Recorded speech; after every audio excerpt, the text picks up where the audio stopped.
ਇਹ ਹੈ ਗਿਆਨੀ ਕੇਸਰ ਸਿੰਘ ਦੇ ਲਿਖੇ ਇਤਿਹਾਸਕ ਨਾਵਲ ਸ਼ਹੀਦ ਊਧਮ ਸਿੰਘ ਦੀ ਆਡੀਓ ਬੁੱਕ ਦਾ ਚੌਥਾ ਹਿੱਸਾ। ਆਵਾਜ਼ ਮਨਪ੍ਰੀਤ ਸਹੋਤਾ। ਜੇ ਤੁਸੀਂ ਇਸ ਆਡੀਓ ਬੁੱਕ ਦੇ ਪਹਿਲੇ 3 ਹਿੱਸੇ ਅਜੇ ਨਹੀਂ ਸੁਣੇ ਤਾਂ ਉੱਪਰ ਕਲਿੱਕ ਕਰਕੇ ਤੁਸੀਂ ਤਿੰਨੇ ਹਿੱਸੇ ਪਹਿਲਾਂ ਸੁਣ ਸਕਦੇ ਹੋ। 51 ਦੁਨੀਆ ਲੱਖ ਵਸਦੀ ਯਾਰਾਂ ਨਾਲ ਬਹਾਰਾਂ। ਇਹ ਵੇਖ ਕੇ ਕਿ ਜਾਗੋ ਦੀ ਚਿੱਠੀ ਹੈ, ਬਿਨਾਂ ਪੜ੍ਹੇ ਹੀ ਨਾ ਫਾੜ ਸੁੱਟੀ। ਮੈਂ ਤੇਰੇ ਨਾਲ ਯਾਰੀ ਪਾਲੀ ਹੈ ਤੇ ਅੱਗੋਂ ਵੀ ਪਾਲਾਂਗਾ। ਉਂਝ ਇਹ ਠੀਕ ਹੈ ਕਿ ਅਸੀਂ ਤੇਰੀ ਮੁਲਾਕਾਤ ਲਈ ਮੀਆਂ ਵਾਲੀ ਨਹੀਂ ਪਹੁੰਚੇ। ਸਾਰਿਆਂ ਨੇ ਰਲ ਕੇ ਇਹੋ ਫੈਸਲਾ ਕੀਤਾ ਸੀ ਕਿ ਮੁਲਾਕਾਤਾਂ ਦੇ ਝੇੜਿਆਂ ਵਿੱਚ ਨਾ ਪਿਆ ਜਾਏ। ਇਸ ਫੈਸਲੇ ਦੇ ਕਾਰਨ ਲਿਖਣ ਦੀ ਕੋਈ ਲੋੜ ਨਹੀਂ ਜਾਪਦੀ। ਤੈਨੂੰ ਆਪ ਸਾਰੀਆਂ ਗੱਲਾਂ ਦਾ ਪਤਾ ਹੀ ਹੈ। ਤੂੰ ਨਿਰਵੈਰੀ ਨੂੰ ਚਿੱਠੀਆਂ ਲਿਖਦਾ ਰਿਹਾ ਹੈ। ਉਸਨੇ ਤੈਨੂੰ ਕੋਈ ਉੱਤਰ ਨਹੀਂ ਦਿੱਤਾ। ਉਸਦੇ 2 ਕਾਰਨ ਹਨ। ਇੱਕ ਇਹ ਕਿ ਜਦ ਉਸਨੇ ਤੈਨੂੰ ਕੇਸਾਂ ਤੋਂ ਬਿਨਾਂ ਤੱਕਿਆ ਤਾਂ ਉਸਨੂੰ ਬੜਾ ਧੱਕਾ ਲੱਗਾ। ਦੂਜਾ ਕਾਰਨ ਇਹ ਕਿ ਉਸਨੂੰ ਸਾਡੇ ਟਿਕਾਣੇ ਬਾਰੇ ਉੱਕਾ ਕੋਈ ਪਤਾ ਨਹੀਂ ਸੀ। ਇੱਕ ਦਿਨ ਅਚਾਨਕ ਉਹ ਸਰੂਪ ਨੂੰ ਮਿਲ ਪਿਆ। ਸਰੂਪ ਨੇ ਉਸਨੂੰ ਦੱਸਿਆ ਕਿ ਮੈਂ ਗੁਰਮੀਤ ਕੋਲ ਟਾਟਾ ਨਗਰ ਹਾਂ। ਉਸੇ ਦਿਨ ਉਸਨੇ ਤੇਰੀਆਂ ਚਿੱਠੀਆਂ ਮੈਨੂੰ ਟਾਟਾ ਨਗਰ ਭੇਜ ਦਿੱਤੀਆਂ। ਸਾਨੂੰ ਬਹਾਦਰ ਸਿੰਘ ਦੇ ਸ਼ਹੀਦ ਹੋ ਜਾਣ ਤੇ ਤੇਰੇ ਜੇਲ੍ਹ ਤੋੜ ਕੇ ਭੱਜ ਜਾਣ ਬਾਰੇ ਕਾਫੀ ਦੇਰ ਬਾਅਦ ਪਤਾ ਲੱਗਾ। ਕਹਿੰਦੇ ਹਨ ਕਿ ਤੇਰੇ ਅਜੇ ਵੀ ਵਾਰੰਟ ਹਨ ਤੇ ਸਰਕਾਰ ਨੇ ਤੇਰੇ ਫੜੇ ਜਾਣ ਲਈ ਇਨਾਮ ਵੀ ਰੱਖਿਆ ਹੋਇਆ ਹੈ। ਸਾਨੂੰ ਇਹ ਵੀ ਪਤਾ ਲੱਗਾ ਹੈ ਕਿ ਤੂੰ ਸਾਨੂੰ ਲੱਭਣ ਲਈ ਆਪਣਾ ਸਾਰਾ ਜ਼ੋਰ ਲਾਇਆ ਹੈ। ਪੰਜਾਬ ਤੇ ਯੂਪੀ ਵਿੱਚ ਵੀ ਤੂੰ ਲੱਭਦਾ ਰਿਹਾ ਹੈ। ਤੇਰੇ ਵਲੈਤ ਪਹੁੰਚ ਜਾਣ ਦੀ ਮੈਨੂੰ ਕੋਈ ਹੈਰਾਨੀ ਨਹੀਂ ਹੋਈ, ਪਰ ਜਦ ਦਾ ਰੇਸ਼ਮਾ ਨੂੰ ਤੇਰੇ ਵਲੈਤ ਚਲੇ ਜਾਣ ਦਾ ਪਤਾ ਲੱਗਾ ਹੈ, ਉਹ ਨਾ ਮੇਰੀ ਸੁਣਦੀ ਹੈ ਤੇ ਨਾ ਤੋਤੇ ਦੀ। ਰੋਂਦੀ ਨਹੀਂ ਠੱਲੀ ਜਾਂਦੀ। ਬੱਚੀ ਦੀ ਵੀ ਕੋਈ ਪਰਵਾਹ ਨਹੀਂ ਕਰਦੀ। ਰਾਤ ਸੁੱਤੀ ਪਈ ਬੜਾਂਦੀ ਵੀ ਕਹਿੰਦੀ ਹੈ, ਇੱਕ ਵਾਰੀ ਮੇਲ ਵੇ ਰੱਬਾ, ਕਿਤੇ ਵਿਛੜੇ ਨਾ ਮਰ ਜਾਈਏ। ਜਦ ਕਦੇ ਜ਼ਰਾ ਉਸਦਾ ਮਨ ਠੱਲਦਾ ਹੈ ਤਾਂ ਗੁੱਡੀ ਨੂੰ ਪੁਚਕਾਰ ਕੇ ਕਹਿੰਦੀ ਹੈ, ਖਤ ਲਿਖ ਬਾਪੂ ਨੂੰ, ਕਦੇ ਪਾ ਵਤਨਾਂ ਵੱਲ ਫੇਰਾ। ਤੋਤੇ ਨੂੰ ਕਈ ਰਿਸ਼ਤੇ ਮਿਲਦੇ ਹਨ, ਪਰ ਉਹ ਕਹਿੰਦਾ ਹੈ ਕਿ ਜਦ ਤੱਕ ਤੂੰ ਵਾਪਸ ਆ ਕੇ ਆਪਣੀ ਜ਼ਿੰਮੇਵਾਰੀ ਨਹੀਂ ਸੰਭਾਲਦਾ, ਉਤਨੀ ਦੇਰ ਉਹ ਕੋਈ ਜੰਜਾਲ ਨਹੀਂ ਪਾਉਣਾ ਚਾਹੁੰਦਾ। ਤੂੰ ਵਲੈਤ ਕੀ ਕਰਨ ਗਿਆ ਹੈ? ਲੋਕੀ ਪੈਸੇ ਕਮਾਉਣ ਜਾਂਦੇ ਹਨ। ਮੈਨੂੰ ਪੱਕਾ ਪਤਾ ਹੈ ਤੂੰ ਪੈਸੇ ਕਮਾਉਣ ਨਹੀਂ ਗਿਆ। ਆਪਣੇ ਸਾਰੇ ਹਾਲ ਖੋਲ ਕੇ ਲਿਖੀ। ਪਤਾ ਦਈ ਕਿ ਤੂੰ ਕਦੋਂ ਵਾਪਸ ਆਉਣਾ ਹੈ। ਤੋਤਾ ਹੁਣ ਤੋਤਾ ਨਹੀਂ ਰਿਹਾ। ਬਸ਼ੀਰ ਅਹਿਮਦ ਦੇ ਸਿਰਨਾਮੇ ਉੱਤੇ ਚਿੱਠੀ ਲਿਖੀ। ਅਸੀਂ ਦੋਵੇਂ ਇੱਕੋ ਮਸ਼ੀਨ ਉੱਤੇ ਕੰਮ ਕਰਦੇ ਹਾਂ। ਮੈਂ ਵੱਖ ਕਮਰਾ ਲਿਆ ਹੋਇਆ ਹੈ, 4-5 ਬਲਾਕ ਤੋਤੇ ਹੋਰਾਂ ਦੇ ਘਰ ਤੋਂ। ਜਵਾਬ ਛੇਤੀ ਦੇਵੀਂ, ਆਓ ਗਈ ਨਾ ਕਰ ਛੱਡੀ। ਸਦਾ ਤੇਰਾ, ਜਾਗੋ। ਊਧਮ ਸਿੰਘ ਨੇ ਇੱਕੋ ਸਾਹ ਵਿੱਚ ਹੀ ਸਾਰੀ ਚਿੱਠੀ ਪੜ੍ਹ ਲਈ। ਉਹ ਡਾਕਖਾਨਿਓਂ ਨਿਕਲਦਾ ਹੀ ਤਿੱਖੇ ਕਦਮੀ ਸਟੇਸ਼ਨ ਵੱਲ ਹੋ ਤੁਰਿਆ। ਉਸਦੀਆਂ ਰਗਾਂ ਅੰਦਰ ਖੂਨ ਉਛਾਲੇ ਮਾਰਨ ਲੱਗਾ। ਉਹ ਦੌੜ ਉੱਠਿਆ। ਦੌੜਦਾ ਸਟੇਸ਼ਨ ਉੱਤੇ ਜਾ ਪਹੁੰਚਾ। ਮਾਰਬਲ ਆਰਚ ਸਟੇਸ਼ਨ ਦਾ ਟਿਕਟ ਲਿਆ ਤੇ ਦੌੜ ਕੇ ਗੱਡੀ ਚੜ੍ਹ ਗਿਆ। ਗੱਡੀ ਵਿੱਚ ਟਾਵੇਂ ਬੰਦੇ ਬੈਠੇ ਸਨ। ਇੱਕ ਸਨਿਚਰਵਾਰ ਤੇ ਦੂਜੇ 2-2:30 ਵਜੇ ਦਾ ਸਮਾਂ ਹੋਣ ਕਰਕੇ ਭੀੜ ਉੱਕੀ ਨਹੀਂ ਸੀ। ਉਹ ਨੀਵੀਂ ਪਾ ਕੇ ਕੁਝ ਸੋਚਣ ਲੱਗਾ। ਸੋਚਦੇ ਨੇ 2-3 ਵਾਰ ਸਿਰ ਸੱਜੇ ਖੱਬੇ ਛੰਡਿਆ। ਜਦ ਵੀ ਕਿਸੇ ਸਟੇਸ਼ਨ ਉੱਤੇ ਗੱਡੀ ਖਲੋਂਦੀ, ਉਹ ਇੱਧਰ ਉੱਧਰ ਝਾਕਦਾ, ਫਿਰ ਨੀਵੀਂ ਪਾ ਲੈਂਦਾ। ਜਦ ਉਹ ਮਾਰਬਲ ਆਰਚ ਉਤਰਿਆ ਤਾਂ ਡੱਬਾ ਮੁਸਾਫਰਾਂ ਨਾਲ ਭਰਿਆ ਹੋਇਆ ਸੀ। ਉਹ ਸੜਕ ਪਾਰ ਕਰਕੇ ਸਪੀਕਰਜ਼ ਕਾਰਨਰ ਜਾ ਪਹੁੰਚਾ। ਉਹ ਨੇਮ ਨਾਲ ਸਨਿਚਰਵਾਰ ਸਪੀਕਰਜ਼ ਕਾਰਨਰ ਪਹੁੰਚਦਾ ਸੀ। 15-20 ਮਜਮੇ ਉਸਨੇ ਲੱਗੇ ਦੇਖੇ। ਉਸਨੇ ਕਈ ਜਾਣੂ ਪਛਾਣੂ ਮਜਮਿਆਂ ਵਿੱਚ ਖਲੋਤੇ ਵੇਖੇ। ਉਹ ਇੱਕ ਮਜਮੇ ਕੋਲ ਕੁਝ ਮਿੰਟ ਰੁਕਿਆ। ਇੱਕ ਅੰਗਰੇਜ਼ 4-5 ਫੁੱਟ ਉੱਚੀ ਪੌੜੀ ਦੇ ਦੂਜੇ ਡੰਡੇ ਉੱਤੇ ਖਲੋਤਾ ਸੀ। ਉਸਦੀ ਕਿਸੇ ਕਹੀ ਗੱਲ ਉੱਤੇ ਲੋਕੀ ਹੱਸ ਰਹੇ ਸਨ। ਉਸਨੇ ਆਪਣੇ ਗੰਜੇ ਸਿਰ ਉੱਤੇ ਹੱਥ ਫੇਰਿਆ, ਫਿਰ ਗੋਟੀ ਦਾੜੀ ਨੂੰ ਪਪੋਲਦਿਆਂ ਕਿਹਾ, ਹੱਥ ਖੜੇ ਕਰੋ ਜੋ ਸਵਰਗਾਂ ਨੂੰ ਜਾਣਾ ਚਾਹੁੰਦੇ ਹੋ। ਕਈ ਹੱਥ ਖੜੇ ਹੋ ਗਏ। ਫਿਰ ਉਸਨੇ ਕਿਹਾ, ਜੋ ਨਰਕਾਂ ਨੂੰ ਜਾਣਾ ਚਾਹੁੰਦੇ ਹੋ ਉਹ ਆਪਣੇ ਹੱਥ ਖੜੇ ਕਰੋ। 1-2 ਹੱਥ ਖੜੇ ਹੋ ਕੇ ਵੇਖ ਕੇ ਉਸਨੇ ਠੱਠਾ ਕੀਤਾ, ਇਸ ਹਿਸਾਬ ਨਾਲ ਸਵਰਗਾਂ ਵਿੱਚ ਬੜੀ ਭੀੜ ਹੋ ਜਾਣੀ ਹੈ। ਘਰਾਂ ਦੇ ਕਿਰਾਏ ਵੀ ਵੱਧ ਜਾਣਗੇ। ਹੱਦੋਂ ਵੱਧ ਮਹਿੰਗਾਈ ਹੋ ਜਾਏਗੀ। ਨਰਕਾਂ ਵਿੱਚ ਜਾਣ ਵਾਲੇ ਥੋੜ੍ਹੇ ਰਹਿਣਗੇ, ਖੁੱਲ੍ਹੇ ਫਿਰਨਗੇ, ਖੁੱਲ੍ਹੀਆਂ ਜ਼ਮੀਨਾਂ ਹੋਣਗੀਆਂ, ਗਿਣਤੀ ਥੋੜ੍ਹੀ ਹੋਣ ਕਰਕੇ। ਵਿੱਚੋਂ ਇੱਕ ਬੰਦੇ ਨੇ ਪੁੱਛਿਆ, ਤੂੰ ਕਿਹੜੇ ਪਾਸੇ ਜਾਣਾ ਹੈ? ਮੈਂ ਨਾ ਜਾਣਾ ਹੈ ਸਵਰਗਾਂ ਵਿੱਚ ਤੇ ਨਾ ਜਾਣਾ ਹੈ ਨਰਕਾਂ ਵਿੱਚ। ਤੁਸੀਂ ਪੁੱਛੋ ਕਿਉਂ? ਇੱਕ ਪਾਸੇ ਰੱਬ ਦੇ ਠੇਕੇਦਾਰ ਹੋਣਗੇ ਤੇ ਦੂਜੇ ਪਾਸੇ ਸ਼ੈਤਾਨ ਦੇ ਠੇਕੇਦਾਰ। ਜੇ ਦੋਹਾਂ ਠੇਕੇਦਾਰਾਂ ਸਾਜ਼ਿਸ਼ ਕਰ ਲਈ ਤਾਂ ਮੇਰਾ ਘਾਣ ਬੱਚਾ ਘਾਣ ਹੋ ਜਾਏਗਾ। ਮੈਂ ਦੋਹਾਂ ਦੇ ਵਿੱਚ ਵਿਚਾਲੇ ਆਪਣੀ ਦੁਨੀਆ ਵਸਾਵਾਂਗਾ ਜਿੱਥੇ ਮੇਰਾ ਆਪਣਾ ਰਾਜ ਹੋਵੇਗਾ। ਜੇ ਦੋਵੇਂ ਠੇਕੇਦਾਰ ਲੜ ਪੈਣ ਤਾਂ ਉਹਨਾਂ ਨੂੰ ਛੁਡਾਵਣ ਵਾਲਾ ਵੀ ਤਾਂ ਕੋਈ ਚਾਹੀਦਾ ਹੈ। ਪਿੱਛੇ ਖਲੋਤੇ ਊਧਮ ਸਿੰਘ ਨੇ ਉੱਚੀ ਸਾਰੀ ਕਿਹਾ, ਨਾਰਮਨ, ਮੈਂ ਚੱਲਿਆ ਹਾਂ, ਆ ਮੇਰੇ ਪਿੱਛੇ। ਨਾ ਯਾਰ, ਤੂੰ ਬਹੁਤ ਕਾਲਾ ਹੈ, ਮੈਂ ਅਜੇ ਕਈ ਕੰਮ ਨਜਿੱਠਣੇ ਨੇ। ਤੁਰੇ ਜਾਂਦੇ ਊਧਮ ਸਿੰਘ ਨੇ ਇਸ ਦਾ ਉੱਤਰ ਸੁਣਿਆ। ਉਹ ਸਾਰੇ ਮਜਮੇ ਲੰਘਦਾ ਹਾਈਡ ਪਾਰਕ ਵਿੱਚ ਜਾ ਪਹੁੰਚਾ। ਉਹ ਮਖਮਲੀ ਘਾਹ ਦੀਆਂ ਕੋਮਲ ਤ੍ਰਿਣਾਂ ਨੂੰ ਆਪਣੇ ਬੂਟਾਂ ਹੇਠ ਮਧੋਲਣ ਤੋਂ ਬਚਾਉਂਦਾ ਡੰਡੀਓ ਡੰਡੀ ਹੋ ਤੁਰਿਆ ਉਹ ਸਰਪੈਂਟਾਈਨ ਲੇਕ ਉੱਤੇ ਜਾ ਪਹੁੰਚਿਆ। ਆਕਾਸ਼ ਵਿੱਚ ਚਿੱਟੇ ਬੱਦਲ ਦਿਸ ਰਹੇ ਸਨ, ਪਰ ਸੂਰਜ ਪੂਰੇ ਜ਼ੋਰ ਨਾਲ ਚਮਕ ਰਿਹਾ ਸੀ। ਨੌਜਵਾਨ ਕੁੜੀਆਂ ਮੁੰਡੇ ਬੇੜੀਆਂ ਲੈਣ ਦੀ ਉਡੀਕ ਵਿੱਚ 2 ਪਾਲਾਂ ਬਣਾ ਕੇ ਖਲੋਤੇ ਸਨ। ਦਰਜਨਾਂ ਬੇੜੀਆਂ ਝੀਲ ਵਿੱਚ ਦਿਸ ਰਹੀਆਂ ਸਨ। ਊਧਮ ਸਿੰਘ ਕੁਝ ਦੇਰ ਇੱਕ ਬੈਂਚ ਉੱਤੇ ਬੈਠਾ ਝੀਲ ਵਿੱਚ ਚੱਲਦੀਆਂ ਬੇੜੀਆਂ ਦੇ ਨੌਜਵਾਨ ਜੋੜਿਆਂ ਵੱਲ ਵੇਖਦਾ ਰਿਹਾ। ਫਿਰ ਉਸ ਨੂੰ ਅਲਸਾ ਜਿਹਾ ਆ ਗਿਆ। ਉਹ ਲੱਤਾਂ ਪਸਾਰ ਕੇ ਬੈਂਚ ਉੱਤੇ ਲੇਟ ਗਿਆ। ਧੁੱਪ ਦੇ ਮਿੱਠੇ-ਮਿੱਠੇ ਸੇਕ ਨਾਲ ਉਹ ਨਿੱਘ ਮਹਿਸੂਸਣ ਲੱਗਾ। ਕੁਝ ਦਿਨ ਪਹਿਲੋਂ ਹੀ ਉਸਨੇ ਕਿਸੇ ਕਿਤਾਬ ਵਿੱਚ ਪੜ੍ਹਿਆ ਸੀ ਕਿ ਮਹਾਨ ਕਵੀ ਸ਼ੈਲੇ ਦੀ ਪਤਨੀ ਹੈਰੀਅਟ ਨੇ ਸਰਪੈਂਟਾਈਨ ਲੇਕ ਵਿੱਚ ਡੁੱਬ ਕੇ ਆਤਮਘਾਤ ਕਰ ਲਿਆ ਸੀ। ਇਹ ਖਿਆਲ ਆਉਂਦਿਆਂ ਹੀ ਉਹ ਅੱਬੜ-ਵਾਹੇ ਬੈਂਚ ਉੱਤੋਂ ਉੱਠ ਖਲੋਤਾ। ਉਸਨੇ ਜਾਗੋ ਦੀ ਚਿੱਠੀ 3-4 ਵਾਰੀ ਪੜ੍ਹੀ। ਉਸਨੂੰ ਜਾਪਣ ਲੱਗਾ ਜਿਵੇਂ ਰੇਸ਼ਮਾ ਵੀ ਸਰਪੈਂਟਾਈਨ ਲੇਕ ਵੱਲ ਭੱਜੀ-ਭੱਜੀ ਜਾ ਰਹੀ ਹੋਵੇ ਆਤਮਘਾਤ ਕਰਨ ਲਈ। ਉਹ ਉੱਠ ਕੇ ਪੱਕੇ ਕਦਮੀ ਤੁਰ ਪਿਆ। ਉਹ ਘਰ ਪਹੁੰਚ ਕੇ ਚਿੱਠੀ ਲਿਖਣ ਲਈ ਉਤਾਵਲਾ ਹੋ ਉੱਠਿਆ। 52 ਬਾਵਾ, ਮੈਂ ਮਹਾਰਾਜਾ ਦਲੀਪ ਸਿੰਘ ਦੀ ਕਬਰ ਵੇਖੀ ਹੈ। ਮਹਾਰਾਜਾ ਰਣਜੀਤ ਸਿੰਘ ਦਾ ਸੁਨਹਿਰੀ ਤਖਤ ਅਜਾਇਬ ਘਰ ਵਿੱਚ ਪਿਆ ਦੇਖਿਆ। ਕੋਹਿਨੂਰ ਹੀਰਾ ਮਲਕਾਂ ਦੇ ਤਾਜ ਵਿੱਚ ਜੜਿਆ ਤੱਕਿਆ। ਜੋ ਕੀਮਤੀ ਚੀਜ਼ ਲੱਭੀ ਹੈ ਫਰੰਗੀ ਸਭ ਚੁੱਕ ਲਿਆਏ ਹੈ। ਤੇ ਤੂੰ ਟੀਪੂ ਸੁਲਤਾਨ ਦਾ ਹਾਥੀ ਦੰਦ ਦਾ ਫਰਨੀਚਰ, ਉਸਦੀ ਬੇਗਮ ਦੇ ਹਾਰ ਸ਼ਿੰਗਾਰ ਦਾ ਸਮਾਨ ਤੇ ਇਤਰਦਾਨੀ ਨਹੀਂ ਵੇਖੀ ਉਸੇ ਅਜਾਇਬ ਘਰ ਵਿੱਚ? ਉਸ ਦਾ ਸ਼ੇਰ ਨਹੀਂ ਵੇਖਿਆ ਜੋ ਗੋਰੇ ਦੀ ਸੰਘੀ ਵਿੱਚੋਂ ਲਹੂ ਪੀ ਰਿਹਾ ਹੈ? ਜੇ ਉਸਦੀ ਚਾਬੀ ਮਰੋੜੀਏ ਤਾਂ ਸ਼ੇਰ ਬੁੱਕਦਾ ਹੈ ਤੇ ਗੋਰੇ ਦਾ ਘੋਰੜੂ ਵੱਜਦਾ। ਬਾਵਾ, ਇਹ ਗੱਲ ਤੂੰ ਨਵੀਂ ਦੱਸੀ ਹੈ। ਤੇ ਹੋਰ ਸੁਣ ਲੈ, ਤੈਨੂੰ ਪਤਾ ਜਿੱਥੇ ਫੌਜੀਆਂ ਨੂੰ ਅਫਸਰੀ ਦੀ ਟ੍ਰੇਨਿੰਗ ਦਿੰਦੇ ਹੈ, ਉਸ ਸੈਂਡਹਰਸ ਅਕੈਡਮੀ ਵਿੱਚ ਉਹ ਝੰਡਾ ਪਿਆ ਜੋ ਸ਼ਹੀਦੀ ਵੇਲੇ ਸਰਦਾਰ ਸ਼ਾਮ ਸਿੰਘ ਅਟਾਰੀਵਾਲੇ ਦੇ ਹੱਥ ਵਿੱਚ ਸੀ। ਉਸ ਝੰਡੇ ਉੱਤੇ ਅਜੇ ਤੱਕ ਅਟਾਰੀਵਾਲੇ ਦੇ ਖੂਨ ਦੇ ਨਿਸ਼ਾਨ ਲੱਭਦੇ ਹੈ। ਊਧਮ ਸਿੰਘ ਦੀ ਗੱਲ ਸੁਣ ਕੇ ਭਾਈ ਬੜਾ ਪ੍ਰਭਾਵਿਤ ਹੋਇਆ। ਉਸਨੇ ਪੁੱਛਿਆ, ਤੈਨੂੰ ਕਿਵੇਂ ਪਤਾ ਹੈ? ਤੂੰ ਆਪ ਜਾ ਕੇ ਪਤਾ ਕਰ ਲੈ। ਨਾਲੇ ਸੈਂਕੜੇ ਕੰਘਿਆਂ, ਕੜਿਆਂ, ਕਿਰਪਾਨਾਂ, ਦਸਤਾਰਾਂ, ਕੁੱਲਿਆਂ, ਤਸਬੀਆਂ ਤੇ ਹੁੱਕਿਆਂ ਦਾ ਢੇਰ ਲੱਗਾ ਵੀ ਵੇਖ ਆਈ। ਭਾਈ ਬਿਟ-ਬਿਟ ਊਧਮ ਸਿੰਘ ਦੇ ਚਿਹਰੇ ਵੱਲ ਤੱਕ ਰਿਹਾ ਸੀ। ਫਿਰ ਉਸਨੇ ਪੁੱਛਿਆ, ਤੇ ਹੋਰ ਕੀ ਪਿਆ ਉੱਥੇ? ਤਾਂਤੀਆ ਟੋਪੇ ਨੂੰ ਮੌਤ ਦੀ ਸਜ਼ਾ ਦੇਣ ਵਾਲਾ ਫੈਸਲਾ ਪਿਆ ਸ਼ੀਸ਼ੇ ਦੇ ਇੱਕ ਡੱਬੇ ਵਿੱਚ। ਹੋਰ ਕਈ ਚੀਜ਼ਾਂ ਪਈਆਂ, ਕਿਹੜੀ-ਕਿਹੜੀ ਗਿਣਾਵਾਂ? ਬੜਾ ਜ਼ੁਲਮ ਢਾਇਆ ਫਰੰਗੀਆਂ। ਭਾਈ ਤੂੰ ਤਾਂ ਸਰਕਾਰੀ ਨਮਕ ਖਾਧਾ ਹੈ, ਰਸਾਲੇ ਦੀ ਨੌਕਰੀ ਕੀਤੀ ਹੈ, ਪੈਨਸ਼ਨ ਵੀ ਹੋਊ ਸ਼ਾਇਦ ਤੇਰੀ। ਤੈਨੂੰ ਤਾਂ ਇਹੋ ਜਿਹੇ ਸ਼ਬਦ ਨਹੀਂ ਬੋਲਣੇ ਚਾਹੀਦੇ। ਬਾਵਾ, ਨੌਕਰੀ ਮੈਂ ਗੁਲਾਮ ਰਹਿ ਕੇ ਕੀਤੀ ਹੈ, ਪਰ ਜਦ ਦਾ ਮੈਂ ਵਲਾਇਤ ਆਇਆ ਮੇਰੀ ਖਲੜੀ ਵਿੱਚੋਂ ਗੋਰਿਆਂ ਦਾ ਡਰ ਜਾਂਦਾ ਰਿਹਾ। ਭਾਈ ਹੁਣ ਗੋਰੀ ਦੀ ਬਾਂਹ ਵਿੱਚ ਬਾਂਹ ਪਾ ਕੇ ਫਿਰਦਾ ਹੈ, ਡਰੇ ਕਿਵੇਂ ਗੋਰਿਆਂ ਤੋਂ? ਬੱਕ ਨਾ ਓਏ, ਭਾਈ ਨੇ ਲੰਬੜ ਨੂੰ ਝਿੜਕ ਦਿੱਤਾ। ਛੱਡ ਬਾਵਾ, ਛੱਡ ਇਹ ਗੱਲਾਂ, ਹੀਰ ਦੇ 2 ਬੰਦ ਸੁਣਾ। ਲੰਬੜ ਦੀ ਫਰਮਾਇਸ਼ ਤੇ ਮੱਲ ਨੇ ਵੀ ਹੀਰ ਦੇ ਬੈਂਤ ਸੁਣਾਉਣ ਉੱਤੇ ਜ਼ੋਰ ਦਿੱਤਾ। ਕਿਹੜੇ ਬੈਂਤ ਸੁਣਾਵਾਂ? ਹੀਰ ਤਾਂ ਬੜੀ ਵਾਰੀ ਸੁਣੀ ਹੈ ਤੇਰੇ ਕੋਲੋਂ, ਪਰ ਜਦ ਤੂੰ ਘੁੰਡ ਤੇ ਹੁਸਨ ਵਾਲੇ ਬੈਂਤ ਪੜ੍ਹਦਾ ਹੈ ਤਾਂ ਉਸ ਵੇਲੇ ਹੋਰ ਹੀ ਨਜ਼ਾਰਾ ਵੱਜਦਾ, ਨਸ਼ਾ ਹੀ ਆ ਜਾਂਦਾ। ਘੁੰਡ ਤੇ ਹੁਸਨ ਦੇ ਬੈਂਤਾਂ ਦਾ ਖਿਆਲ ਕਰਕੇ ਊਧਮ ਸਿੰਘ ਨੂੰ ਉਹ ਦਿਨ ਯਾਦ ਆ ਗਿਆ ਜਦ ਇਹ ਬੈਂਤ ਉਸਨੇ ਰੇਸ਼ਮਾ ਲਈ ਪੜ੍ਹੇ ਸਨ। ਕੁਝ ਦੇਰ ਉਸਨੇ ਨੀਵੀਂ ਪਾਈ ਰੱਖੀ। ਫਿਰ ਉਸਨੇ ਨੀਵੀਂ ਜਿਹੀ ਸੁਰ ਵਿੱਚ ਆਵਾਜ਼ ਚੁੱਕੀ, ਘੁੰਡ ਹੁਸਨ ਦੀ ਆਬ ਛੁਪਾ ਲੈਂਦਾ। ਇਸ ਤੁਕ ਨੂੰ ਉਸਨੇ ਕਈ ਵਾਰੀ ਪੜ੍ਹਿਆ ਤੇ ਫਿਰ ਹੋਰ ਤੁਕ ਫੜ ਲਈ। ਘੁੰਡ ਆਸ਼ਕਾਂ ਦੀ ਬੇੜੀ ਡੋਬ ਦਿੰਦਾ, ਮੈਂ ਨਾ ਤਾੜ ਨਾ ਪਿੰਜਰੇ ਮਾਰੀਏ ਨੀ। ਤਦੋਂ ਇਹ ਜਹਾਨ ਸਭ ਨਜ਼ਰ ਆਵੇ, ਜਦੋਂ ਘੁੰਡ ਨੂੰ ਚਾਹ ਉਤਾਰੀਏ ਨੀ। ਉਸਦੀ ਆਵਾਜ਼ ਉੱਚੀ ਹੁੰਦੀ ਗਈ। ਘੁੰਡ ਅੰਨ੍ਹਿਆਂ ਕਰੇ ਸੁਜਾਖਿਆਂ ਨੂੰ, ਘੁੰਡ ਮੂੰਹ ਉੱਤੋਂ ਲਾਹ ਲਾੜੀਏ ਨੀ। ਵਾਰਸ ਸ਼ਾਹ ਨਾ ਦਬੀਏ ਮੋਤੀਆਂ ਨੂੰ, ਫੁੱਲ ਅੱਗ ਦੇ ਵਿੱਚ ਨਾ ਸਾੜੀਏ ਨੀ। ਅਖੀਰਲੇ ਬੰਦ ਨੂੰ ਉਸਨੇ 3-4 ਵਾਰ ਦੁਹਰਾਇਆ ਤੇ ਨਾਲ ਹੀ ਉਹ ਹਰੇ ਘਾਹ ਉੱਤੇ ਲੰਮਾ ਪੈ ਗਿਆ। ਉਸਨੇ ਅੱਖਾਂ ਬੰਦ ਕਰ ਲਈਆਂ। ਉਹ ਰੇਸ਼ਮਾ ਦੇ ਪਹਿਲੇ ਮਿਲਾਪ ਦੀ ਯਾਦ ਵਿੱਚ ਤੜਫ ਉੱਠਿਆ ਸੀ। ਮੱਲ, ਭਾਈ ਤੇ ਲੰਬੜ ਊਧਮ ਸਿੰਘ ਨੂੰ ਲੇਟਦਿਆਂ ਵੇਖ ਕੇ ਕੁਝ ਹੈਰਾਨ ਜਿਹੇ ਹੋਏ। ਉਹਨਾਂ ਉਸ ਨੂੰ ਅਜਿਹੀ ਮਾਨਸਿਕ ਦਸ਼ਾ ਵਿੱਚ ਕਦੇ ਨਹੀਂ ਸੀ ਵੇਖਿਆ। ਉਹ ਉਸ ਨੂੰ ਸਦਾ ਖੁਸ਼ ਰਹਿਣਾ ਸਮਝਦੇ ਸਨ। ਉਹਨਾਂ ਦੇ ਖਿਆਲ ਵਿੱਚ ਉਦਾਸ ਹੋਣਾ ਉਸ ਦੇ ਸੁਭਾਅ ਦੇ ਉਲਟ ਸੀ। ਲੰਬੜ ਨੇ ਆਪਣੇ ਨਾਲ ਲਿਆਂਦੇ 3-4 ਬੰਦਿਆਂ ਵਿੱਚੋਂ ਇੱਕ ਨੂੰ ਕਿਹਾ, ਉਹ ਜੰਡਿਆਲੀਆ, ਭੁੱਖ ਚਮਕ ਉੱਠੀ ਹੈ, ਚਲੋ ਪੇਟ ਪੂਜਾ ਕਰੀਏ। ਸੁੱਕੇ ਆਲੂਆਂ ਮਟਰਾਂ ਦੀ ਸਬਜ਼ੀ ਤੇ ਘਿਓ ਵਿੱਚ ਗੁੱਦੇ ਪਰੌਂਠੇ ਖੁੱਲ੍ਹ ਗਏ। ਅੰਬ ਦਾ ਅਚਾਰ ਵੀ ਖੁੱਲ੍ਹ ਗਿਆ। ਭਾਈ ਨੇ ਊਧਮ ਸਿੰਘ ਦੀਆਂ ਲੱਤਾਂ ਟੋਹੀਆਂ। ਉਹ ਉੱਠ ਬੈਠਾ। ਸਭ ਖਾ ਰਹੇ ਸਨ ਤੇ ਚੁੱਪ ਸਨ। ਊਧਮ ਸਿੰਘ ਅਜੇ ਵੀ ਕਿਸੇ ਖਿਆਲ ਵਿੱਚ ਡੁੱਬਾ ਹੋਇਆ ਸੀ। ਮੱਲ ਉਸ ਨੂੰ ਡੁੱਬੇ ਖਿਆਲਾਂ ਵਿੱਚੋਂ ਕੱਢਣ ਲਈ ਬੋਲਿਆ, ਬਾਵਾ ਕਹਿੰਦਾ ਸ਼ਹੀਦ ਭਗਤ ਸਿੰਘ ਇਹਦਾ ਬੇਲੀ ਸੀ। ਮੈਂ ਕਿਹਾ ਕਿੱਥੇ ਰਾਜਾ ਭੋਜ ਤੇ ਕਿੱਥੇ ਗੰਗੂ ਤੇਲੀ। ਉਹ ਮੱਲਾ, ਮੰਗ ਪਿੰਨ ਖਾਣਾ ਸਾਧ ਹੈ, ਪਿਰਤ ਬਣਾਉਂਦਾ, ਸਾਖ ਬਣਾਉਂਦਾ। ਊਧਮ ਸਿੰਘ ਨੇ 3-4 ਵਾਰ ਅੱਖਾਂ ਝਮਕੀਆਂ। ਰੋਟੀ ਖਾਣੀ ਵਿੱਚੇ ਛੱਡ ਕੇ ਬੋਲ ਪਿਆ, ਲੰਬੜਾ, ਜੇ ਕਹੇ ਤਾਂ ਭਗਤ ਸਿੰਘ ਦੇ ਸਭ ਤੋਂ ਪਿਆਰੇ ਬੈਂਤ ਤੈਨੂੰ ਸੁਣਾਵਾਂ। ਕਹਿੰਦੇ ਐ ਸ਼ਹੀਦੀ ਵੇਲੇ ਉਹਨੇ ਗਾਏ ਸੀਗੇ। ਲੰਬੜ, ਮੱਲ, ਭਾਈ ਤੇ ਉਹਨਾਂ ਦੇ ਸਾਥੀ ਬੈਂਤਾਂ ਦੀ ਉਡੀਕ ਕਰਨ ਲੱਗੇ। ਊਧਮ ਸਿੰਘ ਨੇ ਖੰਘੂਰਾ ਮਾਰ ਕੇ ਗਲਾ ਸਾਫ਼ ਕੀਤਾ ਤੇ ਆਵਾਜ਼ ਚੁੱਕੀ, सरफरोशी की तमन्ना अब हमारे दिल में है, देखना है जोर कितना बाजुए कातिल में है, वक्त आने पर बता देंगे तुझे ए आसमां, हम अभी से क्या बताएं क्या हमारे दिल में है। आज मक्तल में ये कातिल कह रहा है बार बार, क्या तमन्नाए शहादत क्या किसी के दिल में है। ए शहीदे मुल्को मिलत, मैं तेरे ऊपर निसार, अब तेरी रहमत का चर्चा गैर की महफिल में है।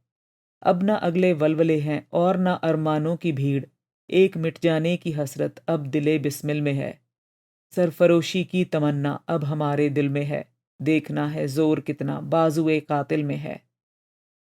ਊਧਮ ਸਿੰਘ ਨੇ ਨਜ਼ਮ ਇੰਨੇ ਜ਼ੋਰ ਤੇ ਠਰਾਅ ਵਿੱਚ ਪੜ੍ਹੀ ਕਿ ਮੱਲ, ਭਾਈ ਤੇ ਲੰਬੜ ਨੂੰ ਠੱਠੇ ਕਰਨੇ ਭੁੱਲ ਗਏ।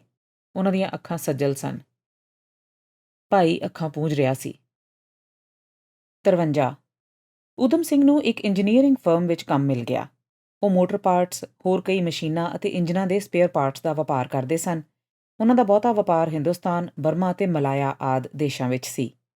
ਉਹ ਸਵੇਰੇ ਉੱਠਦਾ, ਹਰ ਰੋਜ਼ ਨਹਾਉਂਦਾ, ਬੂਟ ਪਾਲਿਸ਼ ਕਰਦਾ, ਕਾਲਾ ਧਾਗਾ ਲਪੇਟ ਕੇ ਦਾੜ੍ਹੀ ਬੰਨ੍ਹਦਾ, ਚਿੱਟੀ ਦੁੱਧ ਪੱਗ ਬੰਨ੍ਹਦਾ, ਨਵੇਂ ਲਏ 2 ਸੂਟ ਪਾਉਂਦਾ, ਹਰ ਰੋਜ਼ ਬਦਲ ਕੇ ਟਾਈ ਬੰਨ੍ਹਦਾ, ਪੂਰੇ ਯੂਰਪੀਅਨ ਲਿਬਾਸ ਵਿੱਚ ਕੰਮ 'ਤੇ ਜਾਂਦਾ। ਉਸ ਦੇ ਪਹਿਰਾਵੇ, ਉਸ ਦੀ ਚਾਲ ਢਾਲ ਤੇ ਉਸ ਦੀ ਬੋਲ ਚਾਲ ਤੋਂ ਉਸ ਦੇ ਨਾਲ ਕੰਮ ਕਰਨ ਵਾਲਿਆਂ ਨੂੰ ਉਹ ਫੌਜ ਵਿੱਚ ਰਹਿ ਚੁੱਕਾ ਅਫਸਰ ਜਾਪਦਾ। ਉਹ ਆਪਣੇ ਕੰਮ ਵਿੱਚ ਮਾਹਰ ਸੀ, ਓਨੀ ਗੱਲ ਕਰਦਾ ਜਿੰਨੀ ਲੋੜ ਹੁੰਦੀ। ਉਸ ਫਰਮ ਦਾ ਮਾਲਕ ਉਸ ਦੇ ਕੰਮ ਉੱਤੇ ਖੁਸ਼ ਸੀ। ਉਹ ਕਈ ਵਾਰੀ ਦੁਪਹਿਰੇ ਉਸ ਨੂੰ ਆਪਣੇ ਦਫ਼ਤਰ ਵਿੱਚ ਸੱਦ ਕੇ ਕੌਫੀ ਪਿਲਾਂਦਾ। ਉਸ ਦਾ ਬਾਪ ਹਿੰਦੁਸਤਾਨ ਵਿੱਚ ਰਹਿ ਚੁੱਕਾ ਸੀ। ਉਸਨੇ ਹਿੰਦੁਸਤਾਨ ਬਾਰੇ ਬਹੁਤਾ ਕੁਝ ਆਪਣੇ ਪਿਓ ਤੋਂ ਸੁਣਿਆ ਹੋਇਆ ਸੀ।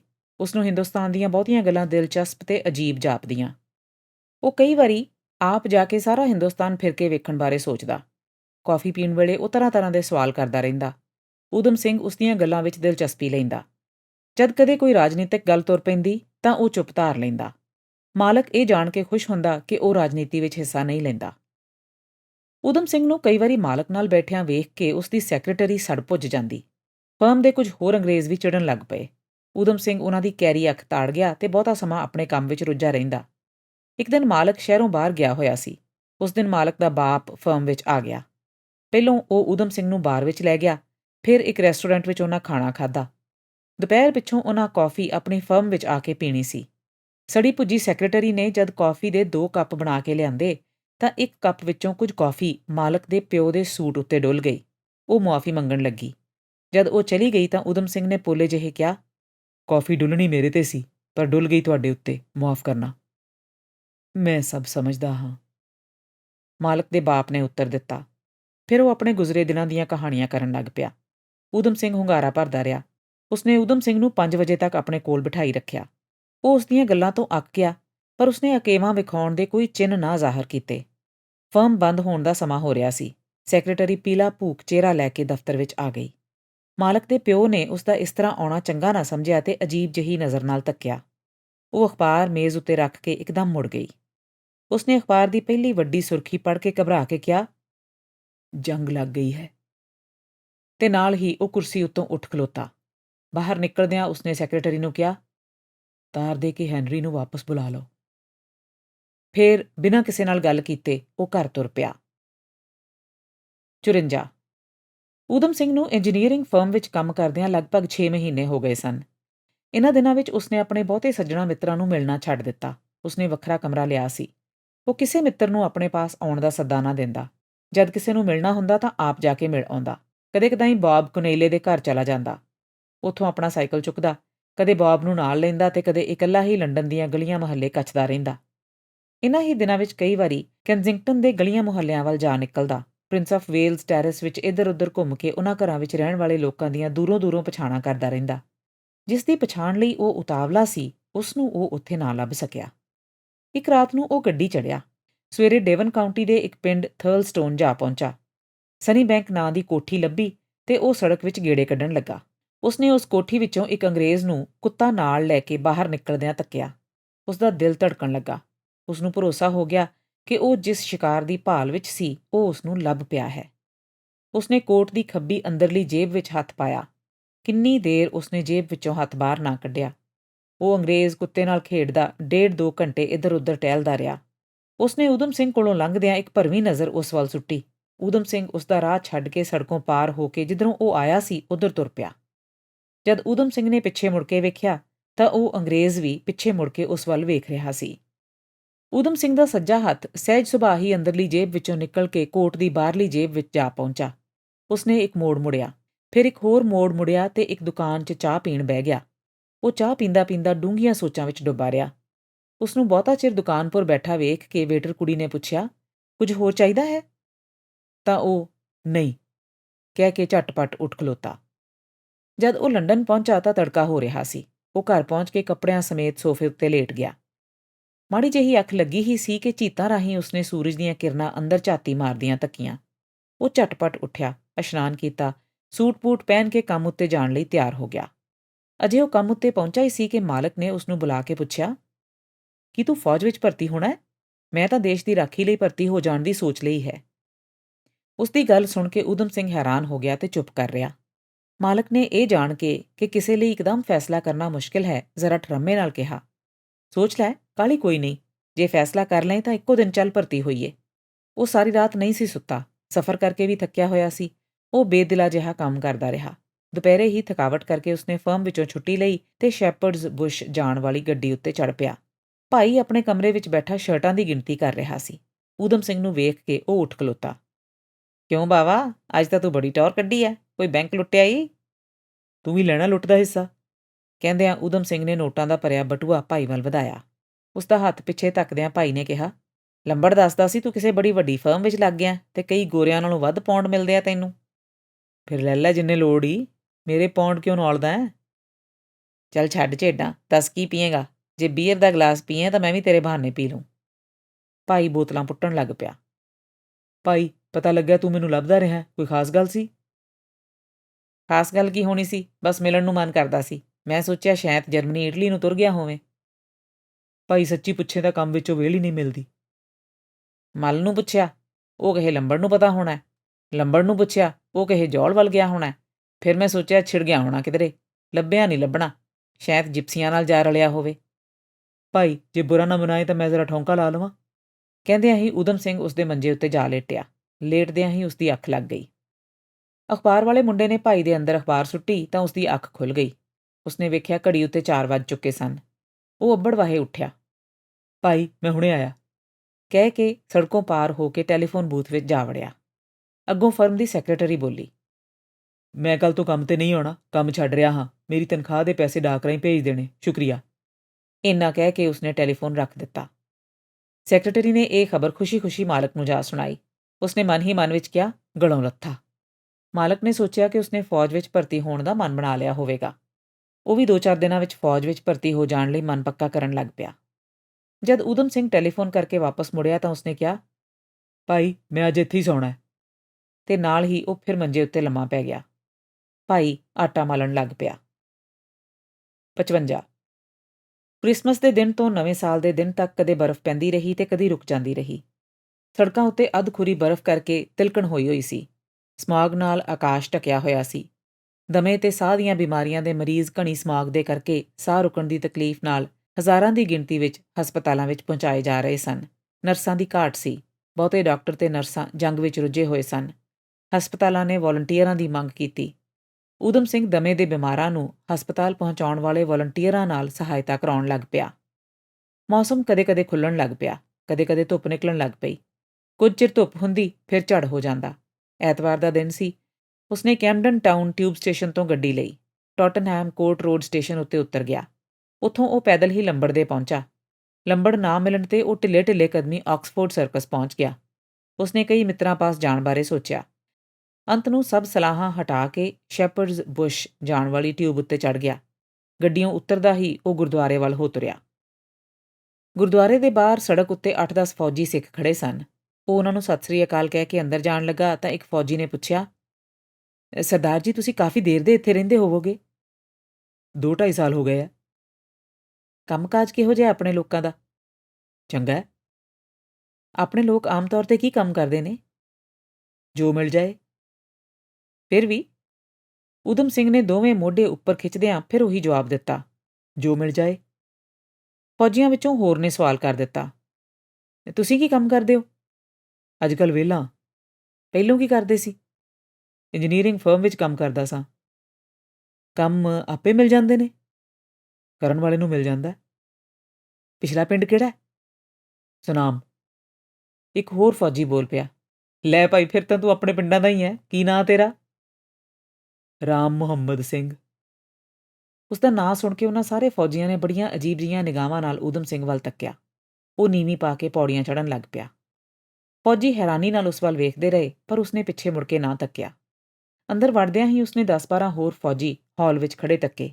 ਉਹ ਸਾਈਕਲਾਂ ਪਿੱਛੇ ਕੱਪੜਾ ਬੰਨ੍ਹ ਕੇ ਫੇਰੀ ਕਰਨ ਵਾਲੇ 3-4 ਬੰਦਿਆਂ ਦੇ ਦੁਆਲੇ ਘੇਰਾ ਪਾਈ ਖਲੋਤੇ ਸਨ। ਉਹਨਾਂ ਉੱਤੇ ਸਵਾਲਾਂ ਉੱਤੇ ਸਵਾਲ ਕਰ ਰਹੇ ਸਨ। ਜਾਪਦਾ ਸੀ ਕਿ ਉਹ ਥੋੜ੍ਹੇ ਮਿੰਟਾਂ ਵਿੱਚ ਹੀ ਸਭ ਕੁਝ ਜਾਣ ਲੈਣ ਲਈ ਉਤਾਵਲੇ ਸਨ। ਊਧਮ ਸਿੰਘ ਹੌਲੀ ਜਿਹੀ ਪੌੜੀਆਂ ਉੱਤਰ ਕੇ ਲੰਗਰ ਵਿੱਚ ਜਾ ਪਹੁੰਚਾ। ਮੱਲ ਵੱਡੀ ਪਰਾਤ ਵਿੱਚ ਆਟਾ ਗੁੰਨ ਰਿਹਾ ਸੀ। ਲੰਬੜ ਮਾਂਹ ਦੀ ਦਾਲ ਲਈ ਤੜਕਾ ਤਿਆਰ ਕਰ ਰਿਹਾ ਸੀ। ਕੁਝ ਹੋਰ ਬੰਦੇ ਰੋਟੀਆਂ ਲਾ ਰਹੇ ਸਨ। 2-3 ਬੰਦੇ ਟਮਾਟਰ ਤੇ ਗੰਢੇ ਕੱਟ ਰਹੇ ਸਨ। ਊਧਮ ਸਿੰਘ ਨੂੰ ਵੇਖਦੇ ਸਾਰ ਮੱਲ ਕੜਕ ਉੱਠਿਆ। ਸਾਦਾ ਖਾਣ ਵੇਲੇ ਆ ਜਾਂਦਾ, ਅੱਗੋਂ ਪਿੱਛੋਂ ਟੁੱਬੀ ਮਾਰ ਜਾਂਦਾ। ਤੈਨੂੰ ਪਤਾ ਮੈਂ ਕਿੰਨਾ ਬਿਮਾਰ ਰਿਹਾ? ਤੂੰ ਵੱਟੀ ਨਹੀਂ ਵਾਈ, ਖਬਰਸਾਰ ਵੀ ਨਹੀਂ ਲੈਣ ਆਇਆ।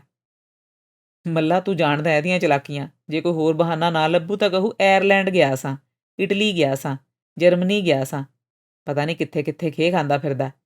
ਜੇ ਕੋਈ ਮਤਲਬ ਹੋਊ ਤਾਂ ਆ ਵੜੂ, ਨਹੀਂ ਤਾਂ ਇਹ ਸਾਧ ਕਿਸੇ ਦੀ ਵੱਡੀ ਉਂਗਲੀ ਉੱਤੇ ਨਹੀਂ ਮੂਤਦਾ।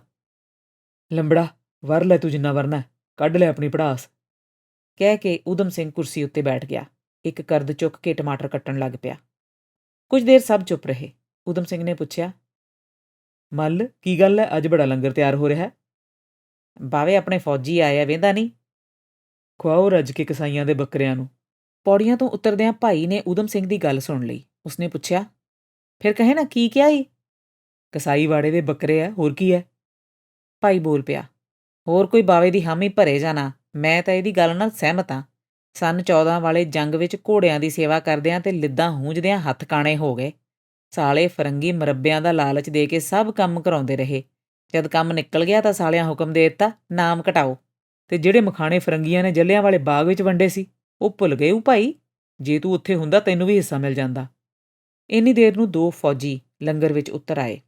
ਇੱਕ ਨੇ ਪੁੱਛਿਆ, ਭਾਈ ਹੋਰੀ ਕਿੱਥੇ ਨੇ? ਅਸੀਂ ਪ੍ਰਸ਼ਾਦ ਲਈ ਕੁਝ ਦਮੜੇ ਦੇਣੇ ਨੇ। ਹੌਲਦਾਰਾ ਇੱਥੇ ਗ੍ਰੰਥੀ ਕੋਈ ਨਹੀਂ, ਰਲ ਮਿਲ ਕੇ ਸੇਵਾ ਕਰੀਦੀ ਹੈ। ਉੱਤੇ ਜਾ ਕੇ ਮੱਥਾ ਟੇਕੋ, ਕੋਈ ਨਾ ਕੋਈ ਬੰਦਾ ਰਸੀਦ ਬੁੱਕ ਲੈ ਕੇ ਬੈਠਾ ਹੋਊ। 56 ਜਦ ਦੀ ਜੰਗ ਲੱਗੀ ਸੀ, ਊਧਮ ਸਿੰਘ ਨੂੰ ਉਜਾਗਰ ਦੀ ਕੇਵਲ ਇੱਕ ਚਿੱਠੀ ਆਈ ਸੀ। ਲਗਭਗ 3 ਮਹੀਨੇ ਹੋ ਗਏ ਸਨ ਉਸਨੂੰ ਦੇਸੋਂ ਚਿੱਠੀ ਦੀ ਉਡੀਕ ਕਰਦਿਆਂ। ਉਹ ਪਹਿਲਾਂ ਕਈ ਦਿਨ ਡਾਕਖਾਨੇ ਆਪਣੀ ਡਾਕ ਨਹੀਂ ਸੀ ਲੈਣ ਜਾਂਦਾ, ਪਰ ਕੁਝ ਦਿਨਾਂ ਤੋਂ ਬੜੀ ਬੇਸਬਰੀ ਨਾਲ ਚਿੱਠੀ ਦੀ ਉਡੀਕ ਵਿੱਚ ਤਕਰੀਬਨ ਹਰ ਰੋਜ਼ ਡਾਕਖਾਨੇ ਜਾਣ ਲੱਗ ਪਿਆ। ਜਦ ਉਸਦਾ ਮਨ ਕਾਹਲਾ ਪੈਂਦਾ ਤਾਂ ਉਜਾਗਰ ਦੀਆਂ ਚਿੱਠੀਆਂ ਕੱਢ ਕੇ ਪੜ੍ਹਨ ਲੱਗ ਪੈਂਦਾ। ਉਹ ਉਸਦੀਆਂ ਚਿੱਠੀਆਂ ਪੜ੍ਹਦਾ ਸੋਚਦਾ ਕਿ ਰੇਸ਼ਮਾ ਤੇ ਤੋਤਾ ਉਸਨੂੰ ਆਪ ਚਿੱਠੀ ਕਿਉਂ ਨਹੀਂ ਪਾਉਂਦੇ। ਫਿਰ ਉਹ ਚਿੱਠੀਆਂ ਵਿੱਚੋਂ ਕੁਝ ਚੋਣਵੀਆਂ ਸਤਰਾਂ ਘੜੀ-ਮੁੜੀ ਦੁਹਰਾਉਣ ਲੱਗ ਪੈਂਦਾ। ਜਦ ਉਹ ਰੇਸ਼ਮਾ ਵੱਲੋਂ ਮੁੜ-ਮੁੜ ਦੁਹਰਾਏ ਟੱਪੇ ਉਜਾਗਰ ਦੀ ਚਿੱਠੀ ਵਿੱਚੋਂ ਪੜ੍ਹਦਾ ਤਾਂ ਉਹਨਾਂ ਵਿੱਚ ਉਸਨੂੰ ਪੂਰੀ ਸੱਚਾਈ ਦਿਸਣ ਲੱਗ ਪੈਂਦੀ। ਸਾਰੇ ਟੱਪੇ ਪੜ੍ਹਦਾ ਅਖੀਰ ਜਦ ਉਹ ਦੇਸ ਫਰੰਗੀ ਦੇ ਕੋਈ ਨਾ ਮੁੜਿਆ ਜਾ ਕੇ ਵਾਲਾ ਟੱਪਾ ਪੜ੍ਹਦਾ ਤਾਂ ਉਸਦੇ ਰੌਂਗਟੇ ਖੜੇ ਹੋ ਜਾਂਦੇ। ਜਦ ਉਹ ਰੇਸ਼ਮਾ ਦੇ ਭੇਜੇ ਟੱਪੇ ਇੱਕ ਵਾਰੀ ਮੇਲ ਵੇ ਰੱਬਾ ਕਿਤੇ ਵਿਛੜੇ ਨਾ ਮਰ ਜਾਈਏ ਪੜ੍ਹਦਾ ਤਾਂ ਉਸਦਾ ਸਰੀਰ ਮੁੜਕੋ ਮੁੜਕੀ ਹੋ ਜਾਂਦਾ। ਜਦ ਰੇਸ਼ਮਾ ਦਾ ਪਿਆਰ ਉਸਨੂੰ ਆਪਣੇ ਕਰਤੱਵ ਦੇ ਸਾਹਮਣੇ ਰੋਕ ਪਾਉਂਦਾ ਜਾਪਦਾ ਤਾਂ ਉਹ ਝੁੰਝਲਾ ਉੱਠਦਾ। ਉਸਦੀਆਂ ਮੋਟੀਆਂ-ਮੋਟੀਆਂ ਉਜਲੀਆਂ ਅੱਖਾਂ ਸੁੰਗੜ ਜਾਂਦੀਆਂ। ਉਹ ਸਾਰਾ ਜ਼ੋਰ ਲਾ ਕੇ ਅੱਖਾਂ ਖੋਲ੍ਹਦਾ। ਉਸਨੇ ਸਾਰਾ ਜ਼ੋਰ ਲਾ ਕੇ ਸੌਣ ਦਾ ਯਤਨ ਕੀਤਾ ਪਰ ਉਹ ਸਾਰੀ ਰਾਤ ਨਾ ਸੌਂ ਸਕਿਆ। ਉਸਦਾ ਦਿਲ ਤੇ ਦਿਮਾਗ ਉਸਨੂੰ ਵੱਖੋ-ਵੱਖਰੀਆਂ ਦਿਸ਼ਾ ਵੱਲ ਤੋਰਨ ਦੇ ਯਤਨ ਵਿੱਚ ਸਨ। ਉਹ ਦਿਨ ਚੜ੍ਹੇ ਤੱਕ ਬਿਸਤਰੇ ਵਿੱਚ ਪਲਸੇਟੇ ਮਾਰਦਾ ਰਿਹਾ। ਨਿੱਤ ਦੇ ਨੇਮ ਅਨੁਸਾਰ ਉਸਨੇ ਇਸ਼ਨਾਨ ਕੀਤਾ, ਦੁੱਧ ਦਾ ਗਲਾਸ ਪੀਤਾ, ਘਰੋਂ ਨਿਕਲ ਕੇ ਡਾਕਖਾਨੇ ਜਾ ਪਹੁੰਚਿਆ। ਕੋਈ ਚਿੱਠੀ ਨਾ ਮਿਲਣ ਕਰਕੇ ਨਿਰਾਸ਼ ਜਿਹਾ ਹੋ ਕੇ ਮਾਰਨਿੰਗਟਨ ਕ੍ਰੈਜ਼ੈਂਟ ਟਿਊਬ ਸਟੇਸ਼ਨ ਤੋਂ ਗੱਡੀ ਚੜ੍ਹ ਪਿਆ। ਚੇਅਰਿੰਗ ਕ੍ਰਾਸ ਸਟੇਸ਼ਨ ਤੋਂ ਗੱਡੀ ਬਦਲ ਕੇ ਸੇਂਟ ਜੇਮਸ ਪਾਰਕ ਸਟੇਸ਼ਨ ਉੱਤੇ ਜਾ ਉਤਰਿਆ। ਸੱਜੇ ਪਾਸੇ ਮੁੜ ਕੇ ਕੈਕਸਟਨ ਹਾਲ ਦੇ ਸਾਹਮਣੇ ਜਾ ਖਲੋਤਾ। ਫਿਰ ਉਹ ਪੌੜੀਆਂ ਚੜ੍ਹ ਕੇ ਟਿਊਡਰ ਰੂਮ ਦੇ ਦਰਵਾਜ਼ੇ ਉੱਤੇ ਜਾ ਖਲੋਤਾ। ਉਸਨੇ ਟਿਊਡਰ ਰੂਮ ਦਾ ਅੰਦਾਜ਼ਾ ਲਿਆ ਤੇ ਮੁੜ ਹੇਠਾਂ ਉੱਤਰ ਆਇਆ। ਉੱਥੋਂ ਉਹ ਵੈਸਟਮਿੰਸਟਰ ਵੱਲ ਮੁੜ ਪਿਆ। ਪਾਰਲੀਮੈਂਟ ਕੋਲੋਂ ਲੰਘਦਾ ਵੈਸਟਮਿੰਸਟਰ ਐਬੀ ਜਾ ਪਹੁੰਚਿਆ। ਵੱਡਾ ਗੇਟ ਟੱਪਦਿਆਂ ਹੀ ਉਹ ਇੱਕਦਮ ਸੱਜੇ ਪਾਸੇ ਹੋ ਕੇ ਇੱਕ ਨੁੱਕਰ ਵੱਲ ਮੁੜ ਪਿਆ। ਉੱਥੇ ਖਲੋ ਕੇ ਗਦਰੀ ਆਗੂ ਚਰਈਆ ਦੇ ਬੁੱਤ ਵੱਲ ਵੇਖਣ ਲੱਗਾ। ਸੰਗਮਰਮਰ ਦੇ ਪੱਥਰ ਉੱਤੇ ਲਿਖਿਆ ਸੀ, ਕਲਕੱਤਾ ਆਜ਼ਾਦ ਕਰਾਇਆ ਗਿਆ ਜਨਵਰੀ 11, 1758। Charles Watson, vice admiral East India company, ਜਿਸ ਦੀ ਮੌਤ ਕਲਕੱਤੇ ਵਿੱਚ 16 ਅਗਸਤ 1757 ਨੂੰ ਹੋਈ ਜਦ ਉਹ 44 ਸਾਲਾਂ ਦੀ ਅਵਸਥਾ ਦਾ ਸੀ। ਹੇਠਾਂ ਲਿਖਿਆ ਸੀ, ਚਰਈਆ ਨੂੰ 13 ਫਰਵਰੀ 1756 ਨੂੰ ਗ੍ਰਿਫਤਾਰ ਕੀਤਾ ਗਿਆ। ਚਰਈਆ ਦਾ ਪਿੰਡਾ ਨੰਗਾ, ਸਿਰ ਉਸਤਰੇ ਨਾਲ ਮੁੰਨਿਆ ਹੋਇਆ, ਸਿਰ ਵਿਚਕਾਰ ਲੰਮੀ ਚੋਟੀ ਤੇ ਵੱਡੀਆਂ-ਵੱਡੀਆਂ ਮੁੱਛਾਂ। ਚਰਈਆ ਦੇ ਹੱਥ ਉਸਦੀ ਪਿੱਠ ਪਿੱਛੇ ਬੱਧੇ ਹੋਏ। ਫਿਰ ਉਸਦਾ ਧਿਆਨ ਇੱਕ ਹੋਰ ਹਿੰਦੁਸਤਾਨੀ ਬੁੱਤ ਉੱਤੇ ਜਾ ਪਿਆ। ਉਸ ਸੰਗਮਰਮਰ ਦੀ ਸਿਲ ਉੱਤੇ ਲਿਖਿਆ ਸੀ, ਲੈਫਟੀਨੈਂਟ ਜਨਰਲ ਸਰ ਆਇਰ ਕੁੱਟੀ, ਜਿਸ ਨੇ ਕਰਨਾਟਕ ਵਿੱਚ ਹੈਦਰ ਅਲੀ ਨੂੰ ਹਰਾਇਆ। ਇਹ ਬੁੱਤ ਚਰਈਏ ਦੇ ਬੁੱਤ ਵਰਗਾ ਨੰਗ-ਮੁਨੰਗਾ, ਲੰਗੋਟੀ ਵੀ ਕੋਈ ਨਹੀਂ, ਸੱਜੇ ਹੱਥ ਨਾਲ ਅੱਖਾਂ ਛੁਪਾਈਆਂ ਹੋਈਆਂ। ਊਧਮ ਸਿੰਘ ਨੂੰ ਇਹ ਬੁੱਤ ਹੈਦਰ ਅਲੀ ਦੀ ਸ਼ਕਲ ਨਾਲ ਉੱਕਾ ਮਿਲਦਾ ਜੁਲਦਾ ਨਾ ਜਾਪਿਆ। ਉਹ ਕਦੇ ਚਰਈਏ ਵੱਲ ਵੇਖਦਾ ਤੇ ਕਦੀ ਹੈਦਰ ਅਲੀ ਵੱਲ। ਉਸਨੂੰ ਸਾਰੇ ਹਿੰਦੁਸਤਾਨ ਦੀਆਂ ਮੁਸ਼ਕਾਂ ਬੰਨੀਆਂ ਜਾਪੀਆਂ। ਉਸਨੂੰ ਹਿੰਦੁਸਤਾਨ ਦੀ ਸਾਰੀ ਲੁਕਾਈ ਗੁਲਾਮੀ ਦੇ ਸ਼ਿਕੰਜਿਆਂ ਵਿੱਚ ਜਕੜੀ ਦਿਸੀ। ਉਸਨੇ ਚਰਈਏ ਤੇ ਹੈਦਰ ਅਲੀ ਦੇ ਬੁੱਤਾਂ ਵਿੱਚੋਂ ਆਪਣੇ ਆਪ ਨੂੰ ਨੰਗ-ਮੁਨੰਗਾ ਹੋਇਆ ਮਹਿਸੂਸ ਕੀਤਾ। ਉਸਨੇ ਆਪਣਾ ਸੱਜਾ ਹੱਥ ਆਪਣੇ ਕੋਟ ਦੀ ਖੱਬੀ ਜੇਬ ਵਿੱਚ ਪਾਇਆ ਤੇ ਕਿੰਨੀ ਦੇਰ ਜੇਬੋਂ ਬਾਹਰ ਨਾ ਕੱਢਿਆ। ਜਦ ਉਹ ਪਿੱਛੇ ਮੁੜ ਕੇ ਬਾਹਰ ਨਿਕਲਣ ਲੱਗਾ ਤਾਂ ਉਸਨੂੰ ਆਪਣਾ ਸਾਰਾ ਸਰੀਰ ਮੁੜਕੇ ਵਿੱਚ ਗੜੁੱਚ ਹੋਇਆ ਜਾਪਿਆ। ਉਹ ਕੁਝ ਦੇਰ ਦਰਵਾਜ਼ੇ ਦੇ ਅੰਦਰ ਹੀ ਖਲੋਤਾ ਰਿਹਾ। ਉੱਥੋਂ ਹੌਲੀ-ਹੌਲੀ ਉਹ ਟ੍ਰੈਫੈਲਗਰ ਸਕੁਏਅਰ ਜਾ ਪਹੁੰਚਿਆ। ਉੱਥੋਂ ਉਸਨੇ ਟਾਈਮਜ਼ ਅਖਬਾਰ ਖਰੀਦਿਆ। ਇੱਕ ਬੈਂਚ ਉੱਤੇ ਬੈਠਾ ਅਖਬਾਰ ਪੜ੍ਹਦਾ ਰਿਹਾ। ਫਿਰ ਕਬੂਤਰਾਂ ਲਈ ਕਣੀ ਖਰੀਦ ਕੇ ਕਿੰਨਾ ਚਿਰ ਕਬੂਤਰਾਂ ਨਾਲ ਕਲੋਲ ਕਰਦਾ ਰਿਹਾ। ਕਦੇ ਕੋਈ ਕਬੂਤਰ ਉਸਦੇ ਸਿਰ ਉੱਤੇ ਆ ਬਹਿੰਦਾ। ਉਸਦੇ ਸੱਜੇ ਹੱਥ ਦੀ ਤਲੀ ਵਿੱਚੋਂ ਕਣੀ ਦਾ ਚੋਗਾ ਲੈ ਕੇ ਕਬੂਤਰ ਨਿੱਕੀਆਂ-ਨਿੱਕੀਆਂ ਉਡਾਰੀਆਂ ਮਾਰ ਜਾਂਦੇ। ਉਸਦੇ ਚਿਹਰੇ ਉੱਤੇ ਖੁਸ਼ੀਆਂ ਦੀ ਭਾ ਚਮਕ ਉੱਠੀ। ਉਹ ਇੱਕ ਖੁਸ਼ੀ ਵਿੱਚ ਮਸਤ ਫਿਰ ਤੁਰ ਪਿਆ। ਡਾਊਨਿੰਗ ਸਟਰੀਟ ਦੇ ਆਲੇ-ਦੁਆਲੇ ਗੇੜੇ ਕੱਢਦਾ ਰਿਹਾ। ਜਦ ਉਸਨੇ ਥਕਾਵਟ ਮਹਿਸੂਸ ਕੀਤੀ ਤਾਂ ਇੱਕ ਰੈਸਟੋਰੈਂਟ ਵਿੱਚ ਜਾ ਬੈਠਾ। ਚਾਹ ਲੈ ਕੇ ਬੈਠਾ ਰਿਹਾ। ਉਸਦਾ ਕੁਝ ਖਾਣ ਨੂੰ ਉੱਕਾ ਜੀ ਨਾ ਕੀਤਾ। ਬਿਗ ਬੈਨ ਨੇ 4 ਵਜਾਏ। ਉਹ ਕੁਝ ਯਾਦ ਕਰਕੇ ਝੱਟ ਉੱਠ ਤੁਰਿਆ। ਵੈਸਟਮਿੰਸਟਰ ਤੋਂ ਗੱਡੀ ਲੈ ਕੇ ਘਰ ਨੂੰ ਮੁੜ ਪਿਆ। ਕੈਮਡਨ ਟਾਊਨ ਸਟੇਸ਼ਨ ਉੱਤੇ ਪਹੁੰਚਣ ਸਾਰ ਡਾਕਖਾਨੇ ਪਹੁੰਚਿਆ। ਡਾਕਖਾਨਾ ਬੰਦ ਹੋਣ ਵਾਲਾ ਸੀ। ਪੋਸਟਮਾਸਟਰ ਨੇ ਉਸਨੂੰ ਇੱਕ ਚਿੱਠੀ ਦਿੱਤੀ। ਉਹ ਦੇਸ਼ੋਂ ਆਈ ਚਿੱਠੀ ਵੇਖ ਕੇ ਖੁਸ਼ ਹੋ ਗਿਆ। ਜਲਦੀ ਨਾਲ ਖੋਲ੍ਹ ਕੇ ਪੜ੍ਹਨ ਲੱਗਾ। ਪਹਿਲੀਆਂ ਸਤਰਾਂ ਪੜ੍ਹ ਕੇ ਹੀ ਉਸਦਾ ਦਿਲ ਬਹਿਣ 'ਤੇ ਆ ਗਿਆ। ਰੇਸ਼ਮਾ ਦੇ ਸਦਾ ਲਈ ਵਿਛੋੜਾ ਦੇ ਜਾਣ ਦੀ ਖਬਰ ਪੜ੍ਹ ਕੇ ਉਹ ਡਾਕਖਾਨੇ ਦੀਆਂ ਪੌੜੀਆਂ ਵਿੱਚ ਹੀ ਬਹਿ ਗਿਆ। ਉਸਨੇ ਦਿਲ ਉੱਤੇ ਪੱਥਰ ਰੱਖ ਕੇ ਸਾਰੀ ਚਿੱਠੀ ਪੜ੍ਹੀ। ਉਸਦਾ ਡਡਿਆ ਕੇ ਰੋਣ ਨੂੰ ਜੀ ਕੀਤਾ ਪਰ ਉਹ ਰੋ ਨਾ ਸਕਿਆ। 57 3-4 ਦਿਨ ਊਧਮ ਸਿੰਘ ਆਪਣੇ ਘਰੋਂ ਬਾਹਰ ਨਾ ਨਿਕਲਿਆ। ਉਸਦੇ ਦਿਲ ਤੇ ਦਿਮਾਗ ਵਿੱਚ ਜੱਦੋ-ਜਹਿਦ ਹੋ ਰਿਹਾ ਸੀ। ਉਹ ਨਾ ਦਿਨੇ ਨਾ ਰਾਤ ਅੱਖ ਲਾ ਸਕਿਆ। ਉਹ ਜਾਗਦਿਆਂ ਹੋਇਆਂ ਆਪਣੇ ਆਪ ਨੂੰ ਸੁੱਤਾ ਹੋਇਆ ਮਹਿਸੂਸ ਕਰਦਾ। ਸੁੱਤਾ ਹੋਇਆ ਜਾਗਦੇ ਹੋਣਾ ਮਹਿਸੂਸ ਕਰਦਾ, ਪਰ ਉਹ ਨੇਮ ਨਾਲ ਇਸ਼ਨਾਨ ਕਰਦਾ ਰਿਹਾ, ਖਾਣਾ ਪਕਾਉਂਦਾ ਰਿਹਾ ਤੇ ਖਾਂਦਾ ਰਿਹਾ। ਇੱਕ ਦਿਨ ਸਵੇਰੇ ਨਹਾ ਕੇ ਉਹ ਲਿਖਣ ਬਹਿ ਗਿਆ। ਕਈ ਘੰਟੇ ਲਗਾਤਾਰ ਲਿਖਣ ਵਿੱਚ ਰੁੱਝਾ ਰਿਹਾ। ਲਿਖੇ ਹੋਏ ਸਾਰੇ ਕਾਗਜ਼ ਉਸਨੇ ਪੜ੍ਹਨੇ ਸ਼ੁਰੂ ਕੀਤੇ। ਫਿਰ ਲਿਫਾਫੇ ਉੱਤੇ ਬਸ਼ੀਰ ਅਹਿਮਦ ਦਾ ਪਤਾ ਲਿਖਿਆ। ਟਿਕਟਾਂ ਲੈ ਕੇ ਚਿੱਠੀ ਉੱਤੇ ਲਾਉਣ ਲਈ ਡਾਕਖਾਨੇ ਜਾਣ ਲਈ ਤਿਆਰ ਹੋ ਗਿਆ। ਉਸਨੇ ਬੂਹਿਓਂ ਬਾਹਰ ਪੈਰ ਪਾਇਆ ਹੀ ਸੀ ਕਿ ਫਿਰ ਅੰਦਰ ਮੁੜ ਪਿਆ। ਲਿਫਾਫਾ ਖੋਲ੍ਹਿਆ। ਮੁੜ ਪੜ੍ਹਨ ਲੱਗ ਪਿਆ। ਫਿਰ ਉਸਨੇ ਕੰਬਦੇ ਹੱਥਾਂ ਨਾਲ ਉਹ ਸਾਰੇ ਕਾਗਜ਼ ਲਿਫਾਫੇ ਸਮੇਤ ਅੱਗ ਦੀ ਭੇਟ ਕਰ ਦਿੱਤੇ। ਫਿਰ ਅੱਖਾਂ ਅੱਗੇ ਦੋਵੇਂ ਬਾਹਾਂ ਲਪੇਟ ਕੇ ਮੰਜੀ ਉੱਤੇ ਲੇਟ ਗਿਆ। ਉਹ ਰੇਸ਼ਮਾ ਦੀ ਪਹਿਲੀ ਮੁਲਾਕਾਤ ਤੋਂ ਅਖੀਰਲੀ ਮੁਲਾਕਾਤ ਤੱਕ ਦੀ ਚੱਲਦੀ ਫਿਲਮ ਵੇਖਣ ਲੱਗਾ। ਉਸਨੇ ਆਪਣੇ ਆਪ ਨੂੰ ਹੁਸਨ ਤੇ ਘੁੰਡ ਦੇ ਬੈਂਤ ਪੜ੍ਹਦਿਆਂ ਰੇਸ਼ਮਾ ਦੇ ਪਿਆਰ ਵਿੱਚ ਝੂਮਦੇ ਵੇਖਿਆ। ਰੇਸ਼ਮਾ ਦੇ ਹੁਸਨ ਤੇ ਨੂਰ ਨੂੰ ਨਾ ਸਹਾਰ ਕੇ ਅੱਖਾਂ ਝਮਕਣ ਲੱਗਾ। ਉਸਨੇ ਰੇਸ਼ਮਾ ਦੀ ਸੰਗਤ ਵਿੱਚ ਮਾਣਿਆ ਇੱਕ-ਇੱਕ ਪਲ ਮੁੜ ਕੇ ਮਾਣਨਾ ਚਾਹਿਆ। ਫਿਰ ਇੱਕਦਮ ਰੇਸ਼ਮਾ ਵੱਲੋਂ ਲਿਖੇ ਟੱਪੇ ਉਸਨੂੰ ਯਾਦ ਆ ਗਏ। ਉਹ ਟੱਪੇ ਉਸਨੂੰ ਰੇਸ਼ਮਾ ਦੇ ਵੈਣ ਜਾਪਣ ਲੱਗੇ। ਉਸਦਾ ਦਿਲ ਫਟਣ ਉੱਤੇ ਆ ਗਿਆ। ਉਸਨੇ ਬਟੂਏ ਵਿੱਚੋਂ ਰੇਸ਼ਮਾ ਤੇ ਆਪਣੀ ਬੱਚੀ ਦੀ ਤਸਵੀਰ ਕੱਢੀ। ਕਿੰਨੀ ਦੇਰ ਉਹ ਤਸਵੀਰ ਨੂੰ ਚੁੰਮਦਾ ਰਿਹਾ। ਉਸਨੂੰ ਜਾਪਿਆ ਕਿ ਕਿਸੇ ਨੇ ਉਸਦਾ ਬੂਹਾ ਖੜਕਾਇਆ ਹੈ। ਜਦ ਉੱਠਿਆ ਤਾਂ ਉਸਨੂੰ ਪਤਾ ਲੱਗਾ ਕਿ ਇੱਕ ਬੰਦਾ ਗੁਆਂਢੀਆਂ ਦਾ ਬੂਹਾ ਖੜਕਾ ਰਿਹਾ ਸੀ। ਉਹ ਸੋਫੇ ਉੱਤੇ ਜਾ ਬੈਠਾ। ਉਹ ਮੀਆਂ ਵਾਲੀ ਜੇਲ੍ਹ ਵਿੱਚ ਜਾ ਪਹੁੰਚਿਆ। ਉਸਨੇ ਬਹਾਦਰ ਸਿੰਘ ਦੀ ਸ਼ਹੀਦੀ ਸਮੇਂ ਆਪਣੇ ਆਪ ਨੂੰ ਉਸਦੇ ਸਿਰਹਾਣੇ ਬੈਠੇ ਤੱਕਿਆ। ਫਿਰ ਉਹ ਸੁੱਚਾ ਸਿੰਘ ਦੀ ਯਾਦ ਵਿੱਚ ਤੜਪ ਉੱਠਿਆ। ਫਿਰ ਉਹ ਇੱਕ ਤਰਕਾਲਾਂ ਨੂੰ ਭਗਤ ਸਿੰਘ ਨੂੰ ਨਾਲ ਲੈ ਕੇ ਮਾਨਾਂਵਾਲੇ ਵੱਲ ਸਾਰੇ ਜ਼ੋਰ ਨਾਲ ਸਾਈਕਲ ਚਲਾ ਰਿਹਾ ਸੀ। ਫਿਰ ਉਸਨੂੰ ਉਸ ਵੇਲੇ ਆਪਣੇ ਕਹੇ ਸ਼ਬਦ ਯਾਦ ਆਏ, "ਆ ਲੈ ਪੰਜੀਰੀ ਵਾਲਾ ਡੱਬਾ।" ਤੇ ਉਸਦੇ ਚਿਹਰੇ ਉੱਤੇ ਸਫਲਤਾ ਭਰਪੂਰ ਇੱਕ ਮੁਸਕਾਨ ਆਈ। ਉਸਨੂੰ ਆਪਣੇ ਬਚਪਨ ਦੇ ਯਾਰ ਜਾਗੋ, ਮੀਤੂ, ਸਰੂਪ ਤੇ ਨਿਰਵੈਰ ਆਦਿ ਯਾਦ ਆਏ। ਤਾਰੂ ਸਿੰਘ ਦੀ ਯਾਦ ਕਰਕੇ ਤੜਫ ਉੱਠਿਆ। ਜਲਿਆਂਵਾਲੇ ਬਾਗ ਦੇ ਸਾਕੇ ਦਾ ਸਾਰਾ ਦ੍ਰਿਸ਼ ਉਸਦੇ ਸਾਹਮਣੇ ਆ ਖਲੋਤਾ। ਅਸ਼ਰਫ ਨੂੰ ਉਸਨੇ ਆਪਣੇ ਨਾਲ ਟੋਪੀ ਤੇ ਪੱਗ ਵਟਾਉਂਦਿਆਂ ਤੱਕਿਆ। ਫਿਰ ਸੰਤਾਂ ਦੀ ਯਾਦ ਆਈ ਤੇ ਸੰਤਾਂ ਦੇ ਰਿਵਾਲਵਰ ਨੂੰ ਆਪਣੇ ਸੱਜੇ ਹੱਥ ਵਿੱਚ ਫੜਿਆ ਪ੍ਰਤੀਤ ਕਰਨ ਲੱਗਾ। ਫਿਰ ਉਸਨੇ ਗੋਲੀ ਚਲਾਉਣ ਦੀਆਂ ਆਵਾਜ਼ਾਂ ਸੁਣੀਆਂ। ਗੋਲੀ ਦੀ ਆਵਾਜ਼ ਦਾ ਅਨੁਭਵ ਕਰਕੇ ਉੱਠ ਬੈਠਾ। ਕਮਰੇ ਵਿੱਚ ਟਹਿਲਣ ਲੱਗਾ। ਫਿਰ ਉਸਨੇ ਕਿੱਲੀ ਨਾਲ ਟੰਗੇ ਆਪਣੇ ਕੋਟ ਦੀ ਜੇਬ ਵਿੱਚੋਂ ਰਿਵਾਲਵਰ ਕੱਢਿਆ। ਉਸ ਵਿੱਚ ਗੋਲੀਆਂ ਭਰੀਆਂ ਹੋਈਆਂ ਸਨ। ਉਹ ਸੇਲਰ ਉਸਦੇ ਸਾਹਮਣੇ ਆ ਖਲੋਤਾ ਜਿਸਨੇ ਉਸਨੂੰ ਬੌਰਨਮਾਊਥ ਦੀ ਪੱਬ ਵਿੱਚ ਰਿਵਾਲਵਰ ਵੇਚਿਆ ਸੀ। ਉਹ ਬੌਰਨਮਾਊਥ ਸਮੁੰਦਰ ਕੰਢੇ ਪਹੁੰਚ ਗਿਆ। ਉਹ ਖਿਆਲਾਂ ਹੀ ਖਿਆਲਾਂ ਵਿੱਚ ਨਸ਼ੇ ਦੀਆਂ ਖਾਲੀ ਬੋਤਲਾਂ ਨੂੰ ਕਾਰਕਾਂ ਨਾਲ ਬੰਦ ਕਰਕੇ ਸਮੁੰਦਰ ਦੇ ਪਾਣੀ ਵਿੱਚ ਸੁੱਟ ਕੇ ਨਿਸ਼ਾਨੇ ਫੁੰਡਣ ਲੱਗਾ। ਜਦ ਉਸਦਾ ਨਿਸ਼ਾਨਾ ਚੁੱਕ ਜਾਂਦਾ ਤਾਂ ਸੋਚਣ ਲੱਗ ਪੈਂਦਾ। ਕਹਿੰਦੇ ਹਨ ਕਿ ਚੰਦਰ ਸ਼ੇਖਰ ਆਜ਼ਾਦ ਦਾ ਨਿਸ਼ਾਨਾ ਪਿੱਪਲ ਦੇ ਪੱਤੇ ਵਿੱਚੋਂ ਲੰਘ ਜਾਂਦਾ ਸੀ ਤੇ ਉਸ ਪੱਤੇ ਵਿੱਚ ਹੋਈ ਮੋਰੀ ਵਿੱਚ ਉਹ ਫਿਰ ਨਿਸ਼ਾਨਾ ਫੁੰਡ ਲੈਂਦਾ ਸੀ।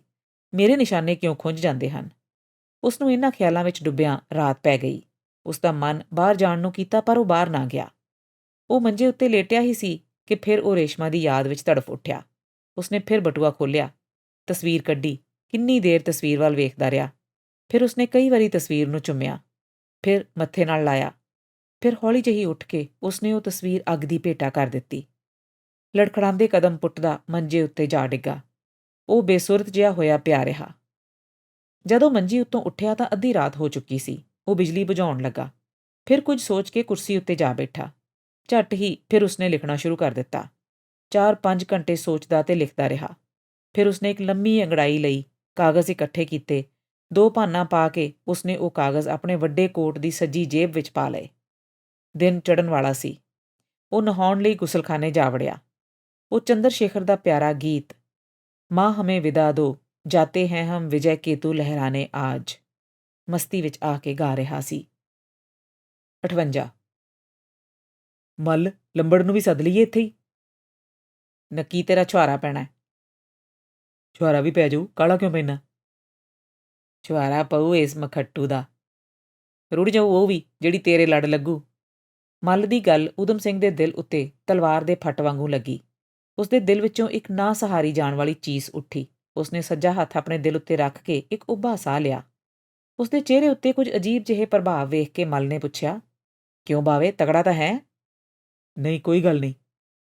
ਕੋਈ ਗੱਲ ਤਾਂ ਹੈ, ਤੂੰ ਮੈਥੋਂ ਲੁਕਾਉਂਦਾ ਹੈ। ਮੈਂ ਸੋਚਿਆ ਜਾਂਦੀ ਵੇਰ ਬੇਲੀਆਂ ਨਾਲ ਘੜੀ ਪਲ ਗੱਪਸ਼ਪ ਮਾਰ ਲਈਏ। ਤੂੰ ਨਾਮ ਦੇ ਦਿੱਤਾ ਹੋਣਾ ਭਰਤੀ ਹੋਣ ਲਈ, ਮਰੱਬੇ ਲੈਣ ਨੂੰ ਦਿਲ ਕਰ ਆਇਆ ਹੋਣਾ। ਤੂੰ ਮਾਰ ਟੈਲੀਫੋਨ ਲੰਬੜ ਨੂੰ, ਤੂੰ ਵੀ ਘਰੇ ਇਕੱਲਾ ਹੈ, ਤਿਗੜੀ ਹੋ ਜਾਊ, ਜਾਂਦੀ ਵੇਰ ਦਾ ਮੌਜ ਮੇਲਾ ਹੋ ਜਾਊ। ਲੰਬੜ ਆ ਜਾਊ, ਮਾਰਦਾ ਟੈਲੀਫੋਨ, ਪਰ ਤੂੰ ਨਾ ਹਟੀ ਆਪਣੀਆਂ ਖਦਿੱਤਾਂ ਤੋਂ। ਜਦ ਲੰਬੜ ਜਲੇਬੀਆਂ ਕੱਢਦਾ ਨਾ, ਜਾਪਦਾ ਮਾਲ ਮੰਡੀ ਦਾ ਮੇਲਾ ਲੱਗ ਗਿਆ। ਉਹ ਸਾਦਾ, ਤੇਰਾ ਧਿਆਨ ਹਰ ਵੇਲੇ ਖਾਣ ਵਾਲੀ ਰਹਿੰਦਾ। ਸਹੁੰ ਪੀਰ ਦੀ, ਬਸ ਪਿਛਲੀ ਵਿਸਾਖੀ ਤੇ ਖਾਧੀਆਂ ਸੀ ਤੇ ਬਸ। ਨਾ ਤੇਰਾ ਕੋਈ ਪੀਰ, ਨਾ ਤੇਰਾ ਕੋਈ ਗੁਰੂ। ਜਦ ਮੈਂ ਤੈਨੂੰ ਅੰਦਰ ਵੜਦਿਆਂ ਵੇਖਿਆ ਤਾਂ ਸਮਝਿਆ ਕੋਈ ਗੋਰਾ ਭੁਲੇਖਾ ਖਾ ਕੇ ਆ ਵੜਿਆ। ਤੇਰਾ ਸੂਟ ਬੂਟ ਤੇ ਟੇਢੀ ਟੋਪੀ ਵੇਖ ਕੇ ਮੈਂ ਤ੍ਰਬਕ ਗਿਆ ਸੀ। ਅਜੇ ਤਾਂ ਹੋਰ ਤ੍ਰਬਕੇਗਾ। ਜੇ ਤੂੰ ਫੌਜੀ ਵਰਦੀ ਪਾ ਕੇ ਮੇਰੇ ਵਿਹੜੇ ਵੜਿਆ ਤਾਂ ਉਹ 18 ਉਂਗਲੀ ਜੁੱਤੀ ਪਈ ਵੇਖ ਲੈ। ਊਧਮ ਸਿੰਘ ਮੱਲ ਦੀ ਗੱਲ ਸੁਣ ਕੇ ਹੱਸ ਪਿਆ। ਲੰਬੜ ਨੇ ਅੰਦਰ ਵੜਦਿਆਂ ਹੀ ਊਧਮ ਸਿੰਘ ਨੂੰ ਉਸਦੇ ਹੱਸਣ ਤੋਂ ਪਛਾਣ ਲਿਆ। ਉਸਨੇ ਧਿਆਨ ਨਾਲ ਉਸਦੇ ਚਿਹਰੇ ਉੱਤੇ ਨਜ਼ਰ ਮਾਰੀ। ਫਿਰ ਕੁਰਸੀ ਉੱਤੇ ਪਈ ਟੋਪੀ ਚੁੱਕ ਕੇ ਉਸਨੇ ਉਸਦੇ ਸਿਰ ਉੱਤੇ ਰੱਖ ਦਿੱਤੀ। ਊਧਮ ਸਿੰਘ ਨੇ ਆਪਣੇ ਸਿਰ ਉੱਤੇ ਰੱਖੀ ਹੋਈ ਟੋਪੀ ਜ਼ਰਾ ਟੇਢੀ ਕਰਦਿਆਂ ਕਿਹਾ, ਲੰਬੜਾ, ਹੁਣ ਵੇਖ ਜ਼ਰਾ ਧਿਆਨ ਨਾਲ, ਭਗਤ ਸਿੰਘ ਦਾ ਭਰਾ ਲੱਗਦਾ ਕਿ ਨਹੀਂ? ਉਸਦੀ ਗੱਲ ਸੁਣ ਕੇ ਮੱਲ ਕੜਕ ਪਿਆ। ਲੰਬੜਾ, ਸਾਧ ਭਰਤੀ ਹੋਣ ਲੱਗਾ ਈ, ਮਰੱਬੇ ਲੈਣ ਚੱਲਿਆ ਈ। 4 ਗੋਲੀਆਂ ਠੰਡੀਆਂ ਕਰੂ, ਇੱਕ ਚੰਗੀ ਚੌੜੀ ਹੈ ਇਹਦੀ। ਤੇ ਗੱਲਾਂ ਕਰਦਾ ਈ ਯੋਧਿਆਂ ਸ਼ਹੀਦਾਂ ਦੀਆਂ, ਮੰਗਤਾ ਪਿੰਨ ਖਾਣਾ ਕਿਤੋਂ ਦਾ। ਕਹਿੰਦਾ ਲੰਬੜ ਜਲੇਬੀਆਂ ਬੜੀਆਂ ਵਧੀਆ ਬਣਾਉਂਦਾ ਹੈ। ਮੱਲਾ, ਜਲੇਬੀਆਂ ਖਾਣ ਨੂੰ ਤਾਂ ਮੇਰਾ ਵੀ ਬੜਾ ਜੀਅ ਕਰਦਾ, ਦੁੱਧ ਚੋਖਾ ਚਾਹੀਦਾ। ਤੂੰ ਦੁੱਧ ਦਾ ਫਿਕਰ ਨਾ ਕਰ, ਮੱਗਾ ਭਰਿਆ ਪਿਆ। ਉਹ ਵੇਖ ਕਿਚਨ ਵੱਲ। ਬੱਲੇ ਓਏ ਸਾਧ ਦੀ, ਆਉਂਦੇ ਨੇ ਤਾੜ ਕਰ ਲਈ ਹੈ ਦੁੱਧ ਦੀ। ਮੱਲ, ਮੈਂ ਕਈ ਵਾਰੀ ਕਿਹਾ ਕਦੇ ਕਦੇ ਸੁਰਮਾ ਪਾ ਲਿਆ ਕਰ। ਮੈਂ ਕਿਹੜਾ ਜੰਜੇ ਜਾਣਾ। ਉਹ ਜੰਜੇ ਨਾ ਸਹੀ, ਤੈਨੂੰ ਆਪਣੇ ਕਿਚਨ 'ਚ ਪਿਆ ਦੁੱਧ ਤਾਂ ਦਿਸ ਪਿਆ ਕਰੂ। ਊਧਮ ਸਿੰਘ ਦੀ ਗੱਲ ਸੁਣ ਕੇ ਲੰਬੜ ਹੱਸ ਪਿਆ। ਮੱਲ ਨੇ ਗੁੱਸੇ ਵਾਲਾ ਚਿਹਰਾ ਬਣਾਉਣ ਦਾ ਯਤਨ ਕੀਤਾ, ਪਰ ਉਸਦਾ ਮੱਲੋ ਮੱਲੀ ਹਾਸਾ ਨਿਕਲ ਗਿਆ।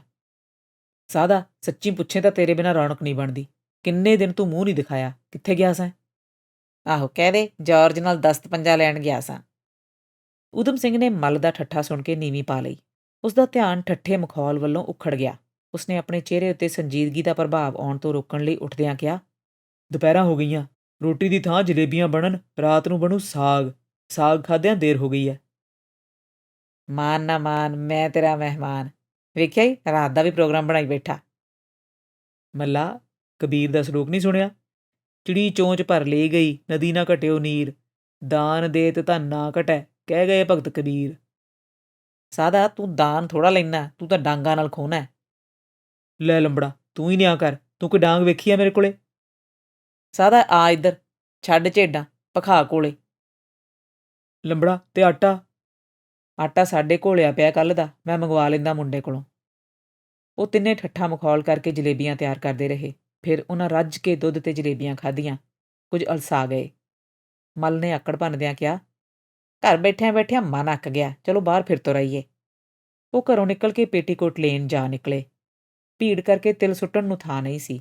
ਉਹ ਧੱਕੇ ਖਾਂਦੇ, ਧੱਕੇ ਮਾਰਦੇ, ਜਾਣੂਆਂ ਪਛਾਣੂਆਂ ਨਾਲ ਹੱਥ ਮਿਲਾਉਂਦੇ, ਗੱਲਾਂ ਕਰਦੇ ਕਰਦੇ ਘੁੰਮ ਘੁਮਾ ਕੇ ਆਲਦ ਗੇਟ ਸਟੇਸ਼ਨ ਵੱਲ ਜਾ ਪਹੁੰਚੇ। ਉੱਥੋਂ ਉਹਨਾਂ ਟਿਊਬ ਲਈ ਤੇ ਸਟੈਂਡ ਜਾ ਉਤਰੇ। ਸਟੋਰਾਂ ਦੇ ਬਾਹਰ ਖਲੋ ਕੇ ਦੁਕਾਨਾਂ ਵਿੱਚ ਸਜੀਆਂ ਚੀਜ਼ਾਂ ਵੇਖਦੇ ਰਹੇ ਤੇ ਕੀਮਤਾਂ ਪੜ੍ਹਦੇ ਰਹੇ। ਊਧਮ ਸਿੰਘ ਨੇ ਇੱਕ ਸਟੋਰ ਵਿੱਚੋਂ ਆਪਣੇ ਕੈਮਰੇ ਲਈ 2 ਫਿਲਮਾਂ ਲਈਆਂ। ਹੌਲੀ-ਹੌਲੀ ਉਹ ਟ੍ਰੈਫੈਲਗਰ ਸਕੁਆਇਰ ਪਹੁੰਚ ਗਏ। ਇੱਕ ਖਿੰਡਲੀ ਕਬੂਤਰਾਂ ਨੇ ਊਧਮ ਸਿੰਘ ਦਾ ਧਿਆਨ ਖਿੱਚ ਲਿਆ। ਉਸਨੇ ਆਪਣੇ ਮਨ ਉੱਤੇ ਕਾਬੂ ਪਾ ਕੇ ਇੱਕ ਚਰਚ ਦੀਆਂ ਪੌੜੀਆਂ ਉੱਤੇ ਖਲੋ ਕੇ ਮੱਲ ਤੇ ਲੰਬੜ ਦੋਹਾਂ ਨੂੰ ਪੁੱਛਿਆ, ਇਸ ਚਰਚ ਦਾ ਨਾਂ ਜਾਣਦੇ ਹੋ? ਨਹੀਂ ਤਾਂ। ਇਸ ਚਰਚ ਦਾ ਨਾਂ ਸੇਂਟ ਮਾਰਟਿਨ ਇਨ ਫੀਲਡ ਹੈ। ਤੇ ਸੈਂਕੜੇ ਚਰਚ ਹੈ ਇੱਥੇ, ਇਹਦੇ ਵਿੱਚ ਕਿਹੜੀ ਖਾਸ ਗੱਲ ਹੈ? ਇਹ ਉਹ ਚਰਚ ਹੈ ਜਿੱਥੇ ਡਾਇਰ ਦਾ ਜਨਾਜ਼ਾ ਲਿਆਂਦਾ ਗਿਆ ਸੀ। ਇਸ ਚਰਚ ਵਿੱਚ ਜਲਿਆਂਵਾਲੇ ਬਾਗ ਦੇ ਕਾਤਲ ਨੂੰ ਮਿਲਟਰੀ ਸਲੂਟ ਦਿੱਤੇ ਗਏ ਸਨ। ਊਧਮ ਸਿੰਘ ਦਾ ਗੰਭੀਰ ਚਿਹਰਾ ਵੇਖ ਕੇ ਉਹਨਾਂ ਦੇ ਚਿਹਰੇ ਵੀ ਗੰਭੀਰ ਹੋ ਗਏ। ਉਹ ਚਰਚ ਵੱਲ ਪਿੱਠ ਕਰਕੇ ਕੁਝ ਚਿਰ ਚਰਚ ਦੀਆਂ ਪੌੜੀਆਂ ਉੱਤੇ ਖੜੇ ਰਹੇ। ਫਿਰ ਊਧਮ ਸਿੰਘ ਦੇ ਪਿੱਛੇ-ਪਿੱਛੇ ਉਹ ਪੌੜੀਆਂ ਉੱਤਰ ਕੇ ਸੋਹੋ ਨੂੰ ਹੋ ਤੁਰੇ। ਇੱਕ ਪੱਬ ਦੇ ਸਾਹਮਣੇ ਰੁਕਦਿਆਂ ਲੰਬੜ ਨੇ ਕਿਹਾ, 2-2 ਗਲਾਸ ਮਾਰ ਲਈਏ, ਜਲੇਬੀਆਂ ਠਾਹਾਂ ਹੋ ਜਾਣਗੀਆਂ। ਉਸਦੇ ਪਿੱਛੇ-ਪਿੱਛੇ ਮੱਲ ਤੇ ਊਧਮ ਸਿੰਘ ਪੱਬ ਵਿੱਚ ਜਾ ਬੈਠੇ। ਬੈਠਦਿਆਂ ਹੀ ਊਧਮ ਸਿੰਘ ਨੇ ਕਿਹਾ, ਲੰਬੜਾ ਤੁਸੀਂ ਬੀਅਰ ਆਪਣੇ ਵਾਸਤੇ ਹੀ ਲਿਆ ਜੇ। ਕਿਉਂ? ਮੈਂ ਬੱਤਾ ਪੀ ਲੂੰ। ਜੇ ਸੋਡਾ ਪੀਣਾ ਤਾਂ ਪੱਬ 'ਚ ਹੀ ਪੀਣਾ। ਤੁਸੀਂ ਮੈਨੂੰ ਜ਼ੋਰ ਨਾ ਦਿਆ ਜੇ। ਮੱਲ ਨੇ ਗੁੱਸੇ ਨਾਲ ਉੱਠਦਿਆਂ ਕਿਹਾ, ਚੱਲ ਲੰਬੜਾ ਫਿਰ ਚੱਲੀਏ। ਊਧਮ ਸਿੰਘ ਨੇ ਉਹਨਾਂ ਨੂੰ ਬਥੇਰਾ ਰੋਕਿਆ, ਪਰ ਉਹ ਪੱਬੋਂ ਬਾਹਰ ਹੋ ਤੁਰੇ। ਉਹ ਦੋਵੇਂ ਅੱਗੇ-ਅੱਗੇ ਜਾ ਰਹੇ ਸਨ। ਊਧਮ ਸਿੰਘ ਉਹਨਾਂ ਦੇ ਪਿੱਛੇ-ਪਿੱਛੇ ਜਾ ਰਿਹਾ ਸੀ। 59 ਬਿਗ ਬੈਨ ਨੇ 2 ਵਜਾਏ। ਸਮਾਂ ਭਾਵੇਂ ਬਾਅਦ ਦੁਪਹਿਰ ਦਾ ਸੀ ਤੇ ਸੂਰਜ ਵੀ ਚਮਕ ਰਿਹਾ ਸੀ, ਪਰ ਫਿਰ ਵੀ ਲੋਕਾਂ ਨੇ ਓਵਰਕੋਟ ਪਾਏ ਹੋਏ ਸਨ। ਸੇਂਟ ਜੇਮਸ ਪਾਰਕ ਸਟੇਸ਼ਨ ਦੇ ਬਾਹਰ ਖਲੋਤਿਆਂ ਊਧਮ ਸਿੰਘ ਨੇ ਕੋਟ ਦੇ ਕਾਲਰਾਂ ਨੂੰ ਉੱਚਾ ਕਰਕੇ ਦੋਵੇਂ ਕੰਨ ਢੱਕ ਲਏ। ਉਸਨੇ ਅੰਗਰੇਜ਼ੀ ਟਾਈਪ ਦੀ ਟੋਪੀ ਸਿਰ ਉੱਤੇ ਟੇਢੀ ਕਰਕੇ ਰੱਖੀ ਹੋਈ ਸੀ। ਉਹ ਮੋੜ ਮੁੜਦਾ ਹੀ ਕੈਕਸਟਨ ਹਾਲ ਦੇ ਸਾਹਮਣੇ ਜਾ ਖਲੋਤਾ। ਕੁਝ ਦੇਰ ਪੌੜੀਆਂ ਉੱਤੇ ਖਲੋਤਾ ਕਾਰਾਂ ਤੇ ਟੈਕਸੀਆਂ ਵਿੱਚੋਂ ਉਤਰਦੇ ਲੋਕਾਂ ਨੂੰ ਵੇਖਦਾ ਰਿਹਾ। ਫਿਰ ਕੁਝ ਲੋਕਾਂ ਦੇ ਪਿੱਛੇ-ਪਿੱਛੇ ਪੌੜੀਆਂ ਚੜ੍ਹ ਕੇ ਸੱਜੇ ਪਾਸੇ ਮੁੜ ਕੇ ਟਿਊਡਰ ਰੂਮ ਦੇ ਸਾਹਮਣੇ ਜਾ ਰੁਕਿਆ। ਉਹ ਇਸ ਰੂਮ ਨੂੰ ਪਹਿਲੋਂ ਵੇਖ ਗਿਆ ਸੀ। ਇਹ ਰੂਮ ਉਸਨੂੰ ਕਾਫੀ ਵੱਡਾ ਲੱਗਾ ਸੀ। ਇਹ ਵੀ ਉਸਨੂੰ ਪਤਾ ਸੀ ਕਿ ਇਸ ਰੂਮ ਵਿੱਚ ਕੇਵਲ 125 ਕੁਰਸੀਆਂ ਦੀ ਥਾਂ ਹੈ, ਪਰ ਅੱਜ ਉਸਨੂੰ ਇਹ ਰੂਮ ਨਿੱਕਾ-ਨਿੱਕਾ ਦਿਸਣ ਲੱਗ ਪਿਆ। ਕੁਝ ਲੋਕ ਬਹਿ ਗਏ ਸਨ, ਕੁਝ ਬਹਿ ਰਹੇ ਸਨ। ਸਟੇਜ ਤੇ ਸਟੇਜ ਦੀ ਸਾਹਮਣੀ ਕਤਾਰ ਦੀਆਂ ਕੁਰਸੀਆਂ ਖਾਲੀ ਸਨ। ਸਭ ਤੋਂ ਪਿਛਲੀਆਂ 2 ਕਤਾਰਾਂ ਵਿੱਚ ਕੁਝ ਕੁਰਸੀਆਂ ਖਾਲੀ ਸਨ। ਕੁਝ ਮਿੰਟਾਂ ਵਿੱਚ ਹੀ ਸਾਰੀਆਂ ਕੁਰਸੀਆਂ ਰੁਕ ਗਈਆਂ। ਪਛੜ ਕੇ ਆਏ ਲੋਕੀ ਕੁਰਸੀਆਂ ਦੇ ਦੋਹੀਂ ਪਾਸੇ ਖਾਲੀ ਛੱਡੀ ਥਾਂ ਉੱਤੇ ਕੰਧਾਂ ਨਾਲ ਖਲੋਣੇ ਸ਼ੁਰੂ ਹੋ ਗਏ। ਇੰਨੀ ਦੇਰ ਨੂੰ ਲਾਰਡ ਜ਼ੈਟਲੈਂਡ ਤੇ ਲਾਰਡ ਲਮਿੰਗਟਨ ਆ ਗਏ। ਈਸਟ ਇੰਡੀਆ ਐਸੋਸੀਏਸ਼ਨ ਤੇ ਰਾਇਲ ਸੈਂਟਰਲ ਏਸ਼ੀਅਨ ਸੁਸਾਇਟੀ ਦੇ ਪ੍ਰਬੰਧਕ ਉਹਨਾਂ ਨੂੰ ਅੱਗੇ ਹੋ ਕੇ ਮਿਲੇ। ਉਹ ਉਹਨਾਂ ਨੂੰ ਨਾਲ ਲੈ ਕੇ ਸਟੇਜ ਉੱਤੇ ਪਹੁੰਚੇ। ਸਟੇਜ ਦਾ ਪਲੇਟਫਾਰਮ 3 ਫੁੱਟ ਉੱਚਾ ਹੋਵੇਗਾ। ਉਸ ਉੱਤੇ ਇੱਕ ਨਿੱਕਾ ਜਿਹਾ ਮੇਜ਼ ਰੱਖਿਆ ਹੋਇਆ ਸੀ। ਲਾਰਡ ਜ਼ੈਟਲੈਂਡ ਨੇ ਪ੍ਰਧਾਨਗੀ ਦੀ ਕੁਰਸੀ ਸੰਭਾਲੀ। ਬ੍ਰਿਗੇਡੀਅਰ ਜਨਰਲ ਸਰ ਪਰਸੀ ਸਾਈਕਸ ਨੇ ਅਫਗਾਨਿਸਤਾਨ ਦੀ ਵਰਤਮਾਨ ਹਾਲਤ ਉੱਤੇ 45 ਕੁ ਮਿੰਟ ਲੈਕਚਰ ਦਿੱਤਾ। ਉਸਨੇ ਆਪਣੇ ਲੈਕਚਰ ਵਿੱਚ ਜੰਗ ਸਮੇਂ ਅਫਗਾਨਿਸਤਾਨ ਤੇ ਹੋਰ ਮੁਸਲਮਾਨ ਮੁਲਕਾਂ ਦੀ ਦੋਸਤੀ ਪ੍ਰਾਪਤ ਹੋਣ ਦੀ ਮਹਾਨਤਾ ਦੱਸਣ ਉੱਤੇ ਜ਼ੋਰ ਲਾਇਆ। ਫਿਰ 15 ਕੁ ਮਿੰਟ ਲਾਰਡ ਜ਼ੈਟਲੈਂਡ ਨੇ ਲੈਕਚਰ ਦਿੱਤਾ। ਉਸਨੇ ਵੀ ਜੰਗ ਸਮੇਂ ਮੁਸਲਮਾਨ ਜਗਤ ਵੱਲੋਂ ਮਿੱਤਰ ਰਾਸ਼ਟਰਾਂ ਨਾਲ ਹਮਾਇਤ ਦੀ ਪ੍ਰਸ਼ੰਸਾ ਕੀਤੀ। ਉਪਰੰਤ ਸਰ ਮਾਈਕਲ ਆਡਵਾਇਰ ਸਟੇਜ ਉੱਤੇ ਆਇਆ। ਉਸਨੇ ਲੋਕਾਂ ਨੂੰ ਹਸਾਉਣ ਲਈ ਲਤੀਫੇ ਸੁਣਾਉਣੇ ਸ਼ੁਰੂ ਕੀਤੇ। ਊਧਮ ਸਿੰਘ ਟਿਊਡਰ ਰੂਮ ਦੇ ਵਿਚਕਾਰ ਜਿਹੇ ਕੰਧ ਨਾਲ ਢੋਹ ਲਾ ਕੇ ਖਲੋਤਾ ਸੀ। ਆਡਵਾਇਰ ਨੂੰ ਵੇਖਣ ਸਾਰ ਜਲਿਆਂਵਾਲੇ ਬਾਗ ਦਾ ਸਾਕਾ ਉਸਦੀਆਂ ਅੱਖਾਂ ਸਾਹਮਣੇ ਆ ਖਲੋਤਾ। ਸਭ ਪਾਸੇ ਉਸਨੂੰ ਲਹੂ ਹੀ ਲਹੂ ਦਿਸਣ ਲੱਗਾ। ਜ਼ਖਮੀਆਂ, ਬੱਚਿਆਂ ਤੇ ਔਰਤਾਂ ਦੀ ਹਾਹਾਕਾਰ ਉਸਦੀਆਂ ਪੁੜਪੁੜੀਆਂ ਪਾੜਨ ਲੱਗੀ। ਉਸਦੇ ਬਚਪਨ ਦਾ ਯਾਰ ਤਾਰੂ ਸਿੰਘ ਉਸਦੇ ਸਾਹਮਣੇ ਆ ਖਲੋਤਾ। ਊਧਮ ਸਿੰਘ ਦਾ ਸੱਜਾ ਹੱਥ ਕੋਟ ਦੀ ਖੱਬੀ ਜੇਬ ਵਿੱਚ ਜਾ ਪਹੁੰਚਾ। ਅਜੇ ਉਸਦਾ ਹੱਥ ਜੇਬ ਵਿੱਚ ਹੀ ਸੀ ਕਿ ਆਡਵਾਇਰ ਝਟਪਟ ਬੋਲਣਾ ਬੰਦ ਕਰਕੇ ਸਟੇਜ ਦੇ ਸਾਹਮਣੇ ਵਾਲੀ ਪਾਲ ਵਿੱਚ ਆਪਣੀ ਕੁਰਸੀ ਉੱਤੇ ਜਾ ਬੈਠਾ। ਊਧਮ ਸਿੰਘ ਨੇ ਇੱਕ ਔਰਤ ਨੂੰ ਸਟੇਜ ਉੱਤੇ ਚੜ੍ਹਦਿਆਂ ਵੇਖਿਆ। ਉਸਦਾ ਹੱਥ ਢਿੱਲਾ ਪੈ ਗਿਆ। ਉਸਨੇ ਸੱਜਾ ਹੱਥ ਕੋਟ ਦੀ ਜੇਬ ਵਿੱਚੋਂ ਕੱਢ ਕੇ ਪਤਲੂਨ ਦੀ ਜੇਬ ਵਿੱਚ ਪਾ ਲਿਆ। ਮਿਸ ਮਾਲਨ 4-5 ਮਿੰਟ ਬੋਲ ਕੇ ਹਟ ਗਈ। ਉਸਨੇ ਕੂਣੀਆਂ ਨਾਲ ਧੱਕੇ ਮਾਰ ਕੇ ਆਪਣੇ ਅੱਗੇ ਖਲੋਤੇ ਕੁਝ ਬੰਦਿਆਂ ਨੂੰ ਪਿੱਛੇ ਧੱਕਿਆ। ਖੱਬੀ ਜੇਬ ਵਿੱਚੋਂ ਰਿਵਾਲਵਰ ਕੱਢਿਆ ਤੇ ਆਡਵਾਇਰ ਨੂੰ ਫੁੰਡ ਕੇ ਰੱਖ ਦਿੱਤਾ। ਉਹ ਡਿੱਗਾ ਹੀ ਸੀ ਕਿ ਉਸਨੇ ਲਾਰਡ ਜ਼ੈਟਲੈਂਡ ਦਾ ਨਿਸ਼ਾਨਾ ਬੰਨਿਆ। ਉਹ ਵੀ ਧੜੰਮ ਕਰਕੇ ਡਿੱਗਿਆ। ਫਿਰ ਲਾਰਡ ਲਮਿੰਗਟਨ ਤੇ ਲੂਇਸ ਡੇਨ ਪੁੱਠੇ ਹੋ ਕੇ ਡਿੱਗ ਪਏ। ਊਧਮ ਸਿੰਘ ਅੱਗੇ ਵਧ ਰਿਹਾ ਸੀ। ਬਹੁਤ ਸਾਰੀਆਂ ਔਰਤਾਂ ਆਲੇ-ਦੁਆਲੇ ਵੇਖ ਕੇ ਉਹ ਰੁਕ ਗਿਆ।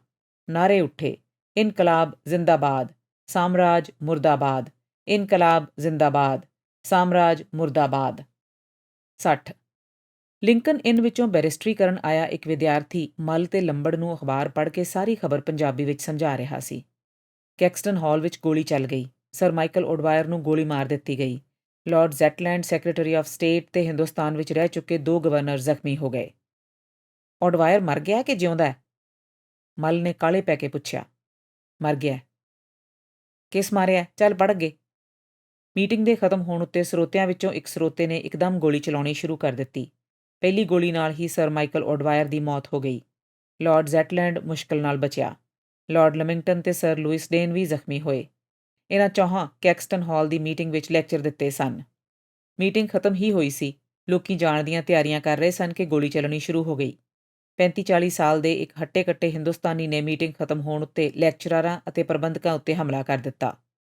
ਜੋ ਲੋਕ ਉੱਥੇ ਹਾਜ਼ਰ ਸਨ ਉਹਨਾਂ ਦੇ ਕਹਿਣ ਅਨੁਸਾਰ ਪਹਿਲੀ ਗੋਲੀ ਨਾਲ ਹੀ ਸਰ ਮਾਈਕਲ ਓਡਵਾਇਰ ਦੀ ਮੌਤ ਹੋ ਗਈ। ਫਿਰ ਇੱਕ ਗੋਲੀ ਨਾਲ ਲਾਰਡ ਜ਼ੈਟਲੈਂਡ ਜ਼ਖਮੀ ਹੋ ਕੇ ਡਿੱਗ ਪਏ। ਸਰ ਲੂਇਸ ਡੇਨ ਦੀ ਬਾਂਹ ਟੁੱਟ ਗਈ। ਲਾਰਡ ਲਮਿੰਗਟਨ ਦੀ ਬੀਣੀ ਦੀ ਵੱਡੀ ਨਾੜ ਕੱਟੀ ਗਈ। ਗੋਲੀ ਚਲਾਉਣ ਵਾਲੇ ਨੂੰ ਫੜ ਲਿਆ ਗਿਆ। ਪੁਲਿਸ ਆਉਣ ਤੇ ਉਸ ਨੂੰ ਪੁਲਿਸ ਦੇ ਹਵਾਲੇ ਕਰ ਦਿੱਤਾ ਗਿਆ। ਕੈਕਸਟਨ ਹਾਲ ਦੇ ਦਰਵਾਜ਼ਿਆਂ ਨੂੰ ਅੰਦਰੋਂ ਜੰਦਰੇ ਲਾ ਦਿੱਤੇ ਗਏ। ਕਰਨਲ ਰੀਅਨਬੋਲਡ ਨੇ ਲਾਰਡ ਲਮਿੰਗਟਨ ਦੀ ਬੀਣੀ ਵਿੱਚੋਂ ਨਿਕਲਦੇ ਲਹੂ ਦੀ ਮਲਮ ਪੱਟੀ ਕੀਤੀ। ਲਾਰਡ ਜ਼ੈਟਲੈਂਡ ਤੇ ਸਰ ਲੂਇਸ ਡੇਨ ਕੁਝ ਦੇਰ ਬਾਅਦ ਹਾਲ ਵਿੱਚੋਂ ਬਾਹਰ ਨਿਕਲ ਸਕੇ। ਲੂਇਸ ਡੇਨ ਨੂੰ ਵੈਸਟਮਿੰਸਟਰ ਹਸਪਤਾਲ ਵਿੱਚ ਪਹੁੰਚਾਇਆ ਗਿਆ। ਕਿਹਾ ਜਾਂਦਾ ਹੈ ਕਿ ਸਰ ਡੇਨ ਨੂੰ ਕੁਝ ਦਿਨ ਹਸਪਤਾਲ ਰਹਿਣਾ ਪਵੇਗਾ। ਬਾਅਦ ਵਿੱਚ ਪਤਾ ਲੱਗਾ ਕਿ ਲਾਰਡ ਲਮਿੰਗਟਨ ਦਾ ਸੱਜਾ ਹੱਥ ਜ਼ਖਮੀ ਸੀ। ਉਸ ਦੀ ਮਲਮ ਪੱਟੀ ਪਿੱਛੋਂ ਉਸ ਨੂੰ ਘਰ ਪਹੁੰਚਾਇਆ ਗਿਆ। ਕਿਹਾ ਜਾਂਦਾ ਹੈ ਕਿ ਉਸ ਦੀ ਹਾਲਤ ਤਸੱਲੀਬਖਸ਼ ਹੈ। ਪੁਲਿਸ ਨੇ ਪਹੁੰਚਣ ਸਾਰ ਪਹਿਲਾ ਕੰਮ ਇਹ ਕੀਤਾ ਕਿ ਸਭ ਦਰਵਾਜ਼ਿਆਂ ਨੂੰ ਅੰਦਰੋਂ ਤਾਲੇ ਮਾਰ ਦਿੱਤੇ। ਟੈਲੀਫੋਨ ਕਰਨ ਦੀ ਮਨਾਹੀ ਕਰ ਦਿੱਤੀ। ਗੋਲੀ ਚਲਾਉਣ ਵਾਲੇ ਹਿੰਦੁਸਤਾਨੀ ਨੂੰ ਪੁਲਿਸ ਨੇ ਆਪਣੀ ਹਿਰਾਸਤ ਵਿੱਚ ਲੈ ਲਿਆ। ਉਸ ਦਾ ਨਾਮ ਰਾਮ ਮੁਹੰਮਦ ਸਿੰਘ ਆਜ਼ਾਦ ਦੱਸੀਦਾ ਹੈ। ਮੱਲ ਵਿੱਚੋਂ ਹੀ ਬੋਲ ਪਿਆ, ਲੰਬੜਾ ਬਾਵਾ। ਇਸ ਤੋਂ ਅੱਗੇ ਮੱਲ ਕੁਝ ਨਾ ਕਹਿ ਸਕਿਆ। ਲੰਬੜ ਨੇ ਮਾੜਾ ਜਿਹਾ ਸਿਰ ਹਿਲਾਇਆ। ਲੰਬੜ ਤੇ ਮੱਲ ਦੇ ਚਿਹਰੇ ਬਹੁਤ ਗੰਭੀਰ ਹੋ ਗਏ। ਫਿਰ ਮੱਲ ਨੇ ਧੀਮੀ ਜਿਹੀ ਆਵਾਜ਼ ਵਿੱਚ ਕਿਹਾ, ਪੜ੍ਹਿਆ ਅੱਗੇ ਪੜ੍ਹ। ਪੁਲਿਸ ਤੇ ਖੁਫੀਆ ਪੁਲਿਸ ਦੇ ਹੋਰ ਬੰਦੇ ਮੰਗਵਾਏ ਗਏ। ਪੁਲਿਸ ਨੇ ਸਾਰੇ ਦਰਸ਼ਕਾਂ ਨੂੰ ਪੌੜੀਆਂ ਹੇਠਾਂ ਉਤਾਰ ਕੇ ਕੋਰਟ ਰੂਮ ਵਿੱਚ ਇਕੱਠੇ ਕਰ ਲਿਆ। ਗਵਾਹਾਂ ਨੂੰ ਵਾਰੀ-ਵਾਰੀ ਦੂਜੇ ਕਮਰਿਆਂ ਵਿੱਚ ਲਿਜਾ ਕੇ ਬਿਆਨ ਲਏ ਗਏ। ਉਸ ਤੋਂ ਪਿੱਛੋਂ ਉਹਨਾਂ ਨੂੰ ਇੱਕ-ਇੱਕ ਦੋ-ਦੋ ਕਰਕੇ ਬਾਹਰ ਨਿਕਲਣ ਦੀ ਆਗਿਆ ਦਿੱਤੀ ਗਈ। ਮੀਟਿੰਗ 4:30 ਵਜੇ ਖਤਮ ਹੋ ਗਈ ਸੀ। 7 ਵੱਜ ਚੁੱਕੇ ਸਨ ਜਦ ਗਵਾਹਾਂ ਨੂੰ ਘਰ ਵਾਪਸ ਜਾਣ ਦੀ ਇਜਾਜ਼ਤ ਮਿਲੀ। ਬਹੁਤ ਸਾਰੇ ਲੋਕ ਸਟੇਜ ਦੇ ਸਾਹਮਣੇ ਇਕੱਠੇ ਹੋ ਗਏ ਸਨ। ਉਹ ਲੈਕਚਰਾਰਾਂ ਤੇ ਪ੍ਰਬੰਧਕਾਂ ਨਾਲ ਗੱਲਾਂ ਕਰਨ ਲੱਗੇ ਸਨ। ਭੀੜ-ਭਾੜ ਹੋਣ ਕਰਕੇ ਬਹੁਤੇ ਲੋਕ ਮਸਾਂ-ਮਸਾਂ ਬਚੇ। ਸਰ ਪਰਸੀ ਸਾਈਕਸ ਦੇ ਕੰਨ ਕੋਲੋਂ ਗੋਲੀ ਲੰਘ ਗਈ। ਇੱਕ ਗੋਲੀ ਸਰ ਫਰੈਂਕ ਬਰਾਊਨ, ਸਕੱਤਰ ਇੰਡੀਅਨ ਐਸੋਸੀਏਸ਼ਨ ਦੇ ਮੋਢੇ ਕੋਲੋਂ ਲੰਘ ਗਈ।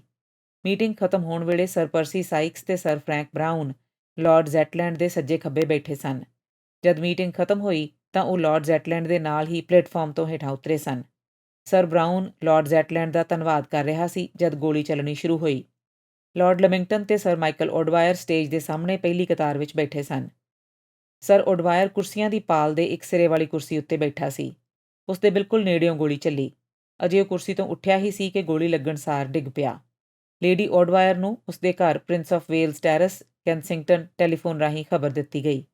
ਜਦੋਂ ਕੈਕਸਟਨ ਹਾਲ ਪਹੁੰਚੀ ਤਾਂ ਫੀਲਡ ਮਾਰਸ਼ਲ ਕਲੌਡ ਜੇਕਬ ਉਸ ਨੂੰ ਸਹਾਰਾ ਦੇ ਕੇ ਅੰਦਰ ਲੈ ਗਿਆ। ਅਖਬਾਰ ਪੜ੍ਹਨ ਵਾਲਾ ਜ਼ਰਾ ਸਾਹ ਲੈਣ ਲਈ ਰੁਕਿਆ ਤਾਂ ਮੱਲ ਨੇ ਪੁੱਛਿਆ, ਮੁੱਕ ਗਈ ਖਬਰ? ਨਹੀਂ, ਅੱਗੇ ਹੋਰ ਹੈ। ਪੜ੍ਹ ਫਿਰ ਪੜ੍ਹ, ਬਾਵੇ ਬਾਰੇ ਪੂਰੀ ਖਬਰ ਪੜ੍ਹ ਦੇ। ਅੱਗੇ ਜ਼ੈਟਲੈਂਡ ਦਾ ਬਿਆਨ ਹੈ। ਪੜ੍ਹ ਦੇ, ਉਹ ਵੀ ਛੇਤੀ-ਛੇਤੀ ਪੜ੍ਹ ਦੇ। ਲਾਰਡ ਜ਼ੈਟਲੈਂਡ ਨੇ ਬਾਅਦ ਵਿੱਚ ਬਿਆਨ ਦਿੰਦਿਆਂ ਕਿਹਾ ਕਿ ਜਿਹੜੀ ਗੋਲੀ ਉਸ ਨੂੰ ਲੱਗੀ ਹੈ ਉਹ ਮਸਾਂ 2 ਗਜ਼ ਫਾਸਲੇ ਤੋਂ ਚਲਾਈ ਗਈ ਹੋਵੇਗੀ। ਮੈਨੂੰ ਵੱਖੀ ਵਿੱਚ ਸਖਤ ਪੀੜ ਉੱਠੀ ਤੇ ਮੈਂ ਡਿੱਗ ਪਿਆ।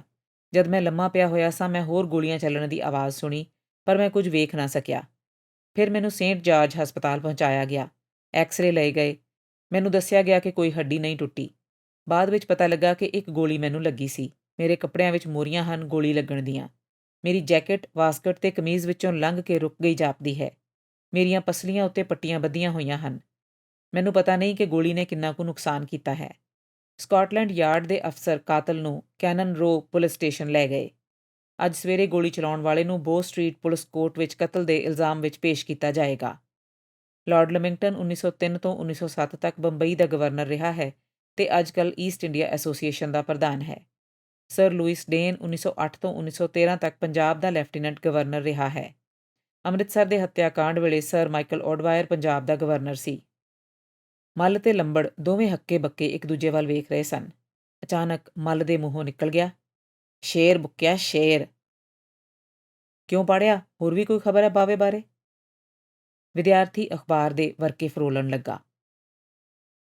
61 ਮੱਲ ਦੇ ਘਰ ਦੇ ਬਾਹਰੋਂ ਕੁੰਡਾ ਖੜਕਿਆ। ਉਹ ਵੇਖਣ ਲਈ ਉੱਠਿਆ।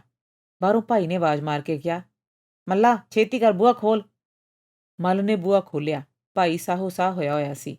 ਉਸਨੇ ਘਬਰਾਹਟ ਵਿੱਚ ਪੁੱਛਿਆ, ਬਾਵੇ ਦੀ ਖਬਰ ਸੁਣੀ ਜੇ? ਲੰਘ ਆ ਅੰਦਰ, ਪਾੜਾ ਪੜ੍ਹ ਕੇ ਸੁਣਾਉਣ ਡਿਆ। ਭਾਈ ਗੋਡਿਆਂ ਉੱਤੇ ਹੱਥ ਰੱਖ ਕੇ ਲੱਕੜ ਦੀ ਇੱਕ ਕੁਰਸੀ ਉੱਤੇ ਬਹਿ ਗਿਆ। ਵਿਦਿਆਰਥੀ ਨੇ ਕਿਹਾ, ਅੱਜ ਵੀ ਕਿੰਨੀਆਂ ਸਾਰੀਆਂ ਖਬਰਾਂ ਹਨ ਗੋਲੀ ਚੱਲਣ ਬਾਰੇ। ਸੁਣਾ ਫਿਰ ਛੇਤੀ-ਛੇਤੀ, ਲੰਬੜ ਨੇ ਕਿਹਾ। ਪ੍ਰਾਈਮ ਮਿਨਿਸਟਰ ਦਾ ਬਿਆਨ। ਪ੍ਰਾਈਮ ਮਿਨਿਸਟਰ ਨੇ ਮਿਸਟਰ ਐਟਲੀ ਦੇ ਸਵਾਲ ਦਾ ਜਵਾਬ ਦਿੰਦਿਆਂ ਹਾਊਸ ਆਫ ਕਾਮਨਜ਼ ਵਿੱਚ ਸਰ ਮਾਈਕਲ ਆਡਵਾਇਰ ਦੇ ਕਤਲ ਬਾਰੇ ਸੰਖੇਪ ਬਿਆਨ ਦਿੰਦਿਆਂ ਲਾਰਡ ਜ਼ੈਟਲੈਂਡ, ਲਾਰਡ ਲਵਿੰਗਟਨ ਤੇ ਸਰ ਲੂਇਸ ਡੇਨ ਦੇ ਜ਼ਖਮੀ ਹੋਣ ਦਾ ਜ਼ਿਕਰ ਕੀਤਾ। ਉਸਨੇ ਲੇਡੀ ਆਡਵਾਇਰ ਨਾਲ ਹਮਦਰਦੀ ਪ੍ਰਗਟ ਕੀਤੀ। ਉਸਨੇ ਜ਼ਖਮੀ ਹੋਇਆਂ ਨੂੰ ਛੇਤੀ ਰਾਜ਼ੀ ਹੋਣ ਦੀ ਸ਼ੁਭ ਇੱਛਾ ਭੇਜੀ। ਮਿਸਟਰ ਐਟਲੀ ਦੇ ਹੋਰ ਸਵਾਲ ਕਰਨ ਉੱਤੇ ਕਿ ਇੰਗਲੈਂਡ ਦੇ ਸਭ ਲੋਕਾਂ ਨੇ ਇਸ ਕਤਲ ਦੀ ਨਿੰਦਾ ਕੀਤੀ ਹੈ ਤੇ ਹਿੰਦੁਸਤਾਨ ਦੇ ਲੋਕ ਵੀ ਨਿੰਦਾ ਕਰਨਗੇ। ਮਿਸਟਰ ਚੈਂਬਰਲੈਨ ਨੇ ਉੱਤਰ ਦਿੱਤਾ, ਮੈਨੂੰ ਭਰੋਸਾ ਹੈ ਕਿ ਉਹ ਵੀ ਇਸ ਕਤਲ ਦੀ ਨਿੰਦਾ ਕਰਨਗੇ। ਬਿਲਕੁਲ ਇਹੋ ਜਿਹੇ ਸ਼ਬਦ ਹਾਊਸ ਆਫ ਲਾਰਡਜ਼ ਵਿੱਚ ਵੀ ਕਹੇ ਗਏ। ਲਾਰਡ ਸਟੈਨਰੋਪ ਨੇ ਕਿਹਾ, ਲਾਰਡ ਜ਼ੈਟਲੈਂਡ ਦਾ ਬਚ ਜਾਣਾ ਇੱਕ ਕਰਾਮਾਤ ਹੈ ਕਿਉਂਕਿ 1 ਗਜ਼ ਦੇ ਫਾਸਲੇ ਤੋਂ ਗੋਲੀ ਚਲਾਈ ਗਈ ਹੈ। ਲਾਰਡ ਸਨੈਲ ਤੇ ਲਾਰਡ ਸੈਮੂਅਲ ਨੇ ਵੀ ਹਮਦਰਦੀ ਦੇ ਸ਼ਬਦ ਕਹੇ। ਇੱਕ ਗੋਰਾ ਮਰ ਗਿਆ ਤਾਂ ਤਰਫਾਟ ਪੈ ਗਈ ਹੈ। ਜਦ ਖੂਨ ਦੀਆਂ ਨਦੀਆਂ ਵਗੀਆਂ ਸੀ ਉਸ ਵੇਲੇ ਇਹ ਸਾਰੇ ਲਾਰਡ ਲੂਡ ਕਿੱਥੇ ਸਨ? ਭਾਈ ਨੇ ਰੋਹ ਵਿੱਚ ਆ ਕੇ ਕਿਹਾ, ਇਹਨਾਂ ਖਬਰਾਂ ਨਾਲ ਅਖਬਾਰ ਭਰਿਆ ਪਿਆ। ਪੜ੍ਹ ਫਿਰ ਪੜ੍ਹ। ਦਿੱਲੀ ਦੀ ਖਬਰ ਛਪੀ ਹੈ। ਹੈਡਿੰਗ ਹੈ, ਹਿੰਦੁਸਤਾਨ ਨੂੰ ਬੜਾ ਧੱਕਾ ਲੱਗਾ। ਸਰ ਆਡਵਾਇਰ ਦੇ ਕਤਲ ਦੀ ਖਬਰ ਸੁਣ ਕੇ ਸਾਰੇ ਹਿੰਦੁਸਤਾਨ ਨੂੰ ਬੜਾ ਧੱਕਾ ਲੱਗਾ ਹੈ। ਇਸ ਕਤਲ ਦੀ ਸਾਰੇ ਹਿੰਦੁਸਤਾਨ ਨੇ ਇੱਕ ਜ਼ਬਾਨ ਹੋ ਕੇ ਨਿੰਦਾ ਕੀਤੀ ਹੈ। ਸਰ ਆਡਵਾਇਰ ਦੀ ਦਿਆਨਤਦਾਰੀ ਹਿੰਦੁਸਤਾਨ ਲਈ ਤੇ ਹਿੰਦੁਸਤਾਨੀਆਂ ਲਈ ਉਸਦੇ ਦਿਲ ਵਿੱਚ ਪਿਆਰ ਤੇ ਸੇਵਾ ਦੀ ਪ੍ਰਸ਼ੰਸਾ ਕੀਤੀ ਜਾ ਰਹੀ ਹੈ। ਲਾਰਡ ਜ਼ੈਟਲੈਂਡ, ਲਾਰਡ ਲਵਿੰਗਟਨ ਤੇ ਸਰ ਲੂਇਸ ਡੇਨ ਦੇ ਬਚ ਜਾਣ ਉੱਤੇ ਖੁਸ਼ੀ ਜ਼ਾਹਰ ਕੀਤੀ ਗਈ ਹੈ। ਮਿਸਟਰ ਗਾਂਧੀ ਨੇ ਇਸ ਕਤਲ ਨੂੰ ਪਾਗਲਪਨ ਕਿਹਾ ਹੈ। ਲੋਕਾਂ ਦਾ ਰਵੱਈਆ ਹੈ ਕਿ ਕੈਕਸਟਨ ਹਾਲ ਦੇ ਕਤਲ ਤੇ ਰਾਜਸੀ ਹਾਲਾਤ ਨੂੰ ਇਕੱਠਾ ਨਾ ਕੀਤਾ ਜਾਏ। ਹਿੰਦੁਸਤਾਨੀ ਆਗੂ ਇਸ ਬੇਮੌਕਾ ਕਤਲ ਨੂੰ ਹਿੰਦੁਸਤਾਨ ਦੇ ਭਲੇ ਦੇ ਉਲਟ ਦੱਸ ਰਹੇ ਹਨ। ਜਲਿਆਂਵਾਲੇ ਬਾਗ ਵਿੱਚ ਵੀ ਤਾਂ ਹਿੰਦੁਸਤਾਨੀਆਂ ਦੇ ਭਲੇ ਲਈ ਗੋਲੀ ਚਲਾਈ ਗਈ ਸੀ। ਭਾਈ ਨੇ ਤਰਕ ਕੀਤੀ। ਕਾਉਂਸਲ ਆਫ ਸਟੇਟ ਨੇ ਅੱਜ ਸਵੇਰੇ ਦੀ ਇਕੱਤਰਤਾ ਵਿੱਚ ਲੇਡੀ ਆਡਵਾਇਰ ਨਾਲ ਹਮਦਰਦੀ ਕੀਤੀ। ਕੈਕਸਟਨ ਹਾਲ ਵਿੱਚ ਗੋਲੀ ਚਲਾਏ ਜਾਣ ਦੀ ਨਿੰਦਾ ਕੀਤੀ। Sir Jagdish Prasad, leader of house ਨੇ ਕਿਹਾ, ਕਾਉਂਸਲ ਵਾਸਤੇ ਇੱਕੋ ਰਾਹ ਹੈ ਕਿ ਕਤਲ ਦੀ ਨਿੰਦਾ ਕਰੇ। ਇੰਗਲੈਂਡ ਨਿਵਾਸੀਆਂ ਨੂੰ ਬੇਨਤੀ ਕਰੇ ਕਿ ਇਸ ਕਤਲ ਦੇ ਕਾਰਨ ਹਿੰਦੁਸਤਾਨ ਤੇ ਇੰਗਲੈਂਡ ਦੇ ਚੰਗੇ ਸੰਬੰਧਾਂ ਵਿੱਚ ਫਰਕ ਨਾ ਆਉਣ ਦਿੱਤਾ ਜਾਏ। ਕੋਈ ਵੀ ਬਿਆਨ ਬਾਵੇ ਦੇ ਹੱਕ ਵਿੱਚ ਨਹੀਂ। ਅਗਲੀ ਖਬਰ ਬਾਵੇ ਦੇ ਹੱਕ ਵਿੱਚ ਜਾਪਦੀ ਹੈ। ਜਰਮਨੀ ਦੀ ਖਬਰ ਹੈ, ਜਰਮਨ ਅਖਬਾਰਾਂ ਵਿੱਚ ਛਪੀ ਹੈ। ਸੁਣਾ ਫਿਰ ਕੀ ਖਬਰ ਹੈ। ਜਰਮਨੀ ਵਿੱਚ ਕੈਕਸਟਨ ਹਾਲ ਦੇ ਕਾਤਲ ਨੂੰ ਫਾਈਟਰ ਫਾਰ ਫਰੀडम ਆਖਿਆ ਗਿਆ ਹੈ। ਇਸ ਕਤਲ ਰਾਹੀਂ ਹਿੰਦੁਸਤਾਨੀਆਂ ਦੇ ਦੱਬੇ ਹੋਏ ਜਜ਼ਬਾਤ ਜ਼ਾਹਰ ਕੀਤੇ ਗਏ ਹਨ। ਅੰਮ੍ਰਿਤਸਰ ਹਾਦਸੇ ਦਾ ਜ਼ਿਕਰ ਵੀ ਕੀਤਾ ਗਿਆ ਹੈ। ਜਰਮਨੀ ਦੀ ਅਖਬਾਰ ਬਰਲਿਨਰ ਬੋਰਸਨਜੀਤੁੰਗ ਕਾਤਲ ਨੂੰ ਹਿੰਦੁਸਤਾਨ ਦੀ ਆਜ਼ਾਦੀ ਦੀ ਜੰਗ ਦਾ ਇੱਕ ਮਹਾਨ ਯੋਧਾ ਦੱਸਦਾ ਹੈ। ਇਹ ਅਖਬਾਰ ਲਿਖਦਾ ਹੈ ਕਿ ਜੰਗ ਦੇ ਦਰਮਿਆਨ ਅੰਗਰੇਜ਼ ਸਰਕਾਰ ਰੌਲਾ ਪਾ ਰਹੀ ਹੈ ਕਿ ਹਿੰਦੁਸਤਾਨ ਦੀ ਜਨਤਾ ਅੰਗਰੇਜ਼ ਹਕੂਮਤ ਦੇ ਨਾਲ ਹੈ, ਪਰ ਇਸ ਸੁਤੰਤਰਤਾ ਦੇ ਯੋਧੇ ਨੇ ਹਿੰਦੁਸਤਾਨ ਦੇ ਲੋਕਾਂ ਦੀ ਆਵਾਜ਼ ਦੀ ਰਹਿਨੁਮਾਈ ਕੀਤੀ ਹੈ। ਫਿਰ ਜਰਮਨੀ ਚੰਗੇ ਰਹਿ ਗਏ ਤੇ ਹੋਰ ਕੀ। ਸ਼ੇਰ ਬੁੱਕਿਆ ਸ਼ੇਰ, ਮਲ ਨੇ ਫਿਰ ਦੁਹਰਾਇਆ। ਉਦੋਂ ਕਹਿੰਦਾ ਸੀ ਜਾਂਦੀ ਵਾਰੀ ਦੀਆਂ ਜਲੇਬੀਆਂ ਖਵਾ ਦਿਓ। ਲੰਬੜਾ ਕੀ ਪਤਾ ਲੱਗਦਾ ਸੀ ਉਹਦਾ, ਇਸ਼ਾਰਿਆਂ ਨਾਲ ਗੱਲਾਂ ਕਰਦਾ ਸੀ। ਅਸੀਂ ਉਹਦਾ ਜ਼ਰਾ ਭੇਦ ਨਾ ਪਾ ਸਕੇ। ਭੋਲਿਆ ਇਹੋ ਜਿਹੇ ਗੁੱਝੇ ਸੂਰਮੇ ਕਦੋਂ ਕਿਸੇ ਨੂੰ ਭੇਦ ਦਿੰਦੇ ਆ ਆਪਣਾ। ਜਦ ਭਗਤ ਸਿੰਘ ਦੀਆਂ ਗੱਲਾਂ ਕਰਦਾ ਸੀ ਤਾਂ ਜਾਪਦਾ ਸੀ ਉਹਦੇ ਪੱਕੇ ਯਾਰਾਂ ਵਿੱਚੋਂ ਸੀ। ਅਸੀਂ ਅੱਗੋਂ ਠੱਠੇ ਕਰਦੇ ਸਾਂ। ਇੱਕ ਦਿਨ ਬੱਬਰਾਂ ਦੀਆਂ ਗੱਲਾਂ ਛਿੜ ਪਈਆਂ। ਉਸ ਇਉਂ ਗੱਲਾਂ ਕੀਤੀਆਂ ਜਿਵੇਂ ਉਹਨਾਂ ਦੇ ਨਾਲ ਤੁਰਿਆ ਫਿਰਦਾ ਰਿਹਾ ਹੋਵੇ। ਅਸੀਂ ਉਹਨੂੰ ਨਿਰਾ ਸਾਧ ਹੀ ਸਮਝਦੇ ਰਹੇ। ਕਿੰਨਾ ਨਿੱਘਾ ਤੇ ਡੂੰਘਾ ਸੀ ਉਹ। ਹੁਣ ਉਹਦੀ ਇੱਕ ਗੱਲ ਮੈਨੂੰ ਸੱਚੀ ਜਾਪਦੀ ਹੈ। ਉਹ ਇੱਕ ਦਿਨ ਕਹਿਣ ਲੱਗਾ, ਭਗਤ ਸਿੰਘ ਉਹਨੂੰ ਬਾਵਾ ਤੇ ਸਾਧ ਕਹਿ ਕੇ ਬੜਾ ਖੁਸ਼ ਹੁੰਦਾ ਸੀ, ਪਰ ਉਹਨੇ ਇਹ ਕਦੇ ਨਾ ਦੱਸਿਆ ਕਿ ਭਗਤ ਸਿੰਘ ਉਹਨੂੰ ਬਾਵਾ ਤੇ ਸਾਧ ਕਿਉਂ ਕਹਿੰਦਾ ਸੀ। ਬਾਵਾ ਤੈਨੂੰ ਕਦੋਂ ਮਿਲਿਆ ਸੀ? 15-20 ਦਿਨ ਹੋਏ, ਮੁੜ ਨਹੀਂ ਦਿਸਿਆ। ਆਖਰੀ ਵੇਰ ਦੁੱਧ ਦੀਆਂ ਜਲੇਬੀਆਂ ਖਾ ਕੇ ਮੁੜ ਕੇ ਨਹੀਂ ਆਇਆ। ਉਦੋਂ ਅਸੀਂ ਕਿਹਾ, ਆਪ ਬੀਅਰ ਦਾ ਗਲਾਸ ਮਾਰ ਆਈਏ, ਜਲੇਬੀਆਂ ਠਾਹ ਹੋ ਜਾਣਗੀਆਂ। ਅੱਗੋਂ ਨਾ ਕਰ ਗਿਆ, ਕਹੇ ਮੈਂ ਨਹੀਂ ਪੀਣੀ। ਅਸੀਂ ਵੀ ਗੁੱਸੇ ਨਾਲ ਮੁੜ ਆਏ। ਹੋ ਸਕਦਾ ਤਲਾਸ਼ੀਆਂ ਹੋਣ। ਹੁਣ ਫਿਰ ਸਾਡੇ ਕਿਹੜਾ ਤੋਪਾਂ ਗੱਡੀਆਂ। ਫਿਰ ਵੀ ਜੇ ਉਹਦੀ ਕੋਈ ਚੀਜ਼ ਜਾਂ ਕਾਗਜ਼ ਪੱਤਰ ਹੋਵੇ ਤਾਂ ਅੱਗੇ ਪਿੱਛੇ ਕਰ ਦੇਣਾ ਚਾਹੀਦਾ। ਫਿਰ ਕੁੰਡਾ ਖੜਕਿਆ। 4-5 ਬੰਦੇ ਅੰਦਰ ਆ ਵੜੇ। ਉਹਨਾਂ ਦੇ ਹੱਥ ਵਿੱਚ ਵੀ ਅਖਬਾਰ ਸੀ। 62 ਸਰ ਆਡਵਾਇਰ ਦੇ ਕਤਲ ਦੀ ਖਬਰ ਅੱਗ ਵਾਂਗੂ ਸਾਰੀ ਦੁਨੀਆ ਵਿੱਚ ਫੈਲ ਗਈ। ਲੰਡਨ ਵਿੱਚ ਰਹਿੰਦੇ ਸਰਕਾਰੀ ਪਿੱਠੂਆਂ ਤੇ ਝੋਲੀ ਚੁੱਕਾਂ ਨੇ ਸਰਕਾਰ ਦੀ ਪਿੱਠ ਠੋਕਣ ਤੇ ਝੋਲੀ ਚੁੱਕਣ ਦਾ ਇਹ ਮੌਕਾ ਵੀ ਅਜਾਈ ਨਾ ਜਾਣ ਦਿੱਤਾ। ਸਰ ਫਿਰੋਜ਼ ਖਾਨ ਨੂਨ ਨੇ ਟੈਲੀਫੋਨ ਕਰਕੇ ਮੀਟਿੰਗ ਬੁਲਾਈ। ਚੁਣਵੇਂ ਸਰਕਾਰੀ ਬੰਦੇ ਸੱਦੇ ਗਏ। ਆਮ ਲੋਕਾਂ ਨੂੰ ਖਬਰ ਤੱਕ ਨਾ ਹੋਈ। ਇਸ ਮੀਟਿੰਗ ਦੀ ਪ੍ਰਧਾਨਗੀ ਦੀ ਕੁਰਸੀ ਫਿਰੋਜ਼ ਖਾਨ ਨੇ ਆਪ ਸੰਭਾਲੀ। ਐਰੇ ਗਹਿਰੇ ਬੰਦੇ ਇੰਡੀਆ ਹਾਊਸ ਵਿੱਚ ਨਾ ਵੜਨ ਦੇਣ ਲਈ ਗੇਟ ਉੱਤੇ ਪਹਿਰਾ ਸੀ। 25-30 ਬੰਦੇ ਕੁਰਸੀਆਂ ਉੱਤੇ ਬੈਠੇ ਹੋਏ ਸਨ। ਮੀਟਿੰਗ ਦੀ ਰਸਮੀ ਕਾਰਵਾਈ ਪਿੱਛੋਂ ਫਿਰੋਜ਼ ਖਾਨ ਨੇ ਕਹਿਣਾ ਸ਼ੁਰੂ ਕੀਤਾ। ਅਸੀਂ ਬੜੇ ਖਤਰਨਾਕ ਦੌਰ ਵਿੱਚੋਂ ਲੰਘ ਰਹੇ ਹਾਂ। ਸੰਸਾਰ ਦੀ ਜੰਗ ਲੱਗੀ ਹੋਈ ਹੈ। ਜਰਮਨੀ ਬੜਕਾ ਮਾਰ ਰਿਹਾ ਹੈ। ਜ਼ਰਾ ਧਿਆਨ ਨਾਲ ਵੇਖੋ। ਖੁਦਾ ਨਾ ਕਰੇ ਜੇ ਜਰਮਨੀ ਦਾ ਜ਼ੋਰ ਪੈ ਜਾਏ ਤਾਂ ਸਾਡਾ ਕੀ ਹਾਲ ਹੋਵੇਗਾ। ਇਹ ਜੰਗ ਬਰਤਾਨੀਆ ਦੀ ਨਹੀਂ, ਹਿੰਦੁਸਤਾਨ ਤੇ ਜਰਮਨਾਂ ਦੀ ਜੰਗ ਹੈ। ਸਾਡੀਆਂ ਫੌਜਾਂ ਡਟੀਆਂ ਖਲੋਤੀਆਂ ਹਨ। ਅਸੀਂ ਹਰ ਕੁਰਬਾਨੀ ਦੇਣ ਲਈ ਤਿਆਰ ਹਾਂ। ਬੜੇ ਅਫਸੋਸ ਦੀ ਗੱਲ ਹੈ ਕਿ ਅਜਿਹੇ ਨਾਜ਼ੁਕ ਸਮੇਂ ਹਿੰਦੁਸਤਾਨ ਦੇ ਇੱਕ ਸੱਚੇ ਖਾਦਮ ਸਰ ਮਾਈਕਲ ਓਡਵਾਇਰ ਨੂੰ ਇੱਕ ਜਨੂੰਨੀ ਹਿੰਦੁਸਤਾਨੀ ਨੇ ਕਤਲ ਕਰ ਦਿੱਤਾ ਹੈ। ਸਰ ਓਡਵਾਇਰ ਦੀ ਹਿੰਦੁਸਤਾਨ ਦੀ ਕੀਤੀ ਖਿਦਮਤ ਤੇ ਖਾਸ ਕਰਕੇ ਪੰਜਾਬ ਦੀ ਕੀਤੀ ਖਿਦਮਤ ਰਹਿੰਦੀ ਦੁਨੀਆ ਤੱਕ ਯਾਦ ਰਹੇਗੀ। ਇਹ ਸਾਡੀ ਬਦਕਿਸਮਤੀ ਹੈ ਕਿ ਅਜਿਹੇ ਨਾਜ਼ੁਕ ਮੌਕੇ ਅਜਿਹਾ ਦਰਦਨਾਕ ਹਾਦਸਾ ਹੋਇਆ ਹੈ।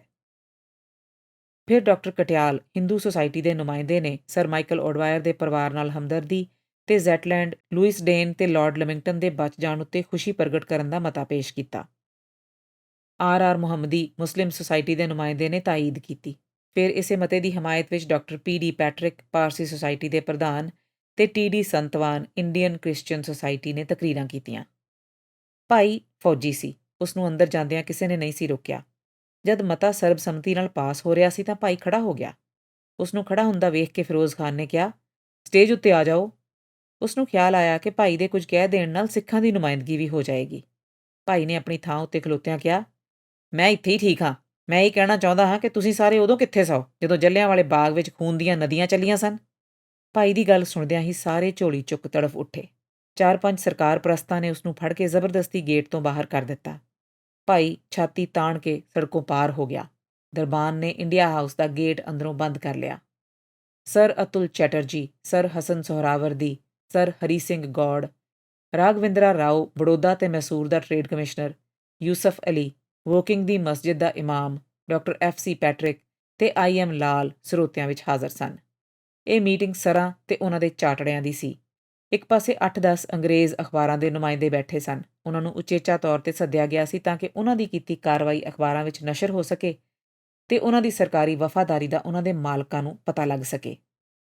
63 ਅਖਬਾਰਾਂ ਵਿੱਚ ਸਰ ਓਡਵਾਇਰ ਦੀ ਮੌਤ ਦਾ ਕਾਰਨ ਲੱਭਣ ਦੀ ਤਫਤੀਸ਼ ਦੀ ਕਾਰਵਾਈ ਛਪੀ। ਪੰਜਾਬ ਦੇ ਰਹਿ ਚੁੱਕੇ lieutenant governor sir Michael O'Dwyer ਦੀ ਮੌਤ ਦਾ ਕਾਰਨ ਲੱਭਣ ਲਈ ਸੇਂਟ ਪੈਂਕਰਸ ਦੇ ਕਾਰਨਰ ਮਿਸਟਰ ਬੈਂਟਲੇ ਪਰਚੇਜ਼ ਨੇ ਤਫਤੀਸ਼ ਕੀਤੀ। ਵੀਰਵਾਰ ਨੂੰ ਬੋ ਸਟਰੀਟ ਪੁਲਿਸ ਕੋਰਟ ਵਿੱਚ ਕਤਲ ਦੇ ਜੁਰਮ ਵਿੱਚ ਸਿੰਘ ਆਜ਼ਾਦ ਦਾ ਰਿਮਾਂਡ ਲਿਆ ਗਿਆ ਸੀ। ਸਿੰਘ ਆਜ਼ਾਦ ਇਨਕੁਐਸਟ ਵੇਲੇ ਹਾਜ਼ਰ ਸੀ। Doctor Arnold Harbour divisional police surgeon ਨੇ ਬਿਆਨ ਦਿੰਦਿਆਂ ਕਿਹਾ, ਮੈਂ ਬੁੱਧਵਾਰ 13 ਮਾਰਚ ਨੂੰ 4:55 ਤੇ ਕੈਕਸਟਨ ਹਾਲ ਪਹੁੰਚਾ। ਮੈਂ ਉੱਥੇ ਸਰ ਮਾਈਕਲ ਓਡਵਾਇਰ ਨੂੰ ਮਰਿਆ ਪਿਆ ਵੇਖਿਆ। ਦੂਜੇ ਦਿਨ ਪੋਸਟਮਾਰਟਮ ਵੇਲੇ ਵੀ ਮੈਂ ਹਾਜ਼ਰ ਸੀ। ਸਰ ਬਰਨਾਰਡ ਸਪਿਲਸਬਰੀ ਨੇ ਕਿਹਾ, ਮੈਂ ਅਜੇ ਰਿਪੋਰਟ ਤਿਆਰ ਨਹੀਂ ਕਰ ਸਕਿਆ। ਉਸਨੇ ਕਾਰਨਰ ਨੂੰ ਦੱਸਿਆ, ਉਸਨੇ 2 ਗੋਲੀਆਂ ਦੇ ਨਿਸ਼ਾਨ ਤੱਕੇ। ਇੱਕ ਬੁਲਟ ਲਗਭਗ 4.5 ਇੰਚ ਦੂਜੀ ਨਾਲੋਂ ਹੇਠਾਂ ਵੱਜੀ ਸੀ।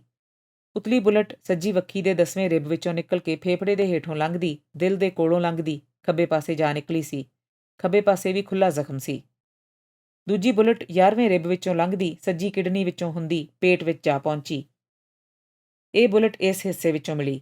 ਬਹੁਤਾ ਖੂਨ ਨਿਕਲ ਜਾਣ ਕਰਕੇ ਸਰ ਮਾਈਕਲ ਓਡਵਾਇਰ ਦੀ ਮੌਤ ਹੋ ਗਈ। ਕਾਰਨਰ ਨੇ ਕਿਹਾ ਕਿ ਉਹ ਇਨਕੁਐਸਟ ਨੂੰ 8 ਮਈ ਤੱਕ ਮੁਲਤਵੀ ਕਰਦਾ ਹੈ। 64 ਸਰ ਰਾਬਰਟ ਡੁਮਟ ਦੀ ਕਚਹਿਰੀ ਵਿੱਚ ਊਧਮ ਸਿੰਘ ਨੂੰ ਪੇਸ਼ ਕੀਤਾ ਗਿਆ। ਹਾਲ ਗੋਰਿਆਂ ਨਾਲ ਖਚਾ-ਖਚ ਭਰਿਆ ਹੋਇਆ ਸੀ। ਪ੍ਰੈਸ ਦੇ ਨੁਮਾਇੰਦੇ ਕਾਫੀ ਗਿਣਤੀ ਵਿੱਚ ਹਾਜ਼ਰ ਸਨ। ਰਾਮ ਮੁਹੰਮਦ ਸਿੰਘ ਆਜ਼ਾਦ ਨੂੰ ਖੜੇ ਹੋਣ ਲਈ ਪੁਕਾਰਿਆ ਗਿਆ। ਊਧਮ ਸਿੰਘ ਪਹਿਲੋਂ ਹੀ ਖੜਾ ਹੋ ਗਿਆ ਸੀ। ਉਹ ਕਟਹਿਰੇ ਵਿੱਚ ਖਲੋਤਾ ਸੀ। ਉਸਨੇ ਜੰਗਲੇ ਨੂੰ ਮਜ਼ਬੂਤੀ ਨਾਲ ਹੱਥ ਪਾਏ ਹੋਏ ਸਨ। ਉਹ ਬੜੀ ਬੇਪਰਵਾਹੀ ਨਾਲ ਲੱਤ ਉੱਤੇ ਲੱਤ ਰੱਖ ਕੇ ਖੜਾ ਸੀ। ਉਸਨੇ ਕਾਫੀ ਲੰਮਾ ਬਿਆਨ ਆਪਣੇ ਹੱਥੀਂ ਲਿਖਿਆ ਪੁਲਿਸ ਇੰਸਪੈਕਟਰ ਨੂੰ ਦਿੱਤਾ ਸੀ। ਇੰਸਪੈਕਟਰ ਨੇ ਉਹ ਬਿਆਨ ਕਚਹਿਰੀ ਵਿੱਚ ਪੇਸ਼ ਕਰਨ ਤੋਂ ਇਨਕਾਰ ਕਰ ਦਿੱਤਾ ਤੇ ਰਿਮਾਂਡ ਮੰਗਿਆ। ਸਰ ਰਾਬਰਟ ਡੁਮਟ ਚੀਫ ਮੈਜਿਸਟ੍ਰੇਟ ਨੇ ਪੁੱਛਿਆ, ਤੂੰ ਕੁਝ ਕਹਿਣਾ ਚਾਹੁੰਦਾ ਹੈ? ਊਧਮ ਸਿੰਘ ਅਜੇ ਵੀ ਬੇਪਰਵਾਹੀ ਨਾਲ ਲੱਤ ਉੱਤੇ ਲੱਤ ਰੱਖ ਕੇ ਖੜਾ ਸੀ। ਉਸਨੇ ਮੁਸਕਰਾਉਂਦਿਆਂ ਉੱਤਰ ਦਿੱਤਾ, ਨਹੀਂ। ਮੈਜਿਸਟ੍ਰੇਟ ਨੇ ਪੁਲਿਸ ਦੀ ਮਰਜ਼ੀ ਅਨੁਸਾਰ ਰਿਮਾਂਡ ਦੇ ਦਿੱਤਾ। ਊਧਮ ਸਿੰਘ ਨੇ ਆਪਣੇ ਕੋਟ ਦਾ ਕਾਲਰ ਉੱਚਾ ਚੁੱਕਿਆ, ਫਿਰ ਮੁਸਕਰਾਇਆ, ਲੱਤਾਂ ਖੋਲ੍ਹ ਕੇ ਆਕੜ ਕੇ ਸਿੱਧਾ ਖਲੋ ਗਿਆ। ਫਿਰ ਉਸ ਨੂੰ ਕਟਹਿਰੇ ਵਿੱਚੋਂ ਹੇਠਾਂ ਉਤਰਨ ਲਈ ਕਿਹਾ ਗਿਆ। ਇਸ ਸਾਰੀ ਕਾਰਵਾਈ ਨੂੰ ਮਸਾਂ 2 ਮਿੰਟ ਲੱਗੇ ਹੋਣਗੇ। ਕਚਹਿਰੀ ਦੇ ਬਾਹਰ ਪੁਲਿਸ ਨੇ ਊਧਮ ਸਿੰਘ ਨੂੰ ਹੱਥਕੜੀ ਲਾ ਲਈ। ਫਿਰ ਉਸ ਨੂੰ ਪੁਲਿਸ ਵੈਨ ਵਿੱਚ ਬਹਿਣ ਲਈ ਆਖਿਆ ਗਿਆ। ਪੁਲਿਸ ਵੈਨ ਬ੍ਰਿਕਸਟਨ ਜੇਲ੍ਹ ਵੱਲ ਤੁਰ ਪਈ। 65 ਆਪੋ ਆਪਣੇ ਘਰਾਂ ਵਿੱਚ ਬੈਠੇ ਹਿੰਦੁਸਤਾਨੀ ਊਧਮ ਸਿੰਘ ਦੀ ਜੁਰਅਤ ਤੇ ਬਹਾਦਰੀ ਦੀ ਦਾਦ ਦਿੰਦੇ ਨਾ ਥੱਕਦੇ, ਪਰ ਸਰਕਾਰ ਪ੍ਰਸਤਾਂ ਦੇ ਮੁਕਾਬਲੇ ਵਿੱਚ ਮੀਟਿੰਗ ਕਰਕੇ ਉਸਦੇ ਕੰਮ ਦੀ ਪ੍ਰਸ਼ੰਸਾ ਕਰਨ ਦੀ ਕਿਸੇ ਨੂੰ ਹਿੰਮਤ ਨਾ ਪਈ। ਜੰਗ ਦੇ ਦਿਨ ਹੋਣ ਕਰਕੇ ਹਰ ਕੋਈ ਆਪੋ ਆਪਣੇ ਆਰੇ ਲੱਗਾ ਹੋਇਆ ਸੀ। ਕਿਰਤੀ ਹਿੰਦੁਸਤਾਨੀਆਂ ਦੇ ਮਾੜੇ-ਮੋਟੇ ਵਪਾਰ ਢਿੱਲੇ ਪੈ ਗਏ। ਕਾਰਖਾਨਿਆਂ ਵਿੱਚ ਕੰਮ ਰੁਕ ਗਿਆ। ਹਰ ਇੱਕ ਨੂੰ ਆਪੋ ਆਪਣੀ ਪਈ ਹੋਈ ਸੀ। ਫਿਰੋਜ਼ ਖਾਨ ਨੂਨ ਤੇ ਉਸਦੇ ਨਾਲ ਦੇ ਝੋਲੀ ਚੁੱਕਾਂ ਉੱਤੇ ਲੋਕਾਂ ਨੂੰ ਬੜਾ ਗੁੱਸਾ ਸੀ। ਜਦ ਮਹਾਤਮਾ ਗਾਂਧੀ ਦੇ ਹਰੀਜਨ ਅਖਬਾਰ ਵਿੱਚ ਊਧਮ ਸਿੰਘ ਦੇ ਉਲਟ ਬਿਆਨ ਛਪਿਆ ਤਾਂ ਝੋਲੀ ਚੁੱਕਾਂ ਦੀ ਹੋਰ ਚੜ੍ਹ ਮੱਚ ਗਈ। ਵਿੱਚ ਵਿਚਾਲੇ ਰਹਿਣ ਵਾਲੇ ਲੋਕਾਂ ਦੇ ਹੌਸਲੇ ਢਿੱਲੇ ਪੈ ਗਏ। ਬਹੁਤੇ ਲੋਕਾਂ ਦਾ ਵਤੀਰਾ ਇਹ ਹੋ ਗਿਆ ਕਿ ਉਹ ਝੋਲੀ ਚੁੱਕਾਂ ਦੀ ਨਿੰਦਾ ਕਰਦੇ, ਪਰ ਇਸ ਤੋਂ ਵੱਧ ਕੁਝ ਕਰਨ ਲਈ ਉਹਨਾਂ ਨਾ ਸੋਚਿਆ। ਬਾਬ ਕੋਨੇਲੇ ਨੇ ਕੈਕਸਟਨ ਹਾਲ ਤੋਂ ਲੈ ਕੇ ਪਾਰਲੀਮੈਂਟ ਦੇ ਦਰਮਿਆਨ ਇਲਾਕੇ ਵਿੱਚ ਊਧਮ ਸਿੰਘ ਤੇ ਹਿੰਦੁਸਤਾਨ ਦੀ ਆਜ਼ਾਦੀ ਦੇ ਸੰਬੰਧ ਵਿੱਚ ਹੱਥੀਂ ਲਿਖ ਕੇ ਇਸ਼ਤਿਹਾਰ ਲਾਏ। ਉਸਨੇ ਇੱਕ ਚਿੱਠੀ ਸਰ ਡੁਮਟ ਨੂੰ ਲਿਖੀ, ਜਿਸ ਵਿੱਚ ਉਸਨੇ ਊਧਮ ਸਿੰਘ ਦੇ ਹੱਕ ਵਿੱਚ ਗਵਾਹੀ ਦੇਣ ਦੀ ਆਗਿਆ ਮੰਗੀ, ਪਰ ਉਸਦੀ ਚਿੱਠੀ ਦਾ ਕਿਸੇ ਨੇ ਜਵਾਬ ਨਾ ਦਿੱਤਾ। ਉਸਨੇ ਮੁਲਾਕਾਤ ਦੀ ਆਗਿਆ ਮੰਗੀ, ਉਸਨੂੰ ਮੁਲਾਕਾਤ ਦੀ ਆਗਿਆ ਵੀ ਨਾ ਦਿੱਤੀ ਗਈ। ਫਿਰ ਬਾਬ ਕੋਨੇਲੇ ਨੇ ਆਪਣੇ ਖੂਨ ਨਾਲ ਇੱਕ ਕਾਗਜ਼ ਉੱਤੇ ਲਿਖਿਆ, long live mister Singh, down with British rule in India, Bob Connelly. ਉਸਨੇ ਇਹ ਚਿੱਠੀ ਊਧਮ ਸਿੰਘ ਨੂੰ ਜੇਲ੍ਹ ਦੇ ਪਤੇ ਉੱਤੇ ਭੇਜੀ। ਉਸਦੀ ਇਹ ਚਿੱਠੀ ਜੇਲ੍ਹ ਕਰਮਚਾਰੀਆਂ ਨੇ ਊਧਮ ਸਿੰਘ ਨੂੰ ਨਾ ਦਿੱਤੀ। ਊਧਮ ਸਿੰਘ ਨੂੰ ਬਾਬ ਕੋਨੇਲੇ ਦੇ ਕੀਤੇ ਯਤਨਾਂ ਵਿੱਚੋਂ ਕਿਸੇ ਇੱਕ ਯਤਨ ਦੀ ਖਬਰ ਵੀ ਨਾ ਪਹੁੰਚਣ ਦਿੱਤੀ ਗਈ। 66 21 ਮਾਰਚ ਦਾ ਦਿਨ ਸੀ। ਮੈਜਿਸਟ੍ਰੇਟ ਡੁਮਟ ਦੀ ਕਚਹਿਰੀ ਵਿੱਚ ਮੁਕੱਦਮਾ ਪੇਸ਼ ਹੋਇਆ। ਊਧਮ ਸਿੰਘ ਹਾਜ਼ਰ ਸੀ। ਗਵਾਹੀਆਂ ਸ਼ੁਰੂ ਹੋਈਆਂ। ਸਭ ਤੋਂ ਪਹਿਲਾਂ ਨਾਰਮਨ ਮੋਰਸ ਦੀ ਗਵਾਹੀ ਸ਼ੁਰੂ ਹੋਈ। ਉਸਨੇ ਕਿਹਾ, ਸਰ ਓਡਵਾਇਰ ਮੇਰਾ ਸਹੁਰਾ ਸੀ। 15 ਅਪ੍ਰੈਲ ਨੂੰ ਮੈਂ ਉਸਦੀ ਲਾਸ਼ ਦੀ ਪਛਾਣ ਕੀਤੀ ਸੀ। ਸਰ ਮਾਈਕਲ ਓਡਵਾਇਰ ਦਾ ਡੇਵਨ ਕਾਉਂਟੀ ਵਿੱਚ ਐਡਰੈਸ ਸੀ, ਸਨੀ ਬੈਂਕ, ਥਰਲਸਟੋਨ, ਡੇਵਨ। ਉਸ ਤੋਂ ਪਿੱਛੋਂ ਸਰ ਫਰੈਂਕ ਬਰਾਊਨ ਦੀ ਗਵਾਹੀ ਸ਼ੁਰੂ ਹੋਈ। ਮੈਂ ਈਸਟ ਇੰਡੀਆ ਐਸੋਸੀਏਸ਼ਨ ਦਾ ਸਕੱਤਰ ਹਾਂ। 13 ਮਾਰਚ 1940 ਨੂੰ ਰਾਇਲ ਸੈਂਟਰਲ ਐਸੋਸੀਏਸ਼ਨ ਨਾਲ ਮਿਲ ਕੇ ਕੈਕਸਟਨ ਹਾਲ ਵਿੱਚ ਇਕੱਤਰਤਾ ਰੱਖੀ ਗਈ ਸੀ। ਮੈਂ ਇਕੱਤਰਤਾ ਵਿੱਚ ਹਾਜ਼ਰ ਸਾਂ। ਮੀਟਿੰਗ 3 ਵਜੇ ਬਾਅਦ ਦੁਪਹਿਰ ਆਰੰਭ ਹੋਈ। ਟਿਊਡਰ ਰੂਮ ਵਿੱਚ ਮੀਟਿੰਗ ਹੋ ਰਹੀ ਸੀ। ਲਾਰਡ ਜ਼ੈਟਲੈਂਡ ਮੀਟਿੰਗ ਦਾ ਪ੍ਰਧਾਨ ਸੀ। ਇਸ ਮੀਟਿੰਗ ਵਿੱਚ ਬ੍ਰਿਗੇਡੀਅਰ ਜਨਰਲ ਸਰ ਪਰਸੀ ਸਾਈਕਸ ਨੇ ਅਫਗਾਨਿਸਤਾਨ ਉੱਤੇ ਲੈਕਚਰ ਦੇਣਾ ਸੀ। ਇਸ ਮੀਟਿੰਗ ਵਿੱਚ sir O'Dwyer, sir Louis Dane ਤੇ ਲਾਰਡ ਲਵਿੰਗਟਨ ਨੇ ਵੀ ਲੈਕਚਰ ਕੀਤੇ। ਇਹ ਤਿੰਨੇ ਪਹਿਲੀ ਕਤਾਰ ਵਿੱਚ ਬੈਠੇ ਸਨ। ਪਲੇਟਫਾਰਮ ਉੱਤੇ ਪ੍ਰਧਾਨ ਦੇ ਨਾਲ ਸਰ ਪਰਸੀ ਸਾਈਕਸ ਤੇ ਮੈਂ ਬੈਠੇ ਹੋਏ ਸਾਂ। ਮੀਟਿੰਗ 4:30 ਵਜੇ ਖਤਮ ਹੋਈ। ਲੋਕੀ ਉੱਠ ਖਲੋਤੇ, ਕੁਝ ਬਾਹਰ ਨਿਕਲ ਰਹੇ ਸਨ, ਕੁਝ ਦੋਸਤਾਂ ਮਿੱਤਰਾਂ ਨਾਲ ਗੱਲਾਂ ਕਰਨ ਲੱਗੇ। ਮੀਟਿੰਗ ਖਤਮ ਹੋਣ ਸਾਰ ਹੀ ਗੋਲੀਆਂ ਦੀ ਆਵਾਜ਼ ਆਉਣੀ ਸ਼ੁਰੂ ਹੋ ਗਈ। ਮੈਂ ਲਾਰਡ ਜ਼ੈਟਲੈਂਡ ਨਾਲ ਗੱਲਾਂ ਕਰਦਾ ਹਟਿਆ ਸਾਂ ਤੇ ਪ੍ਰੈਸ ਟੇਬਲ ਵੱਲ ਜਾ ਰਿਹਾ ਸਾਂ। ਗੋਲੀ ਦੀ ਆਵਾਜ਼ ਸੁਣਨ ਸਾਰ ਮੈਂ ਪਿੱਛੇ ਮੁੜ ਕੇ ਤੱਕਿਆ। ਮੈਂ ਗੋਲੀ ਚਲਾਉਣ ਵਾਲੇ ਨੂੰ ਚੰਗੀ ਤਰ੍ਹਾਂ ਦੇਖ ਰਿਹਾ ਸਾਂ। ਇਹ ਉਹ ਬੰਦਾ ਹੈ। ਫਿਰ ਇਹ ਪ੍ਰੈਸ ਟੇਬਲ ਵੱਲ ਵਧਿਆ। ਹੁਣ ਇਹ ਪਹਿਲੀ ਕਤਾਰ ਦੇ ਸਾਹਮਣੇ ਸੀ। ਪ੍ਰੈਸ ਟੇਬਲ ਇਸ ਦੇ ਸੱਜੇ ਹੱਥ ਰਹਿ ਗਿਆ ਸੀ। ਮੈਂ ਇਸ ਦੇ ਹੱਥ ਵਿੱਚ ਰਿਵਾਲਵਰ ਤੱਕਿਆ। ਫਿਰ ਮੈਂ 2-3 ਹੋਰ ਗੋਲੀਆਂ ਦੀ ਆਵਾਜ਼ ਸੁਣੀ। ਗੋਲੀ ਚੱਲਣ ਵੇਲੇ ਮੈਂ ਸਰ ਓਡਵਾਇਰ ਨੂੰ ਡਿੱਗਦਿਆਂ ਵੇਖਿਆ। ਦੋਸ਼ੀ ਉਸ ਵੇਲੇ ਸਰ ਓਡਵਾਇਰ ਦੇ ਕੋਲ ਖਲੋਤਾ ਸੀ। ਉਸ ਤੋਂ 1 ਗਜ਼ ਦੇ ਫਾਸਲੇ ਉੱਤੇ ਹੋਵੇਗਾ। ਸਭ ਪਾਸੇ ਹਲਚਲ ਮਚ ਗਈ। ਮੈਂ ਲਾਰਡ ਲਵਿੰਗਟਨ ਨੂੰ ਜ਼ਖਮੀ ਵੇਖਿਆ ਤੇ ਲਾਰਡ ਜ਼ੈਟਲੈਂਡ ਨੂੰ ਫਰਸ਼ ਉੱਤੇ ਡਿੱਗਾ ਵੇਖਿਆ। ਸਰ ਲੂਇਸ ਡੇਨ ਵੀ ਜ਼ਖਮੀ ਸੀ। ਮੈਂ ਇਹ ਨਹੀਂ ਕਹਿ ਸਕਦਾ ਕਿ ਕਿਹੜਾ ਬੰਦਾ ਪਹਿਲੋਂ ਜ਼ਖਮੀ ਹੋਇਆ। ਮੇਰਾ ਖਿਆਲ ਹੈ ਮੈਂ ਦੋਸ਼ੀ ਨੂੰ ਉੱਚੀ ਸਾਰੀ ਕਹਿੰਦਿਆਂ ਸੁਣਿਆ, ਰਾਹ ਛੱਡ ਦਿਓ, ਰਾਹ ਛੱਡ ਦਿਓ। ਉਸ ਨੂੰ ਛੇਤੀ ਹੀ ਰੋਕ ਲਿਆ ਗਿਆ। ਕ੍ਰਾਸ ਐਗਜ਼ਾਮੀਨੇਸ਼ਨ ਵੇਲੇ ਬਰਾਊਨ ਨੇ ਕਿਹਾ, ਹਾਲ ਵਿੱਚ ਕੁਰਸੀਆਂ ਦੇ ਸੱਜੇ ਖੱਬੇ ਦੋਹੀਂ ਪਾਸੀਂ ਲੋਕੀ ਖਲੋਤੇ ਸਨ। ਮੀਟਿੰਗ ਖਤਮ ਹੋਣ ਤੇ ਆਉਣ ਜਾਣ ਵਾਲੇ ਰਾਹ ਵਿੱਚ ਭੀੜ ਹੋ ਗਈ। ਮੈਂ ਦੋਸ਼ੀ ਨੂੰ ਮੀਟਿੰਗ ਖਤਮ ਹੋਣ ਤੋਂ ਕੁਝ ਚਿਰ ਪਹਿਲਾਂ ਲੋਕਾਂ ਵਿੱਚ ਖਲੋਤਿਆਂ ਵੇਖਿਆ। ਜਦ ਮੈਂ ਉਸ ਨੂੰ ਗੋਲੀ ਚਲਾਉਂਦਿਆਂ ਵੇਖਿਆ, ਉਸ ਵੇਲੇ ਦੋਸ਼ੀ ਕੁਰਸੀਆਂ ਦੀ ਪਹਿਲੀ ਕਤਾਰ ਤੇ ਪ੍ਰੈਸ ਟੇਬਲ ਦੇ ਨੇੜੇ ਸੀ। ਮੈਂ ਕੈਦੀ ਨੂੰ ਆਪ ਗੋਲੀ ਚਲਾਉਂਦਿਆਂ ਵੇਖਿਆ ਹੈ। ਊਧਮ ਸਿੰਘ ਕਟਹਿਰੇ ਨੂੰ ਦੋਵੇਂ ਹੱਥ ਪਾ ਕੇ ਖੜਾ ਸੀ। ਉਹ ਲਗਾਤਾਰ ਮੁਸਕਰਾ ਰਿਹਾ ਸੀ। ਉਹ ਕਦੇ ਮੈਜਿਸਟ੍ਰੇਟ ਵੱਲ ਵੇਖਦਾ, ਕਦੇ ਗਵਾਹ ਵੱਲ ਤੇ ਕਦੇ ਲੋਕਾਂ ਵੱਲ। ਫਿਰ ਉਹ ਆਪਣੇ ਆਪ ਵਿੱਚ ਮੁਸਕਰਾਉਣ ਲੱਗ ਪੈਂਦਾ। ਇਉਂ ਜਾਪਦਾ ਜਿਵੇਂ ਮਦਾਰੀ ਦੇ ਇਹ ਸਾਰੇ ਤਮਾਸ਼ੇ ਨਾਲ ਉਸਦਾ ਉੱਕਾ ਕੋਈ ਸੰਬੰਧ ਨਾ ਹੋਵੇ। ਸਰ ਬਰਾਊਨ ਦੀ ਗਵਾਹੀ ਪਿੱਛੋਂ ਬ੍ਰਿਗੇਡੀਅਰ ਜਨਰਲ ਸਰ ਪਰਸੀ ਸਾਈਕਸ ਦੀ ਗਵਾਹੀ ਸ਼ੁਰੂ ਹੋਈ। ਮੈਂ ਰਿਟਾਇਰਡ ਫੌਜੀ ਅਫਸਰ ਹਾਂ ਤੇ ਰਾਇਲ ਸੈਂਟਰਲ ਏਸ਼ੀਅਨ ਸੁਸਾਇਟੀ ਦਾ ਆਨਰੇਰੀ ਸਕੱਤਰ ਹਾਂ। 13 ਮਾਰਚ ਨੂੰ ਟਿਊਡਰ ਰੂਮ, ਕੈਕਸਟਨ ਹਾਲ ਵਿੱਚ ਮੈਂ ਅਫਗਾਨਿਸਤਾਨ ਉੱਤੇ ਲੈਕਚਰ ਕੀਤਾ। ਮੀਟਿੰਗ ਦੇ ਖਾਤਮੇ ਵੇਲੇ ਪਲੇਟਫਾਰਮ ਉੱਤੇ ਮੈਂ ਲਾਰਡ ਜ਼ੈਟਲੈਂਡ ਦੇ ਸੱਜੇ ਪਾਸੇ ਸਾਂ। ਅਸੀਂ ਉੱਠ ਕੇ ਖਲੋਤੇ ਹੀ ਸਾਂ ਕਿ ਗੋਲੀ ਚੱਲਣੀ ਸ਼ੁਰੂ ਹੋ ਗਈ। ਮੇਰਾ ਖਿਆਲ ਹੈ ਕਿ 3-4 ਗੋਲੀਆਂ ਚੱਲੀਆਂ। ਮੈਂ ਆਪਣੇ ਮਹਾਨ ਮਿੱਤਰ ਸਰ ਮਾਈਕਲ ਓਡਵਾਇਰ ਨੂੰ ਡਿੱਗਦੇ ਵੇਖਿਆ। ਜਿਸ ਪਾਸਿਓਂ ਗੋਲੀ ਚੱਲੀ ਸੀ ਮੈਂ ਉਸ ਪਾਸੇ ਵਧਿਆ। ਮੈਂ ਗੋਲੀ ਚਲਾਉਣ ਵਾਲੇ ਨੂੰ ਨਾ ਵੇਖ ਸਕਿਆ। ਫਿਰ 2-3 ਹੋਰ ਗੋਲੀਆਂ ਚੱਲਣ ਦੀ ਆਵਾਜ਼ ਸੁਣੀ। ਫਿਰ ਗੋਲੀ ਚੱਲਣੀ ਬੰਦ ਹੋ ਗਈ ਤੇ ਗੋਲੀ ਚਲਾਉਣ ਵਾਲਾ ਦਰਵਾਜ਼ੇ ਵੱਲ ਜਾ ਰਿਹਾ ਸੀ। ਜਦ ਮੈਂ ਅੱਗੇ ਵਧਿਆ ਤਾਂ ਮਿਸਟਰ ਰਿਚਜ਼ ਤੇ ਕੈਪਟਨ ਬਿਨਸਟੈਡ ਨੂੰ ਉਸ ਉੱਤੇ ਡਿੱਗਦਿਆਂ ਤੇ ਗੁੱਥਮ-ਗੁੱਥਾ ਹੁੰਦਿਆਂ ਵੇਖਿਆ। ਮਿਸਟਰ ਰਿਚਜ਼ ਨੇ ਮੈਨੂੰ ਇਹ ਰਿਵਾਲਵਰ ਫੜਾਇਆ। ਮੇਰਾ ਖਿਆਲ ਹੈ ਕਿ ਇਹ ਐਗਜ਼ਿਬਿਟ ਨੰਬਰ 4 ਉਹ ਰਿਵਾਲਵਰ ਹੈ। ਮੈਂ ਇਹ ਪੁਲਿਸ ਵਾਲੇ ਦੇ ਹਵਾਲੇ ਕਰ ਦਿੱਤਾ। ਮੈਂ ਪਛਾਣਦਾ ਹਾਂ ਕਿ ਇਹ ਕੈਦੀ ਉਹ ਆਦਮੀ ਹੈ ਜਿਸ ਨੂੰ ਪੁਲਿਸ ਅਫਸਰ ਨੇ ਫਰਸ਼ ਉੱਤੋਂ ਉਠਾਇਆ। ਮੈਂ ਉਸ ਨੂੰ ਪਹਿਲੋਂ ਨਹੀਂ ਸੀ ਵੇਖਿਆ। ਮੈਂ ਐਗਜ਼ਿਬਿਟ ਨੰਬਰ 1 ਵੇਖਿਆ ਹੈ। ਸਰ ਮਾਈਕਲ ਓਡਵਾਇਰ ਪਲੇਟਫਾਰਮ ਦੀ ਸਾਹਮਣੀ ਕਤਾਰ ਦੇ ਸੱਜੇ ਪਾਸੇ ਪਹਿਲੀ ਕੁਰਸੀ ਉੱਤੇ ਬੈਠਾ ਸੀ। ਸਰ ਲੂਇਸ ਡੇਨ ਦੂਜੀ ਕੁਰਸੀ ਉੱਤੇ ਤੇ ਲਾਰਡ ਲਿਵਿੰਗਟਨ ਉਸ ਦੀ ਨਾਲ ਦੀ ਕੁਰਸੀ ਉੱਤੇ ਸੀ। ਮੈਂ ਗੋਲੀ ਚੱਲਣ ਸਮੇਂ ਗੋਲੀ ਚਲਾਉਣ ਵਾਲੇ ਨੂੰ ਨਹੀਂ ਵੇਖ ਸਕਿਆ। ਮੈਂ ਕੈਦੀ ਨੂੰ ਉਦੋਂ ਹੀ ਵੇਖਿਆ ਜਦੋਂ ਫੜਿਆ ਜਾ ਚੁੱਕਾ ਸੀ। ਸਰ ਪਰਸੀ ਸਾਈਕਸ ਪਿੱਛੋਂ ਮੇਜਰ ਸਲੇਹ ਦੀ ਵਾਰੀ ਆਈ। ਉਸਨੇ ਗਵਾਹੀ ਦਿੰਦਿਆਂ ਕਿਹਾ, ਕੈਦੀ ਮੇਰੇ ਕੋਲੋਂ ਲੰਘ ਕੇ ਗਿਆ। ਉਹ ਕੁਝ ਅੱਗੇ ਜਾ ਕੇ ਕੰਧ ਨਾਲ ਪਿੱਠ ਲਾ ਕੇ ਪਲੇਟਫਾਰਮ ਵੱਲ ਮੂੰਹ ਕਰਕੇ ਖਲੋ ਗਿਆ। ਉਹ ਕੁਰਸੀਆਂ ਦੀ ਚੌਥੀ ਪਾਲ ਦੇ ਸਾਹਮਣੇ ਹੋਵੇਗਾ। ਮੀਟਿੰਗ ਦੇ ਅੰਤ ਤੱਕ ਉਹ ਉੱਥੇ ਹੀ ਖੜਾ ਰਿਹਾ। ਮੀਟਿੰਗ ਖਤਮ ਹੋਈ। ਲੋਕ ਉੱਠ ਖਲੋਤੇ। ਉਸ ਵੇਲੇ ਮੈਂ ਕੈਦੀ ਨੂੰ ਸਟੇਜ ਵੱਲ ਵੱਧਦੇ ਵੇਖਿਆ। ਉਸ ਸਮੇਂ ਮੇਰੇ ਵੱਲ ਉਸ ਦੀ ਪਿੱਠ ਸੀ। ਫਿਰ ਮੈਂ ਛੇਤੀ-ਛੇਤੀ ਰਿਵਾਲਵਰ ਦੀਆਂ ਗੋਲੀਆਂ ਚੱਲਣ ਦੀਆਂ ਆਵਾਜ਼ਾਂ ਸੁਣੀਆਂ। ਮੁੜ ਕੈਦੀ ਪਿੱਛੇ ਪਰਤ ਪਿਆ। ਇੱਕ ਆਦਮੀ ਜੋ ਮੇਰੇ ਅੱਗੇ ਬੈਠਾ ਸੀ, ਉਹ ਕੈਦੀ ਉੱਤੇ ਕੁੱਦ ਪਿਆ ਤੇ ਕਿਸੇ ਹੋਰ ਨੇ ਉਸ ਨੂੰ ਸਾਹਮਣੇ ਪਾਸਿਓਂ ਫੜਿਆ। ਕੈਦੀ ਡਿੱਗ ਪਿਆ। ਡਿੱਗਣ ਵੇਲੇ ਉਸ ਦੀ ਸੱਜੀ ਬੀਣੀ ਮੇਰੀ ਪਿਛਲੀ ਕੁਰਸੀ ਉੱਤੇ ਵੱਜੀ। ਰਿਵਾਲਵਰ ਉਸ ਦੇ ਹੱਥੋਂ ਕੁਰਸੀ ਉੱਤੇ ਡਿੱਗ ਪਿਆ। ਮੈਂ ਰਿਵਾਲਵਰ ਚੁੱਕ ਕੇ ਬ੍ਰਿਗੇਡੀਅਰ ਜਨਰਲ ਸਰ ਪਰਸੀ ਸਾਈਕਸ ਦੇ ਹਵਾਲੇ ਕਰ ਦਿੱਤਾ। ਜਦ ਮੈਂ ਗੋਲੀ ਦੀ ਆਵਾਜ਼ ਸੁਣੀ, ਉਸ ਵੇਲੇ ਕੈਦੀ ਸਰ ਓਡਵਾਇਰ ਦੀ ਕੁਰਸੀ ਤੋਂ 2 ਗਜ਼ ਦੇ ਫਾਸਲੇ ਉੱਤੇ ਹੋਵੇਗਾ।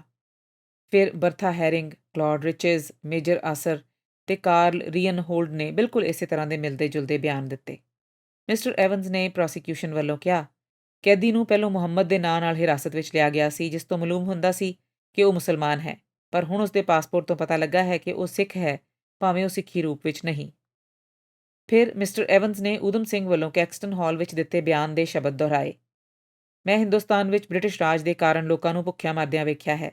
ਮੈਂ ਜੋ ਕੁਝ ਕੀਤਾ ਹੈ ਉਸ ਦਾ ਮੈਨੂੰ ਕੋਈ ਪਛਤਾਵਾ ਨਹੀਂ। ਇਹ ਮੈਂ ਆਪਣਾ ਫਰਜ਼ ਨਿਭਾਇਆ ਹੈ।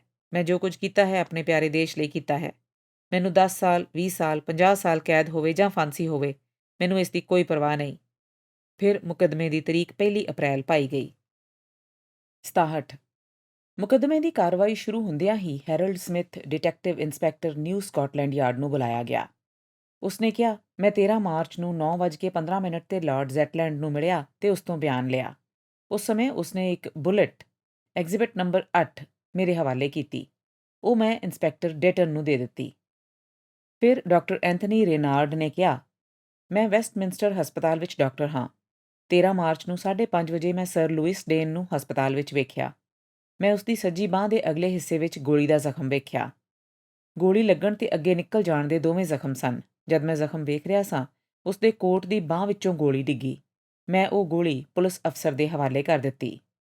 ਫਿਰ Donald fish detective inspector New Scotland Yard ਨੇ ਬਿਆਨ ਦਿੰਦਿਆਂ ਕਿਹਾ, 13 ਮਾਰਚ ਨੂੰ ਸ਼ਾਮ ਦੇ 9 ਵਜੇ ਮੈਂ ਵੈਸਟਮਿੰਸਟਰ ਹਸਪਤਾਲ ਗਿਆ। ਉੱਥੇ ਮੈਂ ਡਾਕਟਰ ਰੇਨਾਰਡ ਨੂੰ ਮਿਲਿਆ। ਉਸਨੇ ਇੱਕ ਗੋਲੀ ਮੇਰੇ ਹਵਾਲੇ ਕੀਤੀ। ਮੈਂ ਬਾਅਦ ਵਿੱਚ ਇਹ ਗੋਲੀ ਇੰਸਪੈਕਟਰ ਡੇਟਨ ਨੂੰ ਦੇ ਦਿੱਤੀ। ਫਿਰ William Bray detective sergeant New Scotland Yard ਨੇ ਬਿਆਨ ਦਿੱਤਾ, ਮੈਂ ਲਗਭਗ 7 ਵਜੇ ਕੈਕਸਟਨ ਹਾਲ ਪਹੁੰਚਾ। ਮਿਸ ਅਸ਼ਰ ਨੂੰ ਮਿਲਿਆ। ਮੈਂ ਉਸ ਦਾ ਬਿਆਨ ਲਿਆ। ਉਸਨੇ ਬਿਆਨ ਦੇਣ ਸਮੇਂ ਮੈਨੂੰ ਇੱਕ ਰੁਮਾਲ ਤੇ ਇੱਕ ਗੋਲੀ ਦਿੱਤੀ। ਮੈਂ ਬਾਅਦ ਵਿੱਚ ਇਹ ਦੋਵੇਂ ਚੀਜ਼ਾਂ ਡਿਟੈਕਟਿਵ ਸਰਜੈਂਟ ਜੋਨਸ ਨੂੰ ਦੇ ਦਿੱਤੀਆਂ। ਰਾਬਰਟ ਸਟੀਵਨਸ ਨੇ ਬਿਆਨ ਦਿੰਦਿਆਂ ਕਿਹਾ, ਮੈਂ ਇੰਸਪੈਕਟਰ ਹਾਂ ਤੇ ਰੋਚੈਸਟਰ ਰੋ ਪੁਲਿਸ ਸਟੇਸ਼ਨ ਨਾਲ ਸੰਬੰਧਿਤ ਹਾਂ। 13 ਮਾਰਚ 1940 ਨੂੰ 4:30 ਵਜੇ ਮੈਂ ਕੈਕਸਟਨ ਹਾਲ ਵਿੱਚ ਸਾਂ। ਮੈਂ ਰੌਲਾ ਸੁਣਿਆ ਤੇ ਟਿਊਡਰ ਰੂਮ ਵਿੱਚ ਪਹੁੰਚਾ। 2 ਬੰਦੇ ਕੈਦੀ ਨੂੰ ਫੜ ਕੇ ਖਲੋਤੇ ਸਨ। ਮੈਂ ਮਦਦ ਲਈ ਪਹੁੰਚਾ। ਝੱਟ ਹੀ ਸਰਜੈਂਟ ਮੈਕਵਿਲੀਅਮ ਪਹੁੰਚ ਗਿਆ। ਉਸਨੇ ਕੈਦੀ ਨੂੰ ਆਪਣੇ ਕਬਜ਼ੇ ਵਿੱਚ ਲੈ ਲਿਆ। ਮੈਂ ਹਾਲ ਦੇ ਅੱਧ ਜਿਹੇ ਵਿੱਚ ਸੱਜੇ ਪਾਸੇ ਇੱਕ ਬੰਦੇ ਨੂੰ ਫਰਸ਼ ਉੱਤੇ ਪਿਆ ਵੇਖਿਆ। ਉੱਥੋਂ ਲਗਭਗ 3 ਗਜ਼ ਦੇ ਫਾਸਲੇ ਉੱਤੇ ਕੈਦੀ ਸੀ। ਉਸ ਬੰਦੇ ਨੂੰ ਫਸਟ ਏਡ ਦਿੱਤੀ ਜਾ ਰਹੀ ਸੀ। ਮੈਨੂੰ ਉੱਥੇ ਗੋਲੀਆਂ ਦਾ ਖਾਲੀ ਡੱਬਾ ਤੇ ਰਿਵਾਲਵਰ ਦੀ ਚੱਲੀ ਹੋਈ ਇੱਕ ਗੋਲੀ ਲੱਭੀ। ਇਹ ਦੋਵੇਂ ਚੀਜ਼ਾਂ ਕੰਧ ਤੋਂ ਕੁਝ ਫਾਸਲੇ ਉੱਤੇ ਕੁਰਸੀ ਹੇਠਾਂ ਪਈਆਂ ਸਨ। ਗੋਲੀ ਸਰ ਓਡਵਾਇਰ ਦੇ ਸੱਜੇ ਮੋਢੇ ਤੋਂ 2-3 ਫੁੱਟ ਦੇ ਫਾਸਲੇ ਉੱਤੇ ਫਰਸ਼ ਉੱਤੇ ਪਈ ਸੀ। ਗੋਲੀਆਂ ਵਾਲਾ ਡੱਬਾ ਗੋਲੀ ਤੋਂ 1.5 ਫੁੱਟ ਦੇ ਫਾਸਲੇ ਉੱਤੇ ਸੀ। ਕੁਝ ਦੇਰ ਬਾਅਦ ਕਰਨਲ ਰੀਅਨਹੋਲਡ ਨੇ ਮੈਨੂੰ ਇੱਕ ਗੋਲੀ ਦਿੱਤੀ। ਮੈਂ ਇਹ ਚੀਜ਼ਾਂ ਇੰਸਪੈਕਟਰ ਡੇਟਨ ਦੇ ਹਵਾਲੇ ਕਰ ਦਿੱਤੀਆਂ। ਉਸ ਮਗਰੋਂ ਜੌਨ ਮੈਕਵਿਲੀਅਮ ਦੀ ਗਵਾਹੀ ਸ਼ੁਰੂ ਹੋਈ। 13 ਮਾਰਚ 1940 ਨੂੰ ਮੈਂ ਡਿਊਟੀ ਉੱਤੇ ਸਾਂ ਤੇ ਕੈਕਸਟਨ ਹਾਲ ਗਿਆ। ਉੱਥੇ ਮੈਂ 4:28 ਉੱਤੇ ਪਹੁੰਚਾ। ਜਦ ਮੈਂ ਟਿਊਡਰ ਰੂਮ ਵਿੱਚ ਦਾਖਲ ਹੋਇਆ ਤਾਂ ਕਮਰੇ ਵਿੱਚ ਭੀੜ ਸੀ ਤੇ ਲੋਕ ਖੜੇ ਸਨ। ਮੈਂ ਚੱਲੀ ਗੋਲੀ ਦੇ ਧੂਏ ਦੀ ਬੋ ਉਸ ਵੇਲੇ ਸੁੰਘੀ। ਮੈਂ ਕਮਰੇ ਦੇ ਵਿਚਕਾਰ ਇੰਸਪੈਕਟਰ ਸਟੀਵਨਸ ਤੇ ਇੱਕ ਹੋਰ ਬੰਦੇ ਨੂੰ ਕੈਦੀ ਨੂੰ ਫਰਸ਼ ਉੱਤੇ ਕਾਬੂ ਕਰਦਿਆਂ ਵੇਖਿਆ। ਮੈਂ ਸਰ ਓਡਵਾਇਰ ਨੂੰ ਸਟੇਜ ਦੇ ਸਾਹਮਣੇ ਪਿਆ ਵੇਖਿਆ। 3 ਹੋਰ ਆਦਮੀ ਜ਼ਖਮੀ ਸਨ। ਮੈਂ ਕੈਦੀ ਵੱਲ ਗਿਆ। ਸਰ ਪਰਸੀ ਸਾਈਕਸ ਨੇ ਰਿਵਾਲਵਰ ਮੇਰੇ ਹਵਾਲੇ ਕੀਤਾ। ਮੈਂ ਮਦਦ ਲਈ ਟੈਲੀਫੋਨ ਕੀਤਾ ਤੇ ਕੈਦੀ ਨੂੰ ਆਪਣੇ ਕਬਜ਼ੇ ਵਿੱਚ ਲੈ ਲਿਆ। ਮੈਂ ਉਸਨੂੰ ਕਿਹਾ ਕਿ ਉਸਨੂੰ ਹਿਰਾਸਤ ਵਿੱਚ ਲਿਆ ਜਾਂਦਾ ਹੈ। ਮੈਂ ਉਸਨੂੰ ਖਬਰਦਾਰ ਕੀਤਾ। ਉਸਨੇ ਅੱਗੋਂ ਕੋਈ ਉੱਤਰ ਨਾ ਦਿੱਤਾ। ਮੈਂ ਉਸਦੇ ਕੱਪੜਿਆਂ ਦੀ ਤਲਾਸ਼ੀ ਲਈ। ਕੋਟ ਦੀ ਸੱਜੀ ਜੇਬ ਵਿੱਚੋਂ ਮੈਨੂੰ ਇੱਕ ਕੇਸ ਮਿਲਿਆ ਜਿਸ ਵਿੱਚ ਰਿਵਾਲਵਰ ਦੀਆਂ 17 ਗੋਲੀਆਂ ਸਨ। ਉਸਦੀ ਪਤਲੂਨ ਦੀ ਜੇਬ ਵਿੱਚ 8 ਹੋਰ ਗੋਲੀਆਂ ਸਨ। ਇਸ ਦੇ ਵੱਡੇ ਕੋਟ ਦੀ ਖੱਬੀ ਜੇਬ ਵਿੱਚ ਇੱਕ ਵੱਡਾ ਚਾਕੂ ਸੀ। ਮਿਸਟਰ ਵੈਨੈਲ ਨੇ ਮੈਨੂੰ ਗੋਲੀਆਂ ਵਾਲਾ ਇਹ ਡੱਬਾ ਦਿੱਤਾ। ਕੁਝ ਦੇਰ ਬਾਅਦ ਇੰਸਪੈਕਟਰ ਡੇਟਨ ਪਹੁੰਚ ਗਿਆ। ਉਸਨੇ ਜੋ ਗੱਲਾਂ ਕੈਦੀ ਨਾਲ ਕੀਤੀਆਂ ਮੈਂ ਸੁਣ ਰਿਹਾ ਸਾਂ। ਮੈਂ ਰਿਵਾਲਵਰ ਇੰਸਪੈਕਟਰ ਨੂੰ ਦੇ ਦਿੱਤਾ। ਜਦ ਮੈਂ ਰਿਵਾਲਵਰ ਦਿੱਤਾ, ਇਸ ਵਿੱਚ 2 ਖਾਲੀ ਕੇਸ ਸਨ। ਮੈਂ ਕੇਸ, 8 ਗੋਲੀਆਂ, ਚਾਕੂ ਤੇ 3 ਖਾਲੀ ਗੋਲੀਆਂ ਇੰਸਪੈਕਟਰ ਡੇਟਨ ਨੂੰ ਦਿੱਤੀਆਂ। ਉਸ ਤੋਂ ਪਿੱਛੋਂ ਡਾਕਟਰ ਆਰਨਲਡ ਹਾਰਬਰ ਨੇ ਬਿਆਨ ਦਿੰਦਿਆਂ ਕਿਹਾ ਕਿ ਉਹ ਪੋਸਟਮਾਰਟਮ ਵੇਲੇ ਹਾਜ਼ਰ ਸੀ। ਰਿਚਰਡ ਡੇਟਨ ਡਿਟੈਕਟਿਵ ਇੰਸਪੈਕਟਰ ਨੇ ਬਿਆਨ ਦਿੰਦਿਆਂ ਕਿਹਾ, 13 ਮਾਰਚ ਨੂੰ ਲਗਭਗ 4:50 ਉੱਤੇ ਮੈਂ ਸਰਜੈਂਟ ਜੋਨਸ ਨੂੰ ਨਾਲ ਲੈ ਕੇ ਟਿਊਡਰ ਰੂਮ ਕੈਕਸਟਨ ਹਾਲ ਪਹੁੰਚਾ। ਮੈਂ ਉੱਥੇ ਕੈਦੀ ਨੂੰ ਸਰਜੈਂਟ ਮੈਕਵਿਲੀਅਮ ਦੀ ਹਿਰਾਸਤ ਵਿੱਚ ਵੇਖਿਆ। ਜਦ ਡਾਕਟਰ ਹਾਰਬਰ ਨੇ ਸਰ ਓਡਵਾਇਰ ਦੇ ਸਰੀਰ ਨੂੰ ਤੱਕਿਆ, ਮੈਂ ਉਸ ਵੇਲੇ ਉੱਥੇ ਹਾਜ਼ਰ ਸਾਂ। ਉਸ ਸਮੇਂ ਮੈਂ ਗੋਲੀਆਂ ਦੇ 2 ਛੇਕ ਸਰ ਓਡਵਾਇਰ ਦੀ ਜੈਕਟ ਵਿੱਚ ਵੇਖੇ। ਇੱਕ ਸੱਜੇ ਮੋਢੇ ਦੇ ਥੱਲੇ ਸੀ ਅਤੇ ਦੂਜਾ ਉਸ ਤੋਂ 4 ਇੰਚ ਹੇਠਾਂ। ਮੈਂ ਕੈਦੀ ਪਾਸ ਗਿਆ ਤੇ ਪੁੱਛਿਆ, ਕੀ ਤੂੰ ਅੰਗਰੇਜ਼ੀ ਜਾਣਦਾ ਹੈ? ਉਸਨੇ ਉੱਤਰ ਦਿੱਤਾ, ਹਾਂ। ਮੈਂ ਉਸਨੂੰ ਖਬਰਦਾਰ ਕਰਦਿਆਂ ਕਿਹਾ, ਤੈਨੂੰ ਤਫਤੀਸ਼ ਲਈ ਹਿਰਾਸਤ ਵਿੱਚ ਲਿਆ ਜਾਂਦਾ ਹੈ। ਕੈਦੀ ਨੇ ਕਿਹਾ, ਇਸ ਦਾ ਕੋਈ ਲਾਭ ਨਹੀਂ, ਜੋ ਹੋਣਾ ਸੀ ਹੋ ਗਿਆ। ਫਿਰ ਸਰ ਓਡਵਾਇਰ ਦੀ ਲਾਸ਼, ਜੋ ਉਸ ਤੋਂ 12 ਫੁੱਟ ਦੇ ਫਾਸਲੇ ਉੱਤੇ ਪਈ ਸੀ, ਉਸ ਵੱਲ ਇਸ਼ਾਰਾ ਕਰਕੇ ਉਸਨੇ ਕਿਹਾ, ਉਹ ਪਿਆ ਜੇ। ਫਿਰ ਉਸਨੂੰ ਸਰਜੈਂਟ ਜੋਨਸ ਦੀ ਹਿਰਾਸਤ ਵਿੱਚ ਇੱਕ ਹੋਰ ਕਮਰੇ ਵਿੱਚ ਲਿਜਾਇਆ ਗਿਆ। ਮੈਂ ਸਰਜੈਂਟ ਜੋਨਸ ਨੂੰ ਕੈਦੀ ਦੀ ਤਲਾਸ਼ੀ ਲੈਂਦਿਆਂ ਵੇਖਿਆ। ਮੈਂ ਸਰਜੈਂਟ ਜੋਨਸ ਨੂੰ ਉਸਦੀ 1940 ਦੀ ਡਾਇਰੀ ਆਪਣੇ ਕਬਜ਼ੇ ਵਿੱਚ ਲੈਂਦਿਆਂ ਵੇਖਿਆ। ਡਾਇਰੀ ਦੇ ਇੱਕ ਸਫ਼ੇ ਉੱਤੇ ਕੈਸ਼ ਅਕਾਊਂਟ ਨੰਬਰ 1940 ਉੱਤੇ ਸਰ ਓਡਵਾਇਰ ਦਾ ਪਤਾ ਲਿਖਿਆ ਹੈ। Sir Michael O'Dwyer, Sunny Bank, Thurlestone, South Devon. ਕੁਝ ਹੋਰ ਕਾਗਜ਼ ਵੀ ਸਰਜੈਂਟ ਜੋਨਸ ਨੇ ਆਪਣੇ ਕਬਜ਼ੇ ਵਿੱਚ ਲੈ ਲਏ। ਸਰਜੈਂਟ ਮੈਕਵਿਲੀਅਮ ਨੇ ਰਿਵਾਲਵਰ ਮੇਰੇ ਹਵਾਲੇ ਕੀਤਾ। ਗੋਲੀਆਂ ਦੇ ਕੇਸ ਵੀ ਦਿੱਤੇ। ਮੈਂ ਰਿਵਾਲਵਰ ਨੂੰ ਵੇਖਿਆ। ਜਦ ਮੈਨੂੰ ਇਹ ਚੀਜ਼ਾਂ ਦਿੱਤੀਆਂ ਗਈਆਂ, ਉਸ ਵੇਲੇ ਕੈਦੀ ਮੇਰੇ ਕੋਲ ਸੀ। ਮੈਂ 4 ਗੋਲੀਆਂ ਮੇਜ਼ ਉੱਤੇ ਰੱਖੀਆਂ।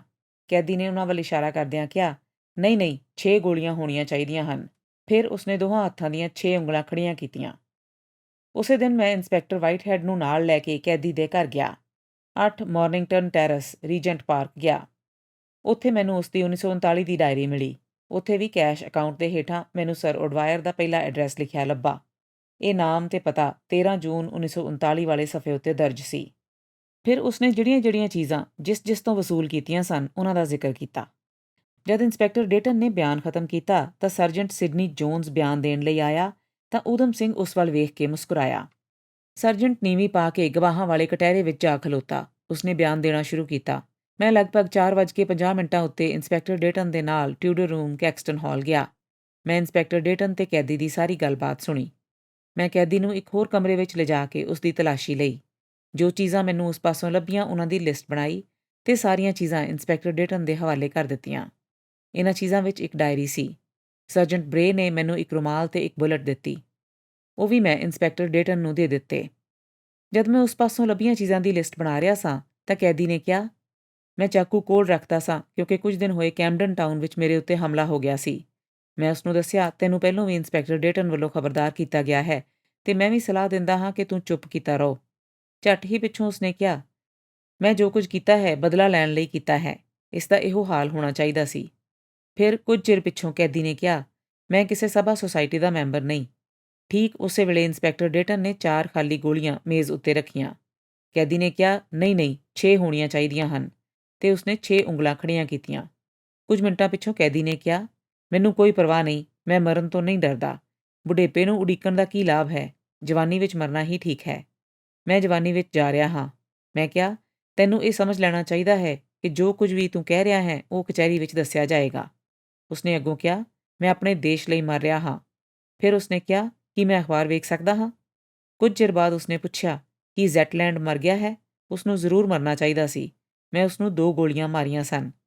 ਫਿਰ ਉਸਨੇ ਪੇਟ ਦੇ ਖੱਬੇ ਹਿੱਸੇ ਵੱਲ ਇਸ਼ਾਰਾ ਕੀਤਾ।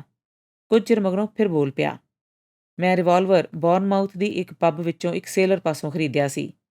ਫਿਰ ਕੁਝ ਚਿਰ ਬਾਅਦ ਉਸਨੇ ਕਿਹਾ, ਜਦ ਮੈਂ 4-5 ਸਾਲਾਂ ਦਾ ਸਾਂ, ਮੇਰੇ ਮਾਪੇ ਗੁਜ਼ਰ ਗਏ ਸਨ। ਮੇਰੀ ਆਪਣੀ ਜਾਇਦਾਦ ਸੀ, ਉਹ ਵੇਚ ਕੇ ਮੈਂ ਇੰਗਲੈਂਡ ਆਇਆ ਸਾਂ। ਉਸ ਵੇਲੇ ਮੇਰੇ ਪਾਸ 200 ਪਾਉਂਡ ਸਨ। ਕੁਝ ਦੇਰ ਉਹ ਚੁੱਪ ਰਿਹਾ ਤੇ ਫਿਰ ਉਸਨੇ ਪੁੱਛਿਆ, ਕੇਵਲ ਇੱਕੋ ਮਰਿਆ ਹੈ? ਮੇਰਾ ਖਿਆਲ ਸੀ ਕੁਝ ਹੋਰਨਾਂ ਨੂੰ ਵੀ ਲਵਾਂਗਾ। ਮੈਂ ਜ਼ਰੂਰ ਢਿੱਲ ਤੋਂ ਕੰਮ ਲਿਆ ਹੋਣਾ ਹੈ। ਕੀ ਕਰਦਾ, ਬਹੁਤ ਸਾਰੀਆਂ ਔਰਤਾਂ ਰਾਹ ਵਿੱਚ ਸਨ। ਲਗਭਗ 8:50 ਉੱਤੇ ਮੈਂ ਇੰਸਪੈਕਟਰ ਸ਼ਵੇਨ ਦੇ ਨਾਲ ਕੈਦੀ ਨੂੰ ਨਾਲ ਲੈ ਕੇ ਕੈਨਨ ਰੋ ਪੁਲਿਸ ਸਟੇਸ਼ਨ ਗਿਆ।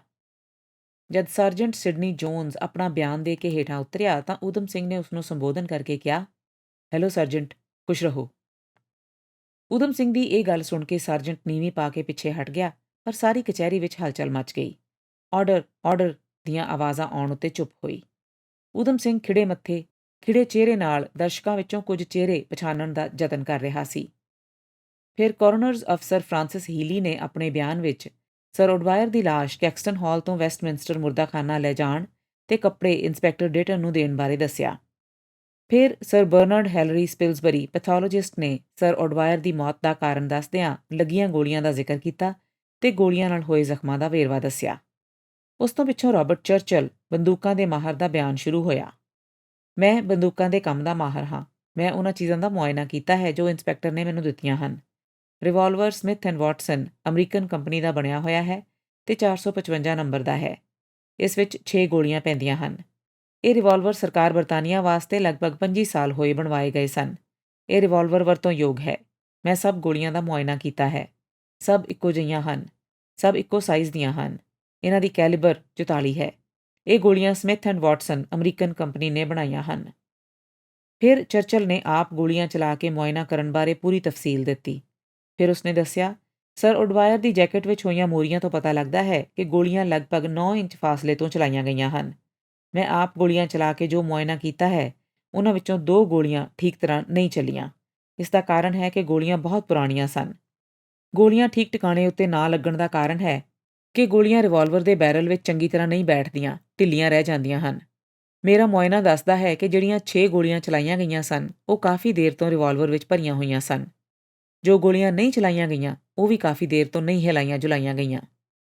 ਗਵਾਹ ਕਸਮਾਂ ਚੁੱਕ ਕੇ ਗਵਾਹੀਆਂ ਦਿੰਦੇ ਰਹੇ। ਕਚਹਿਰੀ ਦੀ ਕਾਰਵਾਈ ਹੁੰਦੀ ਰਹੀ। ਊਧਮ ਸਿੰਘ ਦੇ ਰਵੱਈਏ ਤੋਂ ਜਾਪ ਰਿਹਾ ਸੀ ਕਿ ਉਹ ਮੁਕੱਦਮੇ ਦੀ ਕਾਰਵਾਈ ਵਿੱਚ ਕੋਈ ਦਿਲਚਸਪੀ ਨਹੀਂ ਸੀ ਲੈ ਰਿਹਾ। ਮੁਕੱਦਮੇ ਦੇ ਅੰਤ ਵਿੱਚ ਮੈਜਿਸਟ੍ਰੇਟ ਨੇ ਊਧਮ ਸਿੰਘ ਨੂੰ ਪੁੱਛਿਆ, ਗਿਲਟੀ ਔਰ ਨਾਟ ਗਿਲਟੀ? ਊਧਮ ਸਿੰਘ ਡਟ ਕੇ ਖਲੋਤਾ ਮੁਸਕਰਾਂਦਾ ਰਿਹਾ। फिर उसने उच्ची सारी पढ़ना शुरू किया। फिरता है सैले हवादस से कहीं मर्दों का मुंह, शेर सीधा तैरता है वक्ते रफ्तन आब में। सारी कचहरी विच हिलजुल मच गई। उसके वकील ने काली विच कहा, मैं दोष नहीं मानदा, डिफेंस पेश करांगा। फिर ਊਧਮ ਸਿੰਘ ने कटहरे विचों उतरदियां पंजाबी विच कहा, मेरा हथ ढिला पै गया होवेगा, मैं फुर्ती तो कम नहीं लिया होना, नहीं तां ਜ਼ੈਟਲੈਂਡ ना बचदा। ਉਸਦੀ ਕਹੀ ਗੱਲ ਵਿੱਚੋਂ ਕੇਵਲ ਜ਼ੈਟਲੈਂਡ ਦਾ ਸ਼ਬਦ ਉਸਦੇ ਰਾਖੇ ਪੁਲਿਸ ਅਫਸਰਾਂ ਨੂੰ ਸਮਝ ਆਇਆ। ਉਹਨਾਂ ਨੇ ਤਾੜ ਲਿਆ ਕਿ ਉਹ ਜ਼ੈਟਲੈਂਡ ਨੂੰ ਨਾ ਮਾਰ ਸਕਣ ਕਰਕੇ ਪਛਤਾ ਰਿਹਾ ਹੈ। 68 23 ਅਪ੍ਰੈਲ 1940 ਦਾ ਦਿਨ ਸੀ। ਸੈਂਟਰਲ ਕ੍ਰਿਮੀਨਲ ਕੋਰਟ ਵਿੱਚ ਮੁਕੱਦਮਾ ਸ਼ੁਰੂ ਹੋਇਆ। ਮਿਸਟਰ ਜਸਟਿਸ ਸਟੋਬਲ ਨੇ ਝੱਟ ਹੀ ਪੁਲਿਸ ਦੀ ਗੱਲ ਮੰਨ ਕੇ ਕੇਸ ਮੁਲਤਵੀ ਕਰਕੇ ਜੂਨ 4 ਦੀ ਤਰੀਕ ਪਾ ਦਿੱਤੀ। ਕਚਹਿਰੀ ਦੀ ਕਾਰਵਾਈ 2 ਮਿੰਟਾਂ ਵਿੱਚ ਖਤਮ ਹੋ ਗਈ। 69 ਊਧਮ ਸਿੰਘ ਹਰ ਰੋਜ਼ ਇਸ਼ਨਾਨ ਕਰਨ ਦਾ ਨੇਮੀ ਸੀ। ਉਸ ਨੂੰ ਕਈ ਦਿਨਾਂ ਤੋਂ ਇਸ਼ਨਾਨ ਕਰਨ ਦੀ ਆਗਿਆ ਨਹੀਂ ਸੀ ਦਿੱਤੀ ਜਾ ਰਹੀ। ਉਸਨੇ ਇਸ ਰੋਸ ਵਿੱਚ ਭੁੱਖ ਹੜਤਾਲ ਕਰ ਦਿੱਤੀ। ਖਾਣਾ ਪੀਣਾ ਬਿਲਕੁਲ ਬੰਦ ਕਰ ਦਿੱਤਾ। ਕੁਝ ਦਿਨ ਜੇਲ੍ਹ ਅਧਿਕਾਰੀਆਂ ਨੇ ਉੱਕੀ ਪਰਵਾਹ ਨਾ ਕੀਤੀ। ਜਦ doctor Hugh Grierson senior medical officer ਆਪਣੇ ਦੌਰੇ ਉੱਤੇ ਆਇਆ ਤਾਂ ਉਹ ਇਸ਼ਨਾਨ ਕਰਨ ਦੀ ਖੁੱਲ੍ਹ ਦਿਵਾਉਣ ਦੀ ਥਾਂ ਜ਼ਬਰਦਸਤੀ ਖਾਣਾ ਪੀਣਾ ਦੇਣ ਦਾ ਹੁਕਮ ਦੇ ਗਿਆ। ਉਸ ਨੂੰ ਜੇਲ੍ਹ ਦੇ ਹਸਪਤਾਲ ਵਿੱਚ ਲਿਜਾ ਕੇ ਜ਼ਬਰਦਸਤੀ ਖਾਣਾ ਦਿੱਤਾ ਜਾਣ ਲੱਗਾ। ਉਸ ਦਾ ਵਜ਼ਨ ਇੱਕਦਮ ਘਟਣਾ ਸ਼ੁਰੂ ਹੋ ਗਿਆ। ਇੱਕ ਦਿਨ ਪਾਦਰੀ ਆਇਆ ਤੇ ਉਸ ਨੂੰ ਬਾਈਬਲ ਦੇ ਉਪਦੇਸ਼ ਦੇਣ ਲੱਗਾ। ਉਸਨੇ ਪਾਦਰੀ ਨੂੰ ਉੱਤਰ ਦਿੱਤਾ ਕਿ ਜਿਹੜੇ ਮਜ਼ਹਬ ਦੇ ਪੈਰੋਕਾਰਾਂ ਨੇ ਇੱਕ ਹੱਥ ਵਿੱਚ ਬਾਈਬਲ ਤੇ ਦੂਜੇ ਹੱਥ ਵਿੱਚ ਬੰਦੂਕ ਫੜੀ ਹੋਈ ਹੈ ਉਹਨਾਂ ਉੱਤੇ ਮੇਰਾ ਵਿਸ਼ਵਾਸ ਨਹੀਂ ਹੋ ਸਕਦਾ। ਫਿਰ ਉਸਨੇ ਪਾਦਰੀ ਨੂੰ ਕਿਹਾ ਕਿ ਜੇ ਤੂੰ ਹਮਦਰਦੀ ਜਤਲਾਉਂਦਾ ਹੈ ਤਾਂ ਮੈਨੂੰ ਵਾਰਸ ਸ਼ਾਹ ਦੀ ਹੀਰ ਮੇਰੇ ਮਿੱਤਰਾਂ ਪਾਸੋਂ ਲੈ ਕੇ ਪਹੁੰਚਾ ਦੇ। ਪਾਦਰੀ ਉਸ ਉੱਤੇ ਆਪਣਾ ਕੋਈ ਮੰਤਰ ਨਾ ਚੱਲਦਾ ਵੇਖ ਕੇ ਮੁੜ ਉਸ ਨੂੰ ਮਿਲਣ ਨਾ ਗਿਆ। ਉਹ ਭੁੱਖ ਹੜਤਾਲੀ ਹੁੰਦਾ ਹੋਇਆ ਵੀ ਰੱਜ ਕੇ ਸੌਂਦਾ। ਸਵੇਰੇ ਉੱਠਦਿਆਂ ਹੀ ਉਹ ਉੱਚੀ ਉੱਚੀ ਆਵਾਜ਼ ਵਿੱਚ ਗਾਉਣਾ ਸ਼ੁਰੂ ਕਰਦਾ, मुल्क की खातिर मेरी दुनिया में यह तौकीर हो, हाथ में हो हथकड़ी और पाँव में जंजीर हो, सूली मिले फांसी मिले फिर मौत दामनगीर हो, मेरी खातिर खास कर दोजख नया तामीर हो, इसके सिवा अगर और भी कोई बला ताखीर हो, मंजूर हो मंजूर हो मंजूर हो मंजूर हो, बागी की ये आखिर सदा मंजूर हो मंजूर हो, मुल्क की खातिर हाँ मुल्क की खातिर। 70 ਊਧਮ ਸਿੰਘ ਨੂੰ ਕੋਈ ਅਖਬਾਰ ਪੜ੍ਹਨ ਲਈ ਨਹੀਂ ਸੀ ਦਿੱਤਾ ਜਾਂਦਾ। ਫਿਰ ਵੀ ਉਸ ਨੂੰ ਲੰਘਦੇ ਪਲੰਘਦੇ ਕੈਦੀਆਂ ਕੋਲੋਂ ਤੇ ਇੱਕ ਗੋਰੇ ਹਮਦਰਦ ਕੈਦੀ ਕੋਲੋਂ ਬਾਹਰ ਦੀਆਂ ਖਬਰਾਂ ਪਹੁੰਚਦੀਆਂ ਰਹਿੰਦੀਆਂ ਸਨ। ਉਸ ਨੂੰ ਪਤਾ ਲੱਗਾ ਕਿ ਜਰਮਨ ਫੌਜਾਂ ਕਾਫੀ ਵੱਧ ਰਹੀਆਂ ਹਨ। ਸਾਰੇ ਇੰਗਲੈਂਡ ਵਿੱਚ ਖਾਣ ਪੀਣ ਵਾਲੀਆਂ ਚੀਜ਼ਾਂ ਦਾ ਰਾਸ਼ਨ ਹੋ ਗਿਆ ਹੈ। ਜਦ ਫੌਜੀ ਆਵਾਜਾਈ ਤੇ ਬੰਬਾਰੀ ਦੇ ਡਰ ਕਰਕੇ ਬਲੈਕ ਆਊਟ ਹੁੰਦੇ ਹਨ ਤਾਂ ਖਾਣ ਪੀਣ ਤੇ ਹੋਰ ਹਰ ਰੋਜ਼ ਦੀਆਂ ਲੋੜੀਂਦੀਆਂ ਚੀਜ਼ਾਂ ਦੀ ਲੁੱਟ ਖਸੁੱਟ ਹੁੰਦੀ ਹੈ। ਇੱਕ ਦਿਨ ਉਸ ਨੂੰ ਖਬਰ ਮਿਲੀ ਕਿ ਜਰਮਨਾਂ ਨੇ ਕੈਂਟ ਦੇ ਇਲਾਕੇ ਵਿੱਚ ਫੌਜੀ ਅੱਡਿਆਂ ਉੱਤੇ 44 ਬੰਬ ਮਾਰੇ ਹਨ। ਕਿਹਾ ਚੰਗਾ ਹੁੰਦਾ ਜੇ ਹੁਣ ਹਿੰਦੁਸਤਾਨ ਦੇ ਲੋਕ ਅੰਗਰੇਜ਼ ਹਕੂਮਤ ਦੇ ਉਲਟ ਹਥਿਆਰਬੰਦ ਹੋ ਕੇ ਆਜ਼ਾਦੀ ਦੀ ਜੰਗ ਸ਼ੁਰੂ ਕਰ ਦਿੰਦੇ। ਪਿਛਲੀ ਜੰਗ ਵਿੱਚ ਕੀਤੇ ਗਦਰ ਪਾਰਟੀ ਦੇ ਯੋਧਿਆਂ ਦੇ ਕੰਮ ਨੂੰ ਦੇਸ਼ ਦੇ ਨੌਜਵਾਨ ਕਿਉਂ ਨਹੀਂ ਸੰਭਾਲਦੇ? ਇਹਨਾਂ ਸੋਚਾਂ ਵਿੱਚ ਕਿੰਨੀ ਦੇਰ ਉਹ ਡੁੱਬਾ ਰਹਿੰਦਾ। ਸਾਰੇ ਇੰਗਲੈਂਡ ਦੀ ਰਾਖੀ ਲਈ ਸਾਰੇ ਦੇਸ਼ ਵਿੱਚ ਕੌਮੀ ਅਰਦਾਸ ਦਾ ਪ੍ਰੋਗਰਾਮ ਰੱਖਿਆ ਗਿਆ। ਇਹ ਖਬਰ ਸੁਣ ਕੇ ਊਧਮ ਸਿੰਘ ਖਿੜਖਿੜ ਕਰਕੇ ਹੱਸ ਪਿਆ। ਉਸਦੇ ਪਹਿਰੇ ਵਾਲਾ ਗਾਰਡ ਉਸਦੇ ਸੈੱਲ ਅੰਦਰ ਝਾਤੀ ਮਾਰ ਕੇ ਵੇਖਣ ਲੱਗਾ। ਊਧਮ ਸਿੰਘ ਨੇ ਕਿਹਾ, ਜਦ ਹਿੰਦੁਸਤਾਨ ਦੀ ਜਨਤਾ ਆਪਣੇ ਦੇਸ਼ ਦੀ ਰਾਖੀ ਲਈ ਕੋਈ ਕਾਰਵਾਈ ਕਰਦੀ ਹੈ ਤਾਂ ਉਹ ਤੁਹਾਨੂੰ ਕੌੜੀ ਲੱਗਦੀ ਹੈ। ਅੱਜ ਜਰਮਨਾਂ ਤੋਂ ਬਚਣ ਲਈ ਤੁਸੀਂ ਅਰਦਾਸਾਂ ਕਰ ਰਹੇ ਹੋ। ਜੋ ਜ਼ੁਲਮ ਤੁਸੀਂ ਕਰਦੇ ਹੋ ਉਹ ਜ਼ੁਲਮ ਨਹੀਂ, ਪਰ ਜੋ ਜ਼ੁਲਮ ਤੁਹਾਡੇ ਉੱਤੇ ਹੁੰਦਾ ਹੈ ਉਹ ਮਹਾਨ ਜ਼ੁਲਮ ਹੈ ਤੁਹਾਡੇ ਲਈ। ਊਧਮ ਸਿੰਘ ਕਹਿੰਦਾ ਗਿਆ। ਗਾਰਡ ਕੰਧ ਨਾਲ ਲੱਗ ਕੇ ਸੁਣਦਾ ਰਿਹਾ। ਉਸਨੇ ਕੋਈ ਉੱਤਰ ਨਾ ਦਿੱਤਾ। ਸੂਰਜ ਡੁੱਬਣ ਦਾ ਵਕਤ ਹੋ ਰਿਹਾ ਸੀ।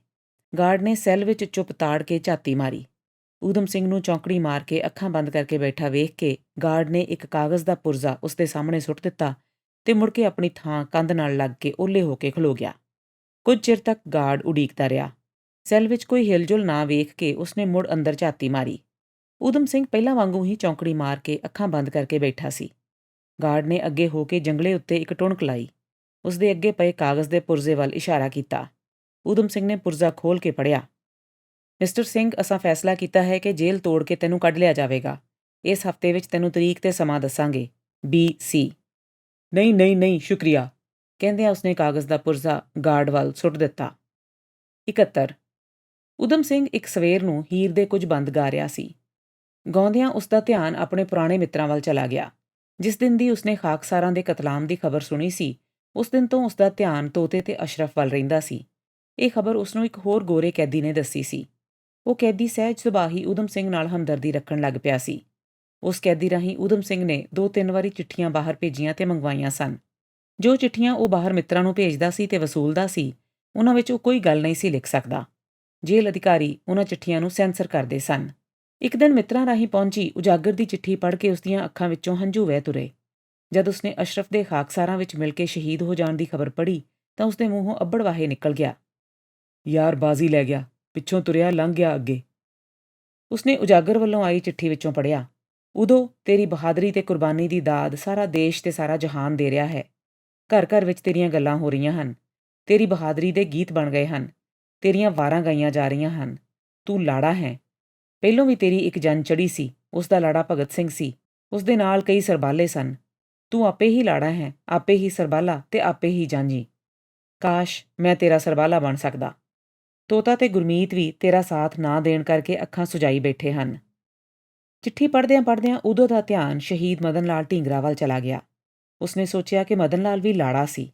ਉਸਦੇ ਸਰਬਾਲੇ ਸਨ, ਉਸਦੀ ਜੰਝ ਦੇ ਅਣਗਿਣਤ ਸਾਥੀ, ਪਰ ਉਸ ਇਕੱਲੇ ਨੇ ਹੀ ਸ਼ਹਾਦਤ ਪ੍ਰਾਪਤ ਕੀਤੀ। ਉਸਨੂੰ ਜਾਪਿਆ ਕਿ ਮਦਨ ਲਾਲ ਦੀਆਂ ਅਸਥੀਆਂ ਉਸਦੇ ਨੇੜੇ ਤੇੜੇ ਹੀ ਪੈਂਟਨਵਿਲ ਜੇਲ੍ਹ ਦੀ ਧਰਤੀ ਵਿੱਚ ਕਿਧਰੇ ਦੱਬੀਆਂ ਪਈਆਂ ਹਨ। ਮਦਨ ਲਾਲ ਦੀਆਂ ਅਸਥੀਆਂ ਦੀ ਖੁਸ਼ਬੂ ਦਾ ਅਨੁਭਵ ਕਰਕੇ ਉਹ ਇੱਕ ਮਸਤੀ ਵਿੱਚ ਝੂਮ ਉੱਠਿਆ। ਉਹ ਆਪਣੀਆਂ ਅਸਥੀਆਂ ਉਸਦੀਆਂ ਅਸਥੀਆਂ ਵਿੱਚ ਰਲਾਉਣ ਲਈ ਉਤਾਵਲਾ ਹੋ ਉੱਠਿਆ। ਫਿਰ ਉਹ ਇੱਕ ਮਸਤੀ ਵਿੱਚ ਉਹ ਗੀਤ ਗਾਉਣ ਲੱਗਾ ਜੋ ਭਗਤ ਸਿੰਘ ਦਾ ਅਤੀ ਪਿਆਰਾ ਗੀਤ ਸੀ। ਦਿਲ ਸੇ ਨਿਕਲੇਗੀ ਨਾ ਮਰਕਰ ਵੀ ਵਤਨ ਕੀ ਉਲਫਤ, ਮੇਰੀ ਮੱਟੀ ਸੇ ਵੀ ਖੁਸ਼ਬੂਏ ਵਤਨ ਆਏਗੀ। ਉਹ ਇੱਕ ਵਿਸਮਾਦ ਵਿੱਚ ਆ ਕੇ ਕਿੰਨੀ ਦੇਰ ਇਹ ਸ਼ੇਅਰ ਘੜੀ ਮੁੜੀ ਪੜ੍ਹਦਾ ਰਿਹਾ। 72। 4 ਜੂਨ ਦਾ ਦਿਨ ਸੀ। ਪੁਲਿਸ ਦੇ ਤਗੜੇ ਪਹਿਰੇ ਵਿੱਚ ਊਧਮ ਸਿੰਘ ਪੁਲਿਸ ਵੈਨ ਵਿੱਚ ਬੰਦ ਕਰਕੇ ਪੈਂਟਨਵਿਲ ਜੇਲ੍ਹ ਤੋਂ ਸੈਂਟਰਲ ਕ੍ਰਿਮੀਨਲ ਕੋਰਟ ਵਿੱਚ ਲਿਆਂਦਾ ਗਿਆ। ਕਚਹਿਰੀ ਦਾ ਕਮਰਾ ਖਚਾ-ਖਚ ਭਰਿਆ ਹੋਇਆ ਸੀ। ਜਿਊਰੀ ਦੇ ਮੈਂਬਰ ਇੱਕ ਪਾਸੇ ਬੈਠੇ ਹੋਏ ਸਨ। ਦਰਜਨਾਂ ਦੀ ਗਿਣਤੀ ਵਿੱਚ ਅਖਬਾਰਾਂ ਦੇ ਨੁਮਾਇੰਦੇ ਹਾਜ਼ਰ ਸਨ। ਜਸਟਿਸ ਐਟਕਿਨਸਨ ਦੇ ਆਉਣ ਤੇ ਕਾਰਵਾਈ ਆਰੰਭ ਹੋਈ।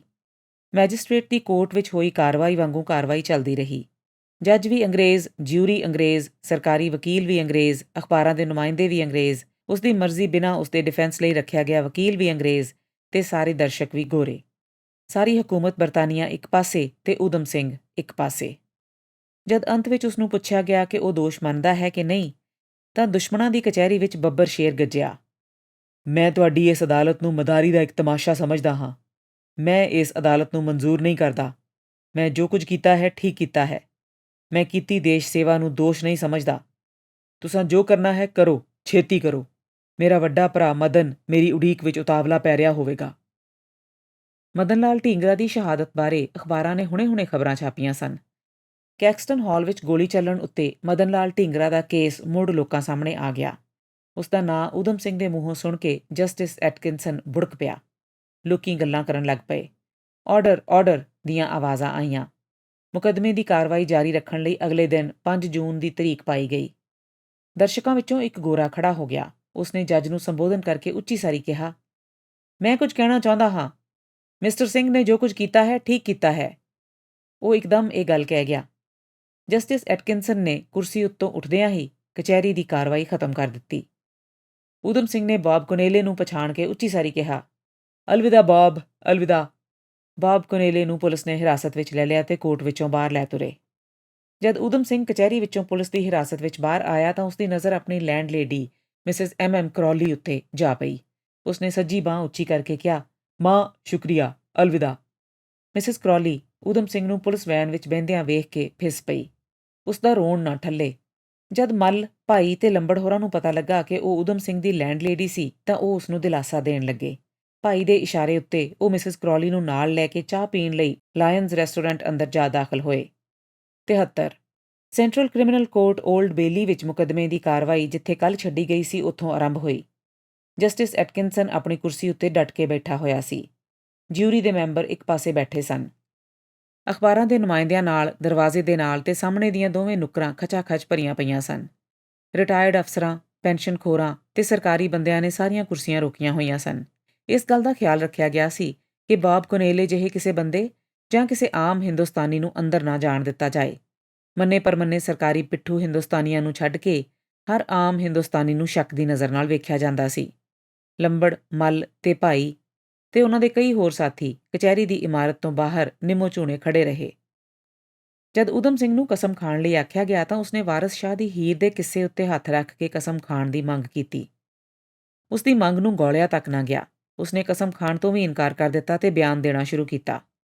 ਮੈਂ ਜੋ ਬਿਆਨ ਮੈਜਿਸਟ੍ਰੇਟ ਦੀ ਕਚਹਿਰੀ ਵਾਸਤੇ ਲਿਖ ਕੇ ਦਿੱਤਾ ਸੀ ਉਹ ਕਚਹਿਰੀ ਵਿੱਚ ਕਿਉਂ ਪੇਸ਼ ਨਹੀਂ ਕੀਤਾ ਗਿਆ?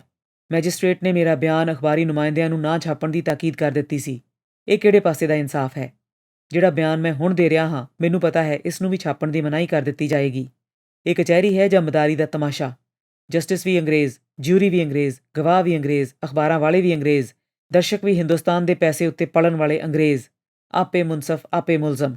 ਕਿਆ ਢੋਂਗ ਰਚਾਇਆ ਗਿਆ ਹੈ ਇਨਸਾਫ ਦੇ ਨਾਂ ਉੱਤੇ। ਜਿਹੜੀ ਸਰਕਾਰ ਧੱਕੇ ਦੇ ਜ਼ੋਰ ਨਾਲ ਹਥਿਆਰਾਂ ਨੂੰ ਵਰਤ ਕੇ ਲੋਕਾਂ ਨੂੰ ਦਬਾਉਣ ਤੇ ਦਬਾਈ ਰੱਖਣਾ ਆਪਣਾ ਫਰਜ਼ ਸਮਝਦੀ ਹੈ, ਉਹ ਹਕੂਮਤ ਦੇ ਇੱਕ ਨੁਮਾਇੰਦੇ ਦੀ ਮੌਤ ਉੱਤੇ ਇੰਨਾ ਕਿਉਂ ਬੌਖਲਾ ਉੱਠੀ ਹੈ? ਤੁਸੀਂ ਸਾਰੇ ਉਦੋਂ ਕਿੱਥੇ ਸੌ ਜਦੋਂ ਜਨਰਲ ਡਾਇਰ ਨੇ ਅੰਮ੍ਰਿਤਸਰ ਵਿੱਚ ਬੇਗੁਨਾਹ ਤੇ ਨਿਹੱਥੇ ਲੋਕਾਂ ਉੱਤੇ ਗੋਲੀਆਂ ਦੀ ਬੁਛਾੜ ਕੀਤੀ ਸੀ? ਤੁਸੀਂ ਉਸਨੂੰ ਉਸਦੀ ਬਹਾਦਰੀ ਲਈ ਹਜ਼ਾਰਾਂ ਪੌਂਡ ਇਨਾਮ ਦਿੱਤੇ। ਓਡਵਾਇਰ ਨੇ ਉਸ ਵੱਲੋਂ ਕੀਤੇ ਕਤਲਾਮ ਦੀ ਹਮਾਇਤ ਕੀਤੀ। ਡਾਇਰ ਦੀ ਦੱਬ ਕੇ ਪਿੱਠ ਠੋਕੀ। ਤੁਸੀਂ ਡਾਇਰ ਤੇ ਓਡਵਾਇਰ ਦੀ ਬੇਰਹਿਮੀ ਦੀ ਨਿੰਦਾ ਕਰਨ ਦੀ ਬਜਾਏ ਉਹਨਾਂ ਨੂੰ ਹਿੰਦੁਸਤਾਨ ਨੂੰ ਗੁਲਾਮ ਰੱਖਣ ਲਈ ਯੋਧਿਆਂ ਦੇ ਖਿਤਾਬ ਦਿੱਤੇ। ਕਚਹਿਰੀ ਵਿੱਚ ਕਬਰਿਸਤਾਨ ਵਾਲੀ ਚੁੱਪ ਸੀ। ਊਧਮ ਸਿੰਘ ਦੀ ਆਵਾਜ਼ ਪਹਿਲਾਂ ਨਾਲੋਂ ਵੀ ਉੱਚੀ ਉੱਠੀ। ਮੈਂ ਜਨਰਲ ਡਾਇਰ ਤੋਂ ਬਦਲਾ ਲੈਣਾ ਸੀ। ਉਹ ਮੇਰੇ ਆਉਣ ਤੋਂ ਪਹਿਲਾਂ ਹੀ ਮਰ ਚੁੱਕਾ ਸੀ। ਮੈਂ ਉਸ ਦੇ ਨਾਲ ਦੇ ਦੂਜੇ ਬੁੱਚੜ ਕੈਪਟਨ ਬ੍ਰਿਗਜ਼ ਨੂੰ ਸਾਰਾ ਜ਼ੋਰ ਲਾ ਕੇ ਟੋਲਿਆ ਪਰ ਸਫਲ ਨਾ ਹੋ ਸਕਿਆ। ਮੈਂ ਅੰਮ੍ਰਿਤਸਰ ਦਾ ਕਤਲਾਮ ਅੱਖੀਂ ਡਿੱਠਾ ਸੀ। ਮੈਂ ਆਪਣੇ ਇੱਕ ਸ਼ਹੀਦ ਯਾਰ ਦੀ ਅਰਥੀ ਆਪਣੇ ਮੋਢਿਆਂ ਉੱਤੇ ਚੁੱਕੀ ਸੀ। ਮੈਂ ਇਸ ਵੇਲੇ ਉਹਨਾਂ ਸ਼ਹੀਦਾਂ ਦੇ ਖੂਨ ਦੀ ਨਦੀ ਚੱਲਦੀ ਵੇਖ ਰਿਹਾ ਹਾਂ। ਜੇ ਏਡਾ ਵੱਡਾ ਕਤਲਾਮ ਕਰਕੇ ਜਨਰਲ ਡਾਇਰ ਇੱਕ ਦੇਸ਼ ਭਗਤ ਯੋਧਾ ਹੋ ਸਕਦਾ ਹੈ ਤਾਂ ਮੈਂ ਉਸ ਕਾਤਲ ਦੇ ਹਮਾਇਤੀ ਨੂੰ ਗੋਲੀ ਦਾ ਨਿਸ਼ਾਨਾ ਬਣਾ ਕੇ ਆਪਣੇ ਦੇਸ਼ ਦੇ ਲੋਕਾਂ ਦੀ ਆਵਾਜ਼ ਦੀ ਨੁਮਾਇੰਦਗੀ ਕਰਕੇ ਦੇਸ਼ ਭਗਤ ਕਿਉਂ ਨਹੀਂ ਅਖਵਾ ਸਕਦਾ? ਜੇ ਤੁਸੀਂ ਮੇਰੇ ਦੇਸ਼ ਨੂੰ ਹਥਿਆਰਾਂ ਦੇ ਜ਼ੋਰ ਨਾਲ ਕਾਬੂ ਕਰੀ ਬੈਠੇ ਹੋ ਤਾਂ ਮੈਂ ਗੋਲੀਆਂ ਚਲਾ ਕੇ ਕਿਹੜਾ ਗੁਨਾਹ ਕੀਤਾ ਹੈ? ਤੁਸੀਂ ਆਪਣੇ ਆਪ ਨੂੰ ਹਾਸੋਹੀਣਾ ਬਣਾਉਂਦੇ ਹੋ ਜਦ ਤੁਸੀਂ ਉਹਨਾਂ ਲੋਕਾਂ ਨਾਲ ਹਮਦਰਦੀ ਵਿਖਾਉਂਦੇ ਹੋ ਜੋ ਦੇਸ਼ ਤੁਹਾਡੇ ਆਪਣੇ ਕਬਜ਼ੇ ਵਿੱਚ ਨਹੀਂ। ਤੁਸੀਂ ਮਨੁੱਖੀ ਹਮਦਰਦੀ ਤੇ ਇਨਸਾਫ ਦਾ ਢੰਡੋਰਾ ਦੇ ਕੇ ਆਪਣਾ ਮਖੌਲ ਉਡਾਉਂਦੇ ਹੋਏ ਸ਼ਰਮ ਨਹੀਂ ਖਾਂਦੇ। ਮੇਰੇ ਦੇਸ਼ ਦੇ ਨਿਹੱਥੇ ਲੋਕਾਂ ਉੱਤੇ ਜੋ ਜ਼ੁਲਮ ਢਾਏ ਜਾ ਰਹੇ ਹਨ ਤੁਸੀਂ ਉਹਨਾਂ ਦੀ ਹਵਾ ਵੀ ਬਾਹਰ ਨਹੀਂ ਨਿਕਲਣ ਦਿੰਦੇ। ਜੇ ਤੁਸੀਂ ਹਥਿਆਰਾਂ ਦੇ ਜ਼ੋਰ ਨਾਲ ਮੇਰਾ ਦੇਸ਼ ਦਬਾਈ ਰੱਖਣਾ ਚਾਹੁੰਦੇ ਹੋ ਤਾਂ ਮੇਰਾ ਵੀ ਫਰਜ਼ ਬਣਦਾ ਹੈ ਹਥਿਆਰ ਉਠਾਵਾਂ। ਤੁਸੀਂ ਕੇਵਲ ਹਥਿਆਰਾਂ ਦੀ ਬੋਲੀ ਸਮਝਣ ਦੇ ਆਦੀ ਹੋ। ਮੇਰੇ ਦੇਸ਼ ਨੂੰ ਵੀ ਤੁਹਾਡੇ ਮੁਕਾਬਲੇ ਲਈ ਛੇਤੀ ਹੀ ਹਥਿਆਰ ਚੁੱਕਣੇ ਪੈਣਗੇ। ਜਸਟਿਸ ਐਟਕਿਨਸਨ ਘੜੀ ਮੁੜੀ ਊਧਮ ਸਿੰਘ ਵੱਲ ਤਾੜ ਲਾ ਕੇ ਵੇਖਦਾ। ਕੁਰਸੀ ਵਿੱਚ ਬੇਆਰਾਮ ਬੈਠਾ ਕਦੇ ਸੱਜੇ ਪਾਸੇ ਝੁਕਦਾ ਤੇ ਕਦੇ ਖੱਬੇ ਪਾਸੇ। ਊਧਮ ਸਿੰਘ ਨਾ ਜਸਟਿਸ ਵੱਲ ਵੇਖ ਰਿਹਾ ਸੀ, ਨਾ ਜਿਊਰੀ ਵੱਲ ਤੇ ਨਾ ਦਰਸ਼ਕਾਂ ਵੱਲ। ਉਹ ਜਿਨ੍ਹਾਂ ਪੈਰਾਂ ਤੇ ਖਲੋਤਾ ਸੀ ਹੁਣ ਵੀ ਉਹ ਉਹਨਾਂ ਉੱਤੇ ਹੀ ਖਲੋਤਾ ਸੀ। ਉਸਦੇ ਪੈਰ ਮਜ਼ਬੂਤੀ ਨਾਲ ਇੱਕੋ ਥਾਂ ਟਿਕੇ ਹੋਏ ਸਨ। ਉਸਨੇ ਜ਼ਰਾ ਕੁ ਸਾਹ ਲੈਂਦਿਆਂ ਕਿਹਾ, ਤੁਹਾਡੇ ਮਹਾਨ ਫਿਲਾਸਫਰ ਹਰਬਰਟ ਸਪੈਂਸਰ ਨੇ ਕਿਹਾ ਹਰ ਮਨੁੱਖ ਦਾ ਹੱਕ ਹੈ ਕਿ ਉਹ ਜੋ ਜੀ ਚਾਹੇ ਕਰ ਸਕਦਾ ਹੈ ਬਸ਼ਰਤੇ ਕਿ ਉਹ ਕਿਸੇ ਹੋਰ ਦੇ ਹੱਕ ਤੇ ਆਜ਼ਾਦੀ ਵਿੱਚ ਖਲਲ ਨਾ ਪਾਏ। ਊਧਮ ਸਿੰਘ ਦੀ ਇਹ ਗੱਲ ਸੁਣ ਕੇ ਦਰਸ਼ਕਾਂ ਵਿੱਚ ਹਿਲਜੁਲ ਮਚ ਗਈ। ਉਹ ਅੱਗੇ ਪਿੱਛੇ ਵੇਖਣ ਲੱਗੇ। ਅਖਬਾਰਾਂ ਨੇ ਛਾਪਿਆ ਸੀ ਕਿ ਉਹ ਕੇਵਲ ਟੁੱਟੀ ਫੁੱਟੀ ਅੰਗਰੇਜ਼ੀ ਬੋਲ ਸਕਦਾ ਹੈ। ਉਸਦੇ ਵਿਦਵਤਾ ਤੇ ਦਲੀਲ ਭਰੇ ਬਿਆਨ ਨਾਲ ਲੋਕ ਹੈਰਾਨ ਹੋ ਰਹੇ ਸਨ। ਲੋਕੀ ਇਸ ਗੱਲ ਤੇ ਵੀ ਹੈਰਾਨ ਸਨ ਕਿ ਸ਼ਾਇਦ ਉਹ ਆਪਣੇ ਉਲਟ ਹੀ ਬਿਆਨ ਦੇਣ ਲੱਗ ਪਿਆ ਹੈ। ਉਸਨੇ ਬਿਆਨ ਜਾਰੀ ਰੱਖਦਿਆਂ ਕਹਿਣਾ ਸ਼ੁਰੂ ਕੀਤਾ, ਜੇ ਤੁਹਾਡੀ ਕੌਮ ਹਰਬਰਟ ਸਪੈਂਸਰ ਦੇ ਬਚਨਾਂ ਉੱਤੇ ਅਮਲ ਕਰੇ ਤਾਂ ਦੁਨੀਆ ਵਿੱਚ ਸ਼ਾਂਤੀ ਹੋ ਜਾਏ। ਮੈਂ ਤੁਹਾਡੇ ਇੱਕ ਹੋਰ ਵਿਦਵਾਨ ਦੀ ਕਹੀ ਗੱਲ ਯਾਦ ਕਰਾਉਂਦਾ ਹਾਂ। ਉਸਨੇ ਬੜੇ ਸਾਫ਼ ਲਫ਼ਜ਼ਾਂ ਵਿੱਚ ਕਿਹਾ ਹੈ, ਜ਼ੁਲਮ ਦਾ ਮੁਕਾਬਲਾ ਕਰਨ ਲਈ ਹਥਿਆਰ ਚੁੱਕਣੇ ਜ਼ਰੂਰੀ ਹੀ ਨਹੀਂ, ਲਾਜ਼ਮੀ ਹਨ। ਮੁਕਾਬਲਾ ਨਾ ਕਰਨਾ ਮਨੁੱਖ ਨੂੰ ਸਦਾ ਲਈ ਬੁਜ਼ਦਿਲ ਬਣਾ ਦਿੰਦਾ ਹੈ। ਉਸਦੇ ਅੰਦਰੋਂ ਸਵੈਮਾਣ ਦੀ ਸ਼ਕਤੀ ਸਦਾ ਲਈ ਮਰ ਜਾਂਦੀ ਹੈ। ਸਿਆਸੀ ਕਤਲ ਨਹੀਂ। ਦੁਖੀਆਂ ਦੀ ਆਵਾਜ਼ ਦੀ ਨੁਮਾਇੰਦਗੀ ਕਰਨ ਲਈ ਸਿਆਸੀ ਕਤਲ ਹੀ ਇੱਕ ਰਾਹ ਰਹਿ ਜਾਂਦਾ ਹੈ। ਹਥਿਆਰਾਂ ਦਾ ਮੁਕਾਬਲਾ ਹਥਿਆਰ ਹੀ ਕਰ ਸਕਦੇ ਹਨ। ਫਰਕ ਕੇਵਲ ਇਤਨਾ ਹੈ ਕਿ ਤੁਸੀਂ ਲੋਕਾਂ ਨੂੰ ਗੁਲਾਮ ਬਣਾਉਣ ਲਈ ਹਥਿਆਰ ਚੁੱਕਦੇ ਹੋ ਤੇ ਅਸੀਂ ਆਪਣੀ ਗੁਲਾਮੀ ਦੀਆਂ ਜ਼ੰਜੀਰਾਂ ਕੱਟਣ ਲਈ ਹਥਿਆਰ ਚੁੱਕਣ ਵਾਸਤੇ ਮਜਬੂਰ ਕੀਤੇ ਜਾ ਰਹੇ ਹਾਂ। ਅਖਬਾਰਾਂ ਦੇ ਨੁਮਾਇੰਦੇ ਊਧਮ ਸਿੰਘ ਦੇ ਬਿਆਨ ਸੁਣ ਕੇ ਹੈਰਾਨ ਹੋ ਰਹੇ ਸਨ। ਉਸ ਦੀ ਸਿਆਸੀ ਸੂਝ ਤੇ ਜਾਣਕਾਰੀ ਉੱਤੇ ਅੰਗਰੇਜ਼ ਹੁੰਦੇ ਹੋਏ ਵੀ ਆਸ਼ਸ਼ ਕਰ ਉੱਠੇ। ਤੁਸੀਂ ਆਪਣੇ ਆਇਰਿਸ਼ ਲੋਕਾਂ ਦਾ ਕੀ ਹਸ਼ਰ ਕੀਤਾ ਹੈ? ਤੁਸੀਂ ਡਬਲਨ ਦਾ ਕਤਲਾਮ ਕੀਤਾ। ਉਸ ਦੇ ਬਿਆਨ ਨੂੰ ਰੋਕਦਿਆਂ ਜਸਟਿਸ ਨੇ ਕਿਹਾ, ਊਧਮ ਸਿੰਘ, ਤੂੰ ਆਪਣੇ ਡਿਫੈਂਸ ਦੀ ਹੱਦ ਤੋਂ ਬਾਹਰ ਜਾ ਰਿਹਾ ਹੈ। ਤੈਨੂੰ ਆਪਣੇ ਬਿਆਨ ਆਪਣੇ ਕੇਸ ਤੱਕ ਮਹਿਦੂਦ ਰੱਖਣੇ ਚਾਹੀਦੇ ਹਨ। ਮੇਰਾ ਨਾਂ ਰਾਮ ਮੁਹੰਮਦ ਸਿੰਘ ਆਜ਼ਾਦ ਹੈ। ਮੈਂ ਪਹਿਲੋਂ ਵੀ ਅਦਾਲਤ ਨੂੰ ਦੱਸ ਚੁੱਕਾ ਹਾਂ। ਮੈਨੂੰ ਮੇਰੇ ਨਾਂ ਨਾਲ ਬੁਲਾਇਆ ਜਾਏ।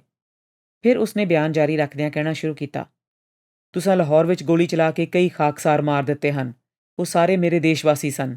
ਉਹਨਾਂ ਵਿੱਚ ਮੇਰੇ ਬਚਪਨ ਦਾ ਇੱਕ ਯਾਰ ਸੀ। ਜਦ ਵੀ ਅਸਾਂ ਆਪਣੇ ਹੱਕ ਮੰਗੇ ਤੁਸੀਂ ਗੋਲੀ ਚਲਾ ਕੇ ਜਵਾਬ ਦਿੱਤਾ। 6 ਗੋਲੀਆਂ ਨਾਲ ਇਹਨੇ ਕਿਉਂ ਘਬਰਾ ਉੱਠੇ ਹੋ? ਮੇਰੇ ਹਜ਼ਾਰਾਂ ਦੇਸ਼ਵਾਸੀ ਜੇਲ੍ਹਾਂ ਵਿੱਚ ਸੜ ਰਹੇ ਹਨ। ਸੈਂਕੜੇ ਫਾਂਸੀਆਂ ਦੇ ਤਖਤਿਆਂ ਉੱਤੇ ਲਟਕਾ ਦਿੱਤੇ ਗਏ ਹਨ। ਉਹ ਕੇਵਲ ਆਪਣੀ ਗੁਲਾਮੀ ਦੀਆਂ ਜ਼ੰਜੀਰਾਂ ਕੱਟਣ ਲਈ ਸ਼ਹੀਦੀਆਂ ਪ੍ਰਾਪਤ ਕਰ ਗਏ ਹਨ। ਫਿਰ ਊਧਮ ਸਿੰਘ ਨੇ ਆਪਣੀ ਲਾਲ ਨੈਕਟਾਈ ਨੂੰ ਹੱਥ ਪਾ ਕੇ ਢਿੱਲੀ ਕਰਦਿਆਂ ਚੌਹੀਂ ਪਾਸੇ ਨਜ਼ਰ ਮਾਰਦਿਆਂ ਕਹਿਣਾ ਸ਼ੁਰੂ ਕੀਤਾ, ਪੁੱਛਾਂ ਇੱਕ ਸਵਾਲ ਤੁਹਾਡੇ ਕੋਲੋਂ? ਇਹ ਸਵਾਲ ਮੇਰੇ ਦੇਸ਼ ਦੇ ਇੱਕ ਬਹਾਦਰ ਯੋਧੇ ਨੇ 1909 ਵਿੱਚ ਪੁੱਛਿਆ ਸੀ ਤੁਹਾਡੀ ਕਚਹਿਰੀ ਵਿੱਚ। ਜੇ ਉਸ ਦਾ ਨਾਂ ਸੁਣਨਾ ਚਾਹੁੰਦੇ ਹੋ ਤਾਂ ਸੁਣ ਲਓ। ਉਸ ਦਾ ਨਾਂ ਸੀ ਮਦਨ ਲਾਲ ਢੀਂਗਰਾ। ਮੈਂ ਉਹ ਸਵਾਲ ਅੱਜ ਤੁਹਾਡੇ ਪਾਸੋਂ ਫਿਰ ਪੁੱਛਣਾ ਚਾਹੁੰਦਾ ਹਾਂ। ਫਰਜ਼ ਕਰੋ ਜਰਮਨ ਇੰਗਲੈਂਡ ਉੱਤੇ ਕਬਜ਼ਾ ਕਰ ਲੈਂਦੇ ਹਨ। ਊਧਮ ਸਿੰਘ ਦੀ ਇਹ ਗੱਲ ਸੁਣਦਿਆਂ ਹੀ ਕਚਹਿਰੀ ਵਿੱਚ ਰੌਲਾ ਪੈ ਗਿਆ। ਆਰਡਰ ਆਰਡਰ ਦੀਆਂ ਆਵਾਜ਼ਾਂ ਆਈਆਂ। ਉਸ ਨੂੰ ਆਪਣੇ ਕੇਸ ਨਾਲ ਸੰਬੰਧਿਤ ਗੱਲਾਂ ਦੀ ਹੱਦ ਵਿੱਚ ਰਹਿਣ ਲਈ ਦੁਬਾਰਾ ਹਦਾਇਤ ਕੀਤੀ ਗਈ, ਪਰ ਉਸਨੇ ਹਦਾਇਤ ਦੀ ਕੋਈ ਪਰਵਾਹ ਨਾ ਕਰਦਿਆਂ ਆਪਣੀ ਗੱਲ ਜਾਰੀ ਰੱਖੀ। ਫਰਜ਼ ਕਰੋ ਤੁਹਾਡੀ ਹੁਕੂਮਤ ਜਰਮਨਾਂ ਸਾਹਮਣੇ ਹਥਿਆਰ ਸੁੱਟ ਦਿੰਦੀ ਹੈ, ਪਰ ਫਿਰ ਵੀ ਕੁਝ ਅਣਖੀਲੇ ਜਵਾਨ ਹਾਰ ਨਾ ਮੰਨ ਕੇ ਲੜਦੇ ਰਹਿੰਦੇ ਹਨ, ਤਾਂ ਕੀ ਤੁਸੀਂ ਉਹਨਾਂ ਜਵਾਨਾਂ ਨੂੰ ਬੁਜ਼ਦਿਲ ਕਹੋਗੇ ਜਾਂ ਬਹਾਦਰ? ਜੇ ਤੁਸੀਂ ਉਹਨਾਂ ਨੂੰ ਦੇਸ਼ ਭਗਤ ਤੇ ਬਹਾਦਰ ਕਹੋਗੇ ਤਾਂ ਫਿਰ ਮੈਂ ਕਿਹੜਾ ਉਲਟਾ ਕੰਮ ਕੀਤਾ ਹੈ? ਮੈਂ ਵੀ ਤਾਂ ਦੇਸ਼ ਦੀ ਆਜ਼ਾਦੀ ਦੀ ਪ੍ਰਾਪਤੀ ਵਾਸਤੇ ਰੋਸ ਜ਼ਾਹਰ ਕੀਤਾ ਹੈ। ਤੁਹਾਡੇ ਨਿਆਂਕਾਰਾਂ ਦੀਆਂ ਅੱਖਾਂ ਉੱਤੇ ਅਨਿਆਂ ਦੀਆਂ ਪੱਟੀਆਂ ਬੱਧੀਆਂ ਹੋਈਆਂ ਹਨ। ਇਨਸਾਫ ਦੇ ਚੜ੍ਹਦੇ ਸੂਰਜ ਵੱਲ ਤੱਕ ਕੇ ਉਹਨਾਂ ਦੀਆਂ ਅੱਖਾਂ ਝੁੰਧਿਆ ਜਾਂਦੀਆਂ ਹਨ। ਤੁਹਾਡੇ ਕੰਨ ਵੀ ਇਨਸਾਫ ਦੀ ਆਵਾਜ਼ ਸੁਣਨ ਤੋਂ ਆਕੀ ਹਨ। ਫਿਰ ਮੈਂ ਅੰਨ੍ਹਿਆਂ ਤੇ ਬੋਲਿਆਂ ਅੱਗੇ ਇਨਸਾਫ ਦੀ ਦੁਹਾਈ ਕਿਉਂ ਪਾਵਾਂ? ਮੈਂ ਆਪਣੀ ਰਾਖੀ ਲਈ ਕੁਝ ਨਹੀਂ ਕਹਿਣਾ ਚਾਹੁੰਦਾ। ਮੈਂ ਇੰਨਾ ਜ਼ਰੂਰੀ ਦੁਹਰਾਉਣਾ ਚਾਹੁੰਦਾ ਹਾਂ ਕਿ ਜੋ ਕੁਝ ਮੈਂ ਕੀਤਾ ਹੈ ਆਪਣੀ ਮਰਜ਼ੀ ਨਾਲ ਕੀਤਾ ਹੈ। ਇਸ ਕੰਮ ਵਿੱਚ ਮੇਰਾ ਹੋਰ ਕੋਈ ਭਾਈਵਾਲ ਨਹੀਂ। ਮੈਂ ਸਾਰੀ ਜ਼ਿੰਮੇਵਾਰੀ ਆਪਣੇ ਸਿਰ ਉੱਤੇ ਲੈਂਦਾ ਹਾਂ। ਫਿਰ ਉਹ ਆਪਣੇ ਚਮਕਦੇ ਨੀਲੇ ਸੂਟ ਵਿੱਚ ਲਾਟਾਂ ਛੱਡਦੀ ਲਾਲ ਸੂਹੀ ਨੈਕਟਾਈ ਨੂੰ ਦੋਵੇਂ ਹੱਥ ਪਾ ਕੇ ਗੱਜਿਆ। ਕਰੋ ਜੋ ਕਰਨਾ ਜੇ, ਛੇਤੀ ਕਰੋ। ਮੇਰਾ ਮਦਨ, ਮੇਰਾ ਭਗਤ ਤੇ ਮੇਰਾ ਕਰਤਾਰ, ਮੇਰਾ ਅਸ਼ਰਫ ਤੇ ਮੇਰੇ ਹੋਰ ਸਾਥੀ ਮੇਰੀ ਉਡੀਕ ਵਿੱਚ ਹੋਣਗੇ। ਮੇਰੀ ਆਤਮਾ ਵਿੱਚ ਮਦਨ ਖੜਤਾਲਾਂ ਵਜਾ ਰਿਹਾ ਹੈ, ਭਗਤ ਨਗਾਰੇ ਉੱਤੇ ਚੋਟ ਲਾ ਰਿਹਾ ਹੈ, ਕਰਤਾਰ ਢੋਲ ਕੁੱਟ ਰਿਹਾ ਹੈ, ਅਸ਼ਰਫ ਤੂਤਨੀਆਂ ਵਜਾ ਰਿਹਾ ਹੈ। ਸੁੱਚਾ ਤੇ ਬਹਾਦਰ ਦੁਮਾਲੇ ਬੱਧੇ ਨੇੜੇ ਟੁੱਕ ਰਹੇ ਹਨ। ਹਜ਼ਾਰਾਂ ਸ਼ਹੀਦ ਸ਼ਹੀਦੀ ਮੇਲੇ ਦੀਆਂ ਤਿਆਰੀਆਂ ਕਰ ਰਹੇ ਹਨ। ਸ਼ਹੀਦਾਂ ਦੇ ਭੰਗੜੇ ਦੀਆਂ ਤਿਆਰੀਆਂ ਮੁਕੰਮਲ ਹੋ ਚੁੱਕੀਆਂ ਹਨ। ਮੈਨੂੰ ਵੀ ਦੁਮਾਲਾ ਬੰਨ੍ਹ ਲੈਣ ਦਿਓ। ਫਿਰ ਉਸਨੇ ਉੱਚੀ ਉੱਚੀ ਗਾਣਾ ਸ਼ੁਰੂ ਕਰ ਦਿੱਤਾ। सरफरोशी की तमन्ना अब हमारे दिल में है, देखना है जोर कितना बाजुए कातिल में है। ਕਚਹਿਰੀ ਵਿੱਚ ਬੈਠੇ ਲੋਕ ਉੱਠ ਕੇ ਉਸ ਵੱਲ ਤੱਕਣ ਲੱਗੇ। ਉਹ ਔਰਤਾਂ ਜੋ ਕੈਕਸਟਨ ਹਾਲ ਵਿੱਚ ਗੋਲੀ ਚੱਲਣ ਸਮੇਂ ਮੌਜੂਦ ਸਨ, ਪੂਰੇ ਜ਼ੋਰ ਨਾਲ ਮੇਕਅਪ ਕਰਕੇ ਆਈਆਂ ਸਨ। ਇੱਕ ਦੂਜੀ ਤੋਂ ਵੱਧ ਹਾਰ ਸ਼ਿੰਗਾਰ ਦਾ ਦਿਖਾਵਾ ਕਰ ਰਹੀਆਂ ਸਨ। ਉਹ ਵੀ ਉੱਠ ਊਧਮ ਸਿੰਘ ਵੱਲ ਵੇਖਣ ਲੱਗੀਆਂ। ਜਿਊਰੀ ਨੂੰ ਇੱਕ ਖਾਸ ਕਮਰੇ ਵਿੱਚ ਜਾ ਕੇ ਸਲਾਹ ਮਸ਼ਵਰਾ ਕਰਨ ਲਈ ਆਖਿਆ ਗਿਆ। 1 ਘੰਟਾ 35 ਮਿੰਟ ਜਿਊਰੀ ਵਾਲੇ ਸਲਾਹਾਂ ਕਰਦੇ ਰਹੇ। ਜਿਊਰੀ ਨੇ ਊਧਮ ਸਿੰਘ ਨੂੰ ਕਤਲ ਦਾ ਦੋਸ਼ੀ ਠਹਿਰਾਇਆ। ਊਧਮ ਸਿੰਘ ਨੇ ਕੋਟ ਦੀ ਜੇਬ ਵਿੱਚੋਂ ਕਾਗਜ਼ਾਂ ਦੀ ਥੱਬੀ ਕੱਢਦਿਆਂ ਕਿਹਾ, ਇਹ ਮੇਰਾ ਪੂਰਾ ਲਿਖਤੀ ਬਿਆਨ ਹੈ। ਜਸਟਿਸ ਐਟਕਿਨਸਨ ਨੇ ਅਖਬਾਰਾਂ ਦੇ ਨੁਮਾਇੰਦਿਆਂ ਨੂੰ ਹਦਾਇਤ ਕਰ ਦਿੱਤੀ ਕਿ ਕੈਦੀ ਦਾ ਬਿਆਨ ਅਖਬਾਰਾਂ ਵਿੱਚ ਨਾ ਛਾਪਿਆ ਜਾਏ। ਜਦ ਉਹ ਕੋਰਟ ਤੋਂ ਬਾਹਰ ਲਿਆਂਦਾ ਗਿਆ ਤਾਂ ਉਸਨੇ ਲੰਬੜ, ਭਾਈ, ਮੱਲ ਤੇ ਕੁਝ ਹੋਰ ਬੰਦੇ ਖੜੇ ਤੱਕੇ। ਉਸਨੇ ਸੱਜਾ ਹੱਥ ਚੁੱਕ ਕੇ ਹਿਲਾਉਂਦਿਆਂ ਜ਼ੋਰ ਨਾਲ ਕਿਹਾ, ਖੁਸ਼ ਰਹੋ ਅਹਲੇ ਵਤਨ, ਹਮ ਤੋਂ ਚਮਨ ਛੋੜ ਚਲੇ। ਪੁਲਿਸ ਵਾਲਿਆਂ ਝਟਪਟ ਉਸਨੂੰ ਪੁਲਿਸ ਵੈਨ ਵਿੱਚ ਬਿਠਾਉਣ ਦੀ ਕੀਤੀ। ਲੰਬੜ, ਮੱਲ, ਭਾਈ ਤੇ ਉਹਨਾਂ ਦੇ ਸਾਥੀ ਉੱਥੇ ਖਲੋਤੇ ਹੀ ਵੇਖਦੇ ਰਹਿ ਗਏ। 74 ਊਧਮ ਸਿੰਘ ਨੂੰ ਫਾਂਸੀ ਦੇ ਤਖਤੇ ਉੱਤੇ ਚੜ੍ਹਾਉਣ ਲਈ 25 ਜੂਨ ਦੀ ਤਰੀਕ ਨਿਯਤ ਹੋਈ। ਉਸਦੇ ਦੋਸਤਾਂ ਮਿੱਤਰਾਂ, ਕਿਰਤੀ ਹਿੰਦੁਸਤਾਨੀਆਂ ਤੇ ਬਾਬ ਕੁਨੇਲੇ ਤੇ ਉਸਦੇ ਨਾਲ ਦੇ ਆਇਰਿਸ਼ ਮਜ਼ਦੂਰਾਂ ਨੇ ਉਸਨੂੰ ਦੱਸੇ ਬਿਨਾਂ ਹੀ ਅਪੀਲ ਕਰਨ ਦਾ ਫੈਸਲਾ ਕੀਤਾ। ਉਹਨਾਂ ਪੌਂਡ ਇਕੱਠੇ ਕੀਤੇ। ਕ੍ਰਿਸ਼ਨਾ ਮੈਨਨ ਰਾਹੀਂ ਜੌਨ ਹਚਿਨਸਨ ਕਿੰਗਜ਼ ਕਾਉਂਸਲ ਨੂੰ ਵਕੀਲ ਕੀਤਾ ਗਿਆ। ਜਦ ਊਧਮ ਸਿੰਘ ਨੂੰ ਪਤਾ ਲੱਗਾ ਤਾਂ ਉਹ ਤੜਫ ਉੱਠਿਆ। ਉਸਨੇ ਆਪਣੇ ਮਿੱਤਰਾਂ ਵਿੱਚੋਂ ਜੌਲ ਨੂੰ ਅਪੀਲ ਨਾ ਕਰਨ ਲਈ ਲਿਖਿਆ, ਮੈਂ ਤੁਹਾਨੂੰ ਦੱਸਣਾ ਚਾਹੁੰਦਾ ਹਾਂ ਕਿ ਮੈਂ ਨਹੀਂ ਜਾਣਦਾ ਕਿ ਕੌਣ ਹਨ ਉਹ ਲੋਕ ਜੋ ਪੌਂਡ ਇਕੱਠੇ ਕਰਕੇ ਵਕੀਲ ਕਰ ਰਹੇ ਹਨ। ਮੈਂ ਨਹੀਂ ਚਾਹੁੰਦਾ ਕਿ ਮੇਰੇ ਕੇਸ ਉੱਤੇ ਪੌਂਡ ਖਰਚ ਕੀਤੇ ਜਾਣ। ਮੈਂ ਜਾਣ ਨੂੰ ਤਿਆਰ ਹਾਂ। ਮੈਂ ਮਰਨ ਨੂੰ ਤਿਆਰ ਹਾਂ। ਮੈਂ ਆਪਣੇ ਵਤਨ ਦਾ ਇੱਕ ਸਿਪਾਹੀ ਹਾਂ। ਮੈਂ ਫਾਂਸੀ ਨੂੰ ਜੱਫੀ ਪਾਉਣ ਦੀ ਉਡੀਕ ਵਿੱਚ ਹਾਂ। 10 ਸਾਲ ਹੋ ਗਏ ਮੇਰਾ ਸੱਚਾ ਮਿੱਤਰ ਭਗਤ ਸਿੰਘ ਮੈਨੂੰ ਪਿੱਛੇ ਛੱਡ ਗਿਆ ਸੀ। ਮੇਰਾ ਭਰੋਸਾ ਹੈ ਕਿ ਮੈਂ ਸ਼ਹੀਦੀ ਪਿੱਛੋਂ ਉਸਨੂੰ ਜਾ ਮਿਲਾਂਗਾ। ਉਹ ਮੇਰੀ ਉਡੀਕ ਕਰ ਰਿਹਾ ਹੋਵੇਗਾ। 23 ਤਰੀਕ ਸੀ ਜਦੋਂ ਸ਼ਹੀਦ ਹੋਇਆ ਸੀ। ਮੇਰੀ ਆਸ਼ਾ ਹੈ ਕਿ 23 ਤਰੀਕ ਨੂੰ ਹੀ ਮੈਨੂੰ ਵੀ ਸ਼ਹੀਦੀ ਦਿੱਤੀ ਜਾਏ। ਜੇ ਤੁਹਾਨੂੰ ਪਤਾ ਹੋਵੇ ਜਾਂ ਪਤਾ ਲੱਗ ਜਾਏ ਕਿ ਉਹ ਕੌਣ ਲੋਕ ਹਨ ਜੋ ਪੌਂਡ ਇਕੱਠੇ ਕਰਕੇ ਮੇਰੇ ਕੇਸ ਲਈ ਅਪੀਲ ਕਰ ਰਹੇ ਹਨ, ਤਾਂ ਮਿਹਰਬਾਨੀ ਕਰਕੇ ਉਹਨਾਂ ਨੂੰ ਪੌਂਡ ਇਕੱਠੇ ਕਰਨ ਤੇ ਅਪੀਲ ਕਰਨ ਤੋਂ ਮਨ੍ਹਾ ਕਰ ਦਿਓ। ਜੋ ਪੌਂਡ ਇਕੱਠੇ ਕੀਤੇ ਹਨ ਉਹ ਲੋਕਾਂ ਨੂੰ ਵਿੱਦਿਆ ਦੇਣ ਉੱਤੇ ਖਰਚੋ। ਅਲਵਿਦਾ, ਸਭ ਨੂੰ ਅਲਵਿਦਾ। ਕਿਰਪਾ ਕਰਕੇ ਕੁਝ ਪੁਸਤਕਾਂ ਤੇ ਇੱਕ ਗੁਟਕਾ ਜ਼ਰੂਰ ਭੇਜ ਦੇਣਾ। ਮੈਂ ਇੱਥੇ ਜੇਲ੍ਹ ਵਿੱਚ ਕਿੰਗ ਜਾਰਜ ਦਾ ਪ੍ਰਾਹੁਣਾ ਬਣ ਕੇ ਰਹਿ ਰਿਹਾ ਹਾਂ, ਮੇਰਾ ਕੋਈ ਫਿਕਰ ਨਾ ਕਰਨਾ। 75 ਊਧਮ ਸਿੰਘ ਦੇ ਅਪੀਲ ਨਾ ਕਰਨ ਉੱਤੇ ਜ਼ੋਰ ਦੇਣ ਦੇ ਬਾਵਜੂਦ ਅਪੀਲ ਕੀਤੀ ਗਈ। ਅੱਜ 9 ਜੁਲਾਈ ਦਾ ਦਿਨ ਸੀ। 10 ਵੱਜ ਕੇ ਕੁਝ ਮਿੰਟਾਂ ਉੱਤੇ ਕਚਹਿਰੀ ਦੀ ਕਾਰਵਾਈ ਸ਼ੁਰੂ ਹੋਈ। ਮਿਸਟਰ ਜੌਨ ਹਚਿਨਸਨ, ਕਿੰਗਸ ਕੌਂਸਲ ਤੇ ਕ੍ਰਿਸ਼ਨਾ ਮੈਨਨ ਊਧਮ ਸਿੰਘ ਵੱਲੋਂ ਹਾਜ਼ਰ ਹੋਏ। ਸਰਕਾਰ ਵੱਲੋਂ ਮਿਸਟਰ GB ਮੈਕਲੂਰ ਹਾਜ਼ਰ ਹੋਇਆ। ਊਧਮ ਸਿੰਘ ਨੇ ਇਸ ਕਾਰਵਾਈ ਵਿੱਚ ਉੱਕੀ ਕੋਈ ਦਿਲਚਸਪੀ ਨਾ ਲਈ। ਭੁੱਖ ਹੜਤਾਲ ਦੇ ਕਾਰਨ ਉਸ ਦਾ ਵਜ਼ਨ 5 ਸਟੋਨ ਘਟ ਚੁੱਕਾ ਸੀ। ਜਸਟਿਸ ਹੰਫਰੇ, ਜਸਟਿਸ ਹਿਲਬਰੀ ਤੇ ਜਸਟਿਸ ਕਰੂਮ ਜੌਨਸਨ ਨੇ ਊਧਮ ਸਿੰਘ ਦੀ ਫਾਂਸੀ ਦੀ ਸਜ਼ਾ ਕਾਇਮ ਰੱਖੀ। ਜਸਟਿਸ ਹੰਫਰੇ ਨੇ ਮੁੜ ਕੇ ਸਜ਼ਾ ਦੁਹਰਾਈ। ਊਧਮ ਸਿੰਘ ਨੂੰ ਫਾਂਸੀ ਦੇਣ ਲਈ ਜੁਲਾਈ ਦੀ 31 ਤਰੀਕ ਨੀਯਤ ਹੋਈ।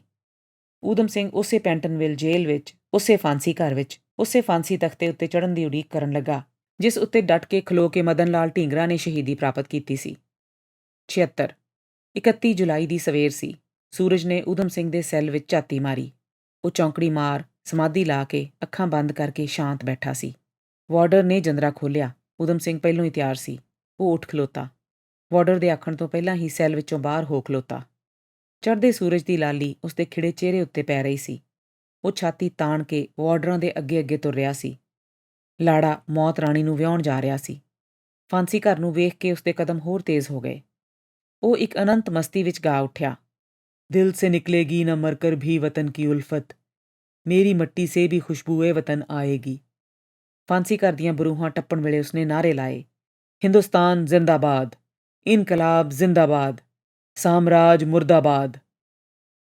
ਲੰਬੜ, ਮੱਲ, ਭਾਈ, ਬਾਬ ਕੁਨੇਲੇ ਤੇ ਉਹਨਾਂ ਦੇ ਸਾਥੀ ਪੈਂਟਨਵਿਲ ਜੇਲ੍ਹ ਦੇ ਬਾਹਰ ਇੱਕ ਮਜਬੂਰੀ ਤੇ ਅਨੰਤ ਉਡੀਕ ਵਿੱਚ ਖੜੇ ਸਨ।